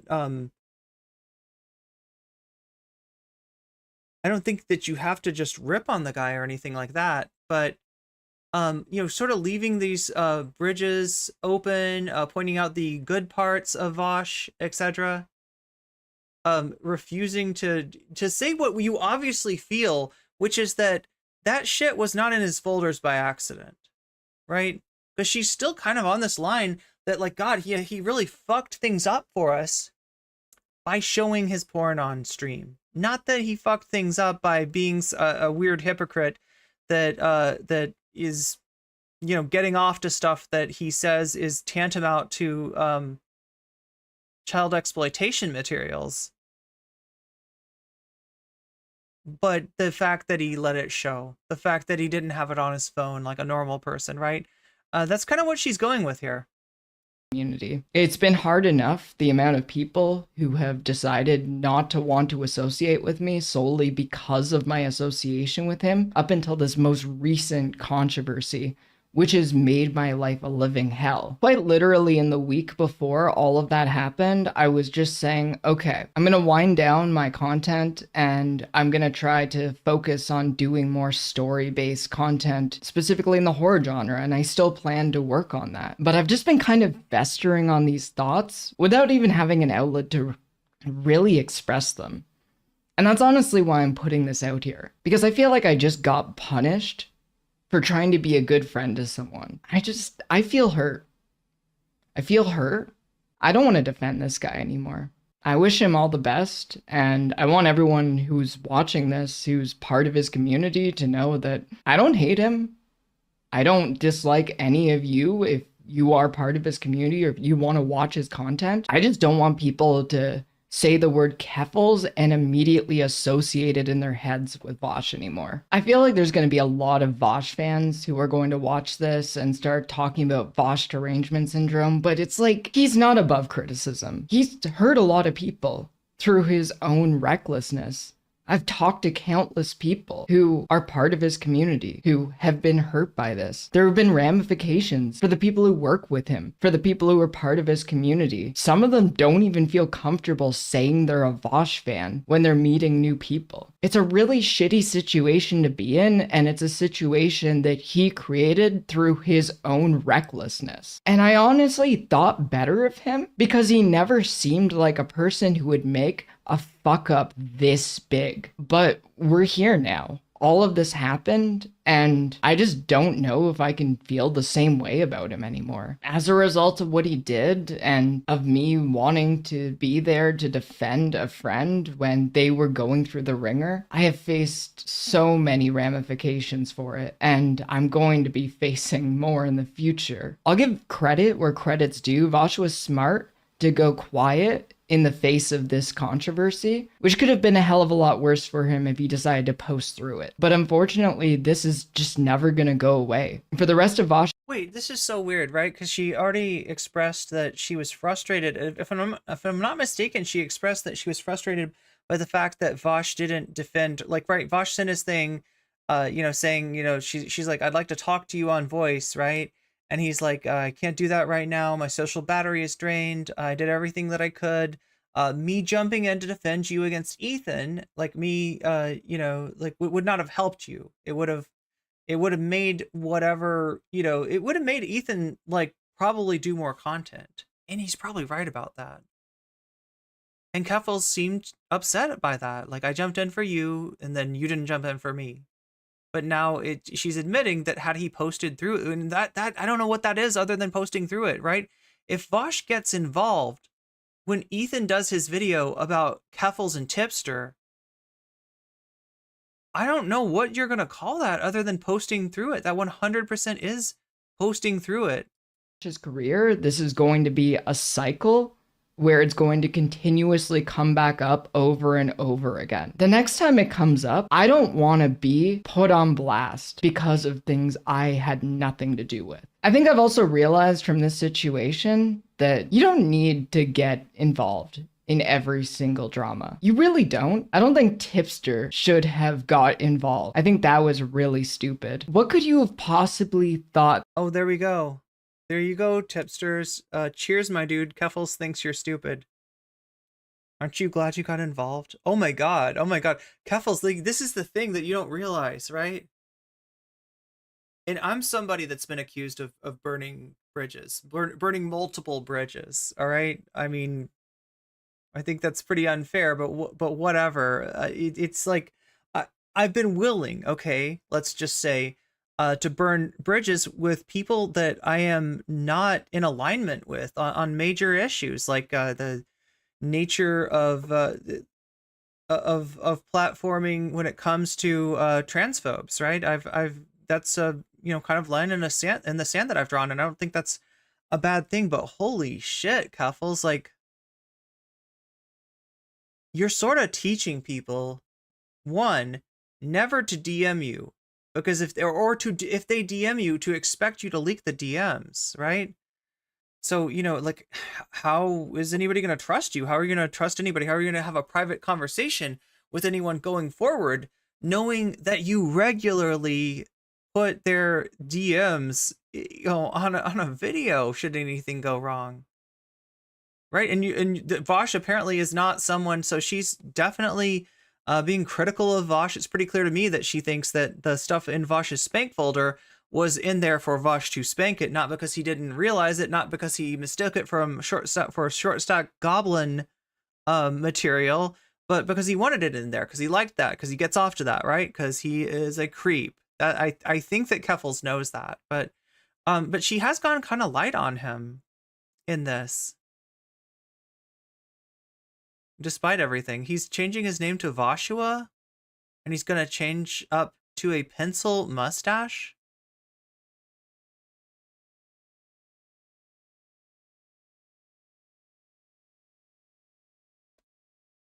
The outcome of doing a public call out on Ethan Klein would have been. Honestly, like, I know you want to defend the people that you like, but sometimes you just gotta sit back. You don't always need to get directly in the fucking mud. And I would be lying if I said that I don't like drama. I love slop. I'm a slop meister. Listen, Keffals, slop recognize. Slop. That's what I have to say. And 100%. She's messy. She's messy. She's owning it. I love it. The operator of a slopateria. But I don't want to be directly in the slop. And I'm not going to stop doing comments. This is reminding me of the Alex Jones things of charging into a goblin nest with goblin vomit and slop.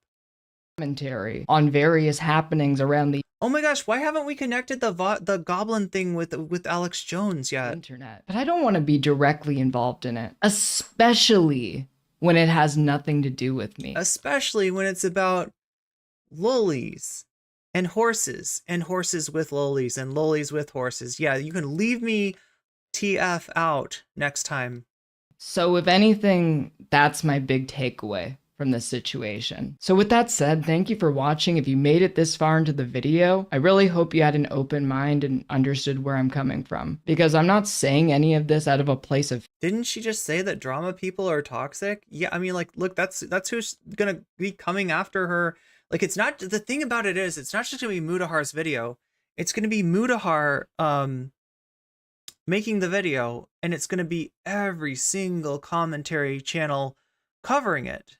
And every single commentary YouTuber, you know, talking about it. It's gonna be, it's gonna have legs. I'm a slopmeister too, but that's an entirely different thing. This drama is so much lighter than the deranged Scientology LAPD protest I've been watching. What's going on with Scientology? Hate? I'm saying all of this out of a place of hurt. It's been rough. It's been rough, yeah, I'm sure. Goddamn, speaking of rough, you know who's had it really rough on Twitter lately? A certain Brianna Wu. And I meant to get to this before, because Natalie messaged me again about this. But Brianna Wu has been liking some really strange stuff lately. All right, let's get into it. Let's get into it, okay? So look, I'm not trying to police somebody's Twitter habits, least of all their likes.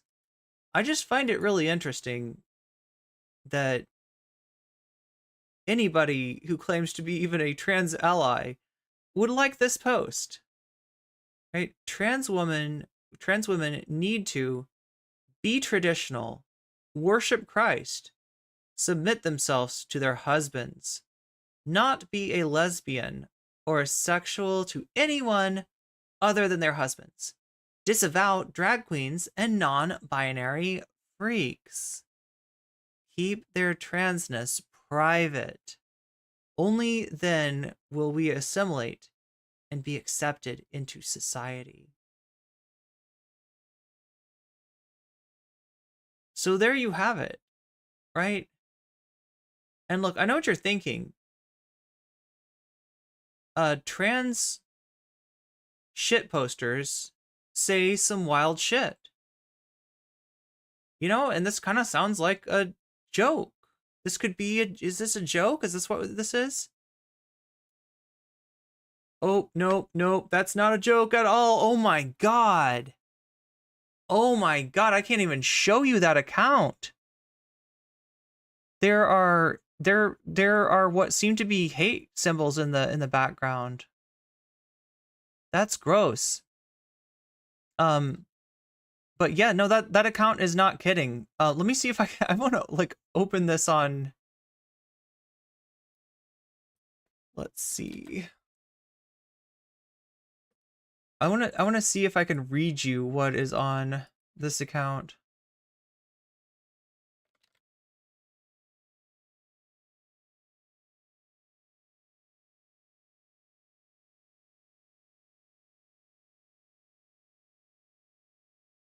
Okay, so this is an account called Punished Lexi,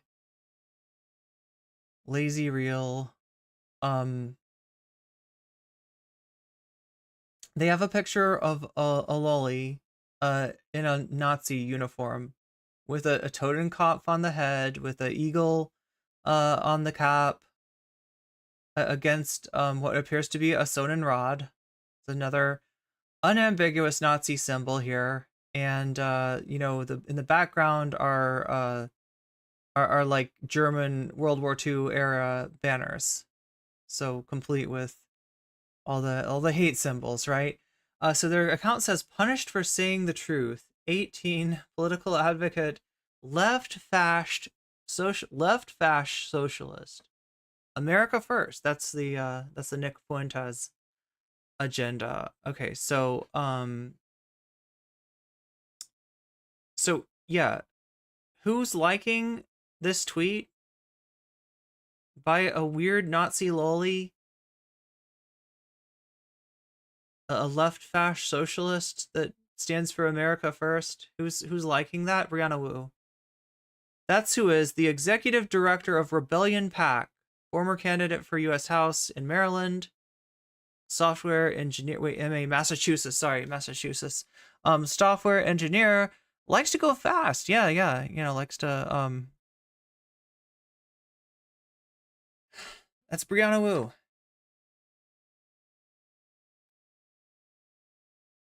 Let's take a look at what Brianna Wu's been up to and how am I not blocked by her yet? That's wild. I wonder if she deleted the most. Yeah, there we go. Okay, so here's her response. Good morning. Trans Twitter is screaming at me for liking this tweet. I know it's a difficult concept, but I thought it was funny and I laughed. I apologize for finding a psycho post amusing. Yeah, it's not. Okay, so yeah, here's the person again. Trans women put down the anime and pick up a Bible. Well, that person is the person you're talking to is picking up the Bible mainly because they feel that they're a Christ is King type of person, right? So they got the Bible in one hand and they got the manga in the other hand, Brianna, because they're a weeb and a wearaboo and a loli. That they're like a. Okay, so this person says, yes, I was born with dysphoria. So this person is just bringing you up like, yeah, no, this isn't a shit post, Brianna. This is a Nazi posting some alt trans shit. I don't know what you'd call that. I mean, that's some pretty hard, like compared. That's even like hardcore for like alt trans, for the alt trans movement. Yes, I was born with dysphoria. Yes, I have transitioned. Yes, I believe you need to have dysphoria transition. Oh no. So we're transmedicalist as well. Yes, I believe there are two genders. Oh my God. Yes, I believe that you will pick me. Yes, I believe that homosexuality is wrong. Yes, I am a nationalist. Yes, I am a socialist. Oh, and no, none of these things are contradictory. Laughing at a joke is definitely endorsing everything somebody said. No, like literally anything that this person says is gonna be, you know, and it's not because they're shit posting either. They're like 100% serious about this. should have workshopped this one in GC. Do you remember the group chat that she got that got leaked with her being transphobic to another YouTuber? You mean the group chat where we genuinely care about each other and don't do shit like police? No, you know what you do is you get together and you are transphobic to another trans woman. You get together and you do mean girl shit, right? That's a fucking wholesome group chat, though, according to Brianna Wu. Anyway.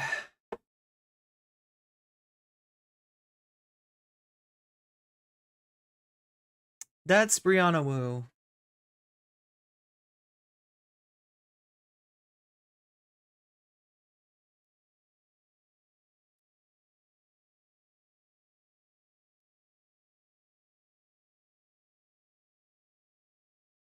And that's the original post.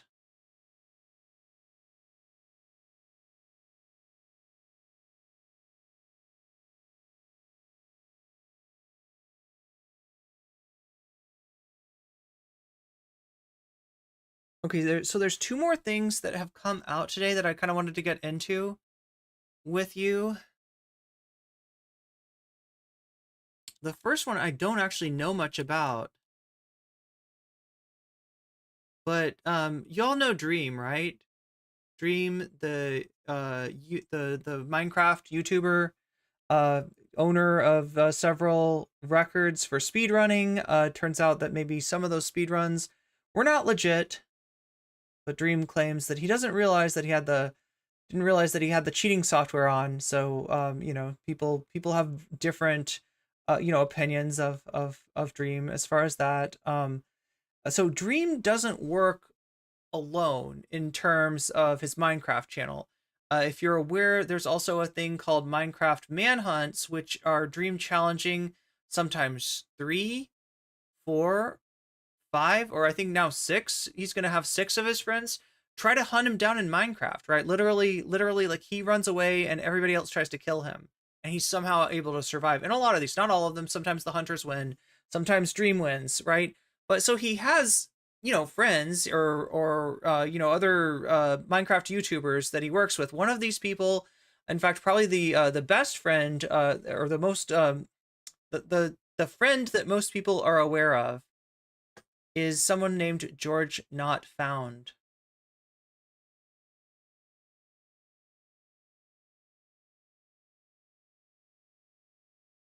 George Not Found now has allegations. Now, Dream has had allegations before, in terms of grooming, in terms of like a lot of different things. There's been a lot of stuff that Dream's been accused of. He's made a video responding to all of those allegations. Some people find it to be a good response. Some people not so much. But this is Dream's friend George Not Found. There was some drama with George. There's been drama with George before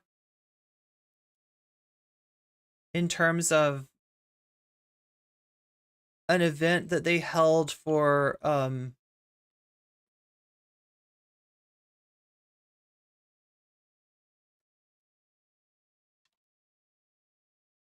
Technoblade. There was a Technoblade charity stream, and George was just kind of like acting like an asshole. But it wasn't clear if he was really acting like an asshole or if he was just kidding. So, you know, there's been some. This is not George's first rodeo as far as controversy goes. Okay, listen, so just like Wilbur, there are now allegations up against George Not... So Wilbur Suit, that's who we're talking about, and I guess I haven't really talked about Wilbur Suit yet. Wilbur Suit is another Minecrafter with allegations of biting his partner in a way that they didn't want, and that, you know, against their will, right? It's we'll get into that in a second, but let's found another member of the DSMP just got exposed for some disgusting behavior, allegedly. This spawned from a stream where streamer Katie Bugs tells her experience of a popular creator sticking his hand down her shirt when she was a little less than coherent because she had a little too much to drink that night. She was also freshly 18. Yeah, she's like 18 years old at this point. George is 23, I think. And that creator is now rumored to be George Not Found because of some of what Katie's friends have liked and also posted on Twitter. Before we delve into the Twitter reactions, I highly encourage you guys to go listen to her story because it's important to support her. Also, I want to preface this by saying this video is for news and documenting purposes only. I have to say that given the nature of this video topic, I just want the video to be able to stay up. Anyways, this was immediately picked up by a ton of news. Yeah. So we're trying to figure out, we're trying to get to the bottom of this. We're trying to figure out what's going on here, and same thing goes for us. Sources and Twitter accounts, stuff like that, and went trending on Twitter almost immediately. This prompted George to make a statement saying, "I will be doing a very serious stream later today. This post is just to make clear that I'm gathering." Okay, so for the record, right, and this is, understand, like, these are allegations, nothing's confirmed yet. I'm not, I'm not sure what the truth or the, what's going on here, right? But George is publicly denying these allegations on Twitter, saying that he's going to be doing a stream later today and gathering the evidence to share. All the information and evidence to share. I have never and would never break someone's sexual boundaries or assault anyone. It's now the next day and there's still no stream. I was waiting to make this video so I can include the stream in this video. Oh, interesting. Yeah, I looked up George Not Found and I didn't see a stream there either. But here we are. Anyways, Twitter went rabid over this, obviously. This is how the live button looks like, just in case you forgot. I'm waiting, Pookie. George Not Found is really living up to his name right now. 15 hours. So we're approaching hour 17 with absolutely nothing from George Not Found. Real footage of George Not Found gathering is evident. After supporting George for some years now, let me sit my stupid ass down. What if they were drunk and just don't know what they're doing? And so many have dismissed this comment, but now it's come out that he SA'd someone who was freshly 18 and was far too drunk to consent. Yeah, George Not Found, I hope nothing but the worst for you. To try to like Jimmy, that brother's starving. Around, he's already and he's cooked. What if they're just drunk and they don't know what they're doing? Are you well, look, I just think I'm gonna side with Will here and say just treat men or women just like normal. Wilbur and George Not Found meet up in prison. This is all I'm going to say publicly. He was very touchy when drunk. He's literally seen slipping his hand down Carl's shirt. He also defended SA because what if he was just drunk and didn't know what he was doing? So that same clip from earlier. It's a lot of effort to explain. It's a lot. Editor, I'm so sorry. I'm actually really sorry. You're being weird. I'm gonna say Dream has also been catching some strays here as well, just because he is associated with George. The fact Dream isn't showing any support for Katie, even though he supported Shelby so quickly, speaks volumes. I'm so disappointed. Like, yeah, I get it, George is your BFF or whatever, but then don't speak at all. If Tommy Innit says, give me time, but support Shelby, you can too. All I'm saying is, with the chance Dream genuinely didn't know about the SA, George better be out of the house. If Dream is innocent in all of this, I wouldn't feel uncomfortable watching his content. It's really hard to believe him right now. I'm sure he understands that as well, so do not get to defending him so easily. I was obviously a Dream main. Most of my accounts centered around Dream. I met him. I would primarily consume his content. This is a hard pill to swallow, and I'd love to believe that this is all a misunderstanding on Dream and Katie's part, but I don't know anymore. Dream actually responded before George on his private account, which we have some leaks of. He says, George assured me he would be making a detailed stream statement. I didn't want to sleep without giving more perspective first. These are texts from me to Katie's best friend, who was also there months after VidCon. I have more to say whenever George releases his statement. And then the texts say, he like fully made it seem so much worse than it was. Katie said she didn't even tell him the entire situation and that he just made that shit seem like that for drama. It's honestly so crazy he even tweeted that without consulting Katie first. Yeah, it's insane. In a different world, if something bad had happened, like him not even telling Katie is crazy. Like, love the guy, but that's insane. So disrespectful. It's worse that nothing did because it's obviously he knows nothing. Inviting an 18-year-old to your hotel to have drinks is so disingenuous. No, 100%. I totally get that the situation is crazy, and I don't think Katie is going to be the happiest to hear that Harry did this. I didn't invite her, and then name is redacted. I didn't know she was 18 either. And it was only my hotel because it was big big and the hub was for everyone to hang. Most of them just don't know anything about me or have heard stupid stuff from the fans of theirs. And that's what sucks, but it will just take them time like actually talking to you or hearing about people's opinions of you, because like Katie and I obviously didn't have the best opinions of you before we met you, especially after seeing everything on Twitter, but like after actually meeting you, we realized you aren't such an asshole. So I think just the call with Harry is a step in the right direction. You just gotta slowly do it, in my opinion. But you've been in the game way longer than me, so you probably know a lot more than I do. Not speaking for George, just didn't want to go to sleep without saying something. Context: these are texts after about when Harry tweeted saying I supplied alcohol to an 18-year-old at VidCon, referring to Katie. I am unaware and was never aware of any misbehavior. This whole thing is legit insane. I have no idea what's going on and it's really hard to follow. Again, I want to preface this by saying support Katie, but there's also no evidence yet at all about this situation, and George is still yet to talk on it, so still support her, but also understand that I, along with a bunch of other people, are neutral right now. But I will be sure to have a video out when George responds, because I am very interested in how he's going to handle this, so be sure to have your notifications on. Okay, so yeah, there, as far as I can tell, I'm looking on Twitter, it doesn't look like George has responded yet. This is the video that they were watching. Will here. So this is Hassan, Austin, George, and some other. Wait, is that Will Neff? This is, what is this called? Fear and, is it still called Fear and Loathing, or is it just called Fear and Podcast? I don't know. It's a podcast that Hassan and Will Neff have together, and Austin is here as well. Say, just treat men or women just like normal here while they're dancing, and then them act like they don't see him, and him continue to try to like awkwardly shimmy. That brother's starving. Around, he's already and he's like, cooked. What if they're just drunk and they don't know what they're doing? Are you well, look.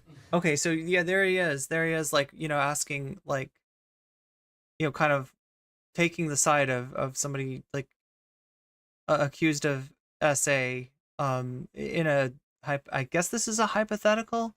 Now, people dismissed this comment when it happened, when he was on the podcast, but now they're kind of looking at it in a different light.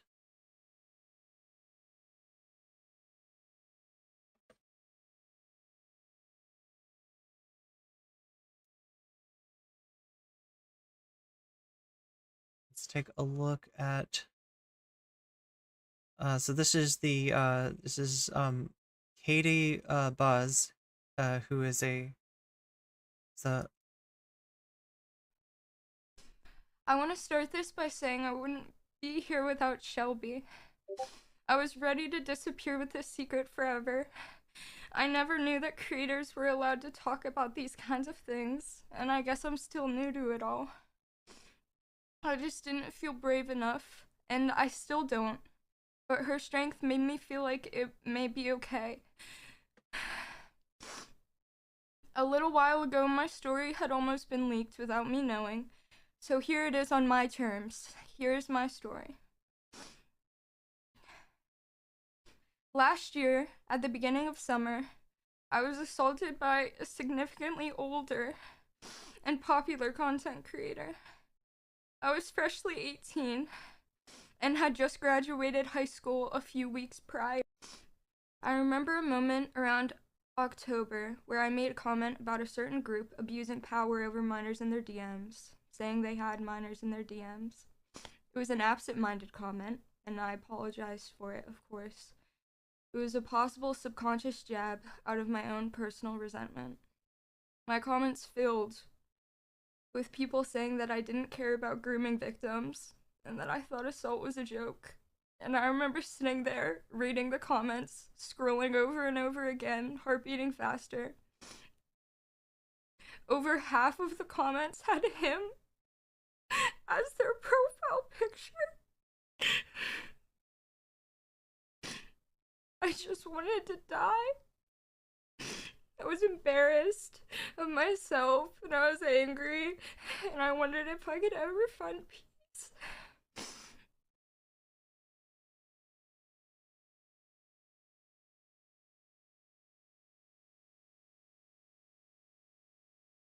Here's the tweet from George again. Again, you know, completely denying having broken somebody's boundaries or, you know.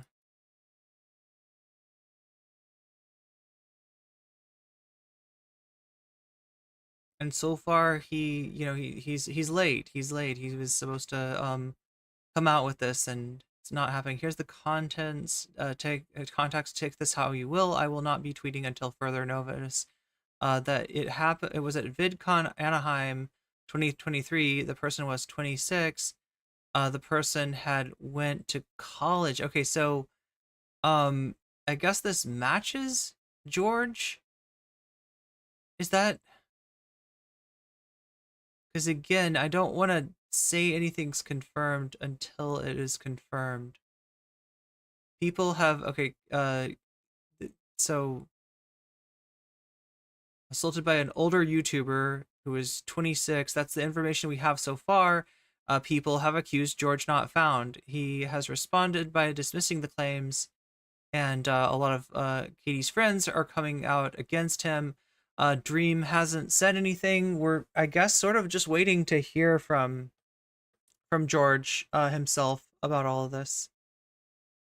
Another reason consent should be taught to children. Yeah, no one deserves this.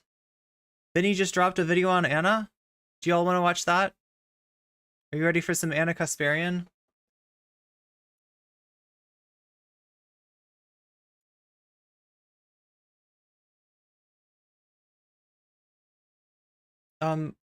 We've also got, like, let's see, the Wilbur suit stuff. I'm not sure how in depth this is gonna get, but I think that we can watch Shovel's video. Shovel's the accuser in the Wilbur suit.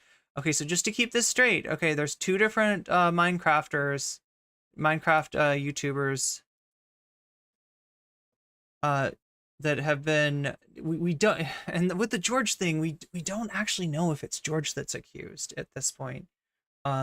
People on Katie's side seem to think it is. The description matches George, but George supposedly is going to come forward with some evidence. He was supposed to have done that already, and he hasn't. So this is Shovel, I guess, was with Wilbur's suit, and this is the whole thing with the biting. I've always liked telling my different experiences that I've had in dating, because it feels important to me to share what I've learned and maybe help other people to not make the same mistakes that I have before. I'm 30. I've dated a lot. I've gone on a lot of dates. I keep trying. And it's unfortunate that a lot of my dating history, there were a lot of bad people that tried to manipulate or control me. But that's not to say that every person that I've dated has treated me poorly. Some people just weren't the right people.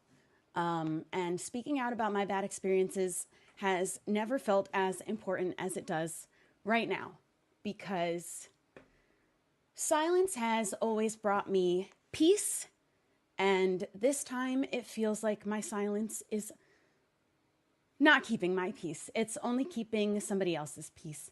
And I never thought that I could be the kind of person to end up in a situation like I did. I never thought that could happen to me. And so for me, this is important because it could help anybody else see the signs sooner than I did, or hopefully avoid a similar situation entirely, because the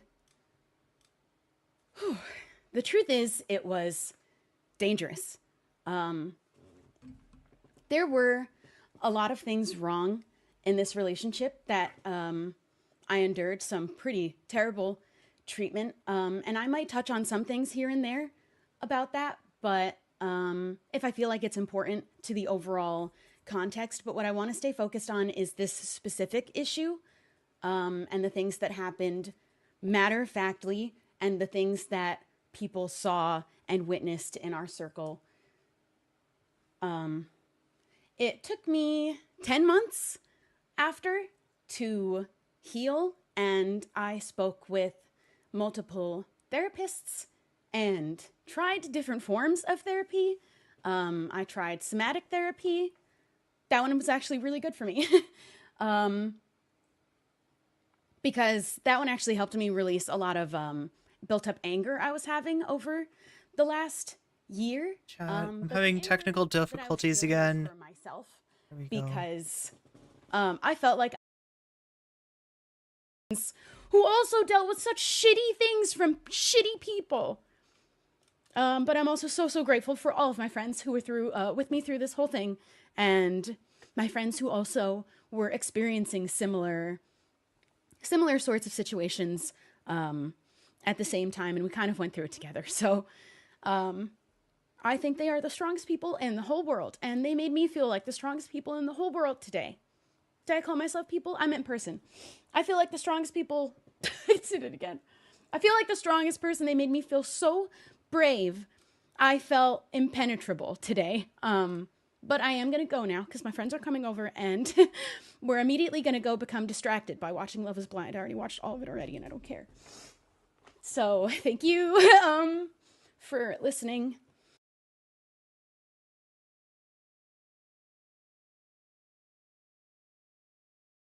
Okay, so this is an apology that's being posted by Wilbur Suit. Look, we're gonna get back to this. I'm gonna put on Anna right now because I have got to pee really bad. This is Benny Carollo going over Anna apparently still obsessing about her just months and months after she left TYT. So I'm gonna be right back. All right, well, let's watch this. Let's see what Anna Kasparian has to say. Because of what I had shared with, the public about how I feel of nature, this inclusive language. I'll be right back, and we'll watch this, and then we'll play some Star Trek. I don't know why Benny felt like it was a slight on her, but it wasn't. And there was a group of people on Twitter, and I knew this was going to happen. These people on Twitter who take up a cause, and then they become weirdly obsessive with the cause.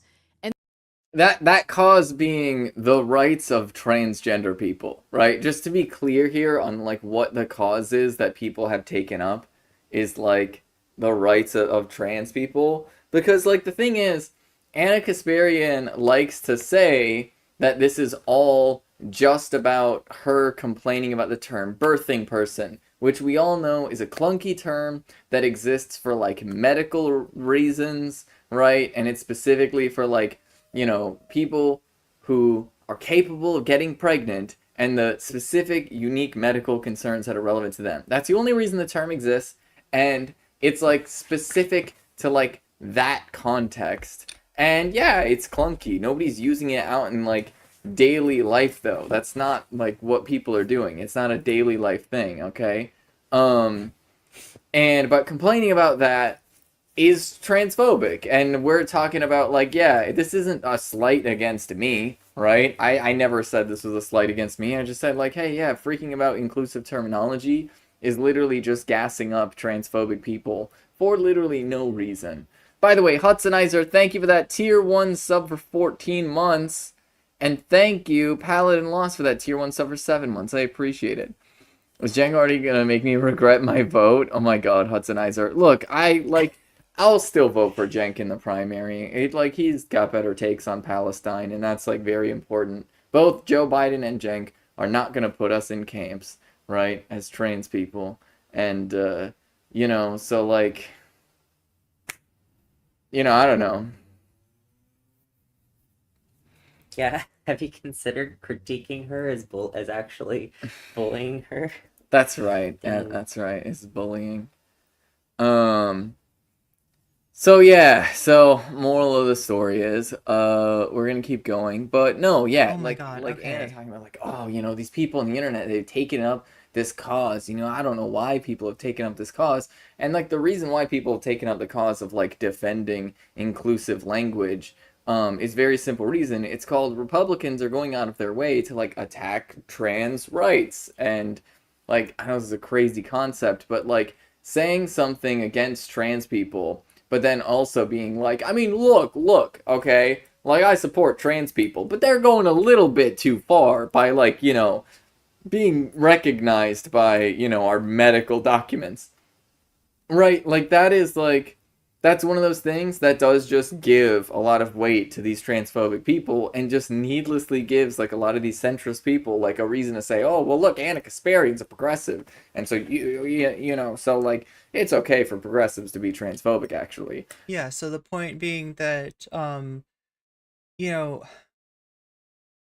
in Anna's characterization of the story, she supports, you know, trans people writ large, right? If you ask her, are trans rights human rights? She'll say yes. You know, the questions like, are trans women women? I'm not actually sure at this point, right? But, you know, in the past, yes, she had. And in the past, even inclusive language, like we watched the, you know, Natalie Marie sent me a video that showed Anna essentially refuting the argument that she is now making on inclusive language being bad, but she's trying to say, okay, but this is too far, right? You know, now you're calling me a birthing person. And the point of the matter is that you are a birthing person, Anna. I hate to tell it to you, but this is a biological fact, right? I'm sorry. I'm sorry to use language similar to transphobes, like, you know, on you, but, you know, yeah, like you are under the umbrella of people who can give birth, but do you know what else?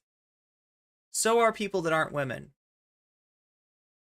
So the reason that we say birthing person when we're talking about people capable of giving birth is because those are the people that we're talking about. Those are the people that, you know, if it's a medical question about who can give birth or not, right? The phrase birthing person is more specific than woman. Woman does not hit everyone who can give birth.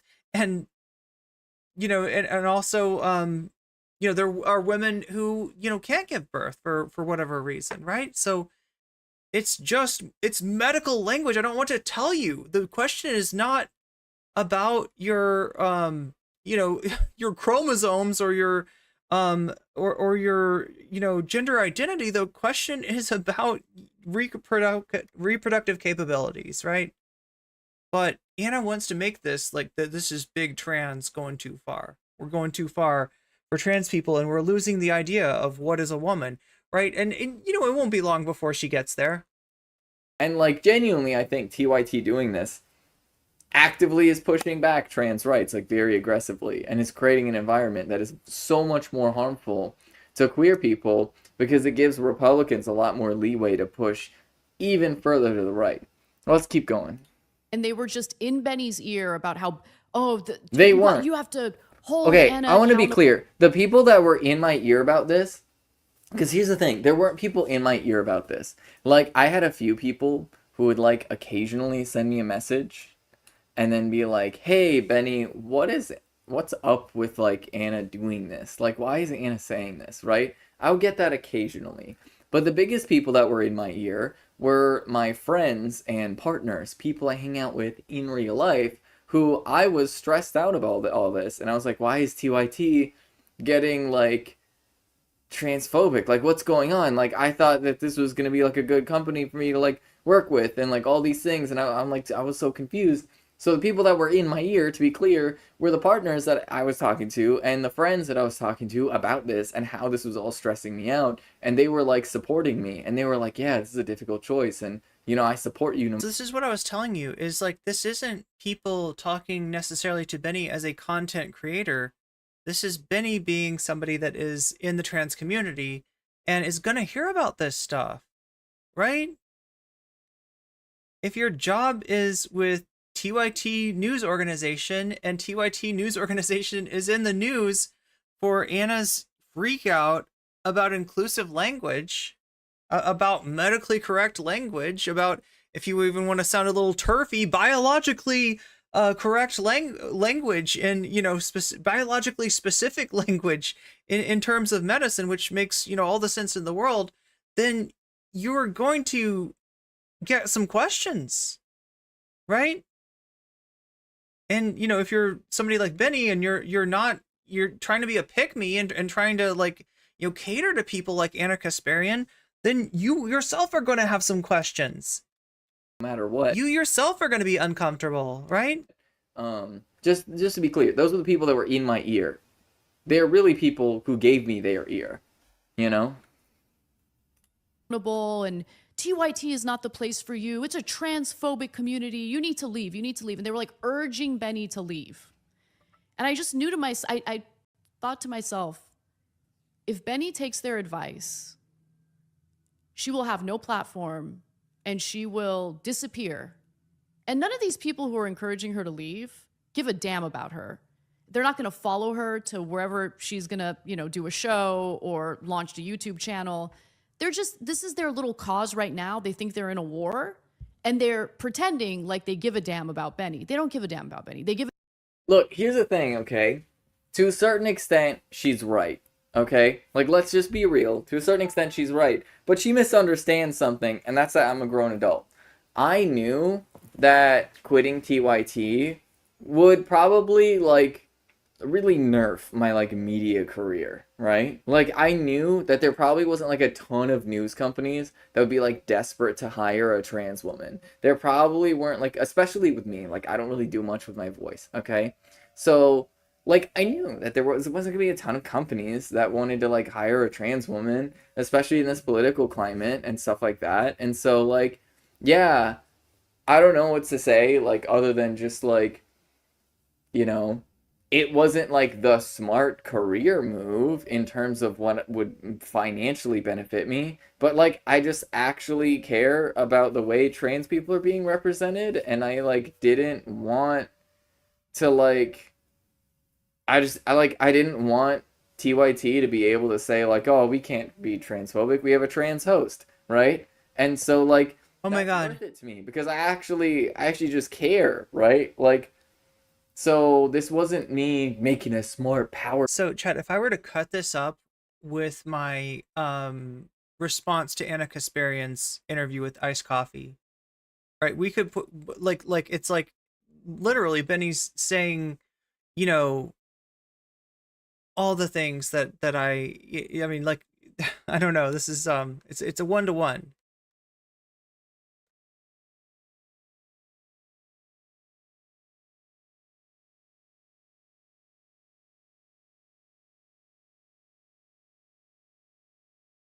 Sorry, I'm so pissed off by the fact that my play for there we clout. go. And that's what's so wild about this, right? Is because when I did this, I had a ton of people running around saying that I was just chasing clout. And the thing is, I'm pretty sure Anna Kasparian was one of those people who on the air was always like, oh, so many people quit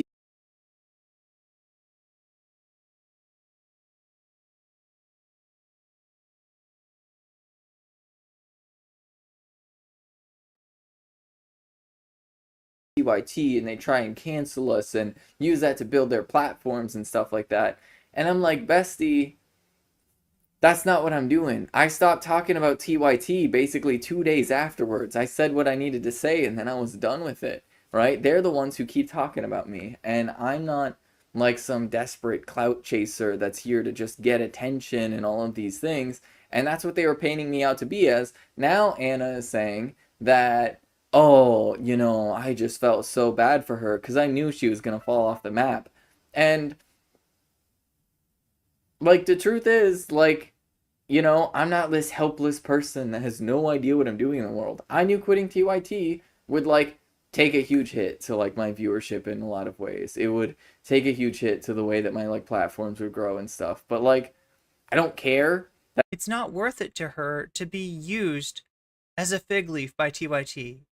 It's not worth it to her to have to sit there silently where Jink and Anna claim that they have trans, staff and that they're not bothered by this. They're okay with this. They're backing us up, right, Benny? Right, Benny? Benny's like, no, I don't fucking back you up. I don't what are you trying to do? Again, part of being trans is being in the trans community, and being in that community, something like staying at TYT while they're literally using you as a fig leaf is going to be harder and harder to explain. She hung out for a long time. She gave Anna and Jink plenty of chances. She tried to talk to Jink. She tried to apparently to talk to a lot of people on the show. She let her thoughts be known by Twitter. She gave them plenty of time and plenty of chances. and at great personal risk to her own, like, social, ability to function within the trans community, right? If she'd stayed longer, people would have started, and if she'd stayed silent, certainly people would have started wondering if she was okay with this stuff. Obviously, she's not. Obviously, not a lot of trans people would be okay with this.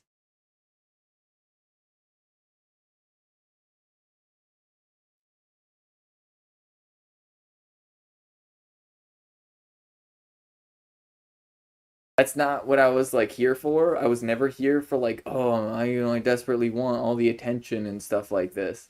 Plus, the idea that people are just gonna like magically disappear. Well, A, chat, I see you all here and I appreciate you. And B, once again, most of the people that were hearing me out and I was talking about with like through all of this stuff were like friends and partners, and they're like still here, right? Like aside from a few breakups, my like friends and partners are all still here with me through it all.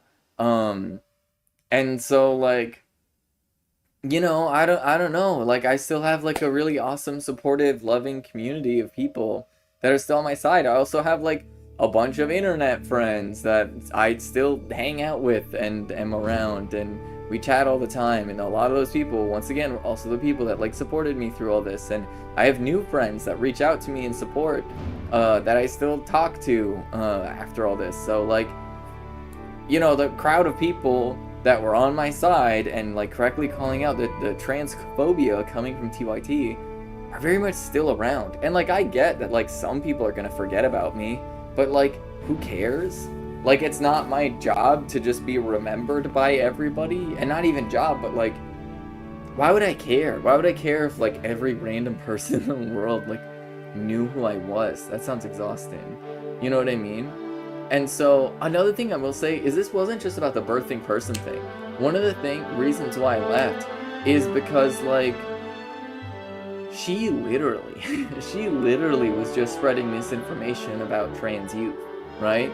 And Jenk was sharing misinformation about like trans people in sports, right? So it wasn't just that birthing person comment.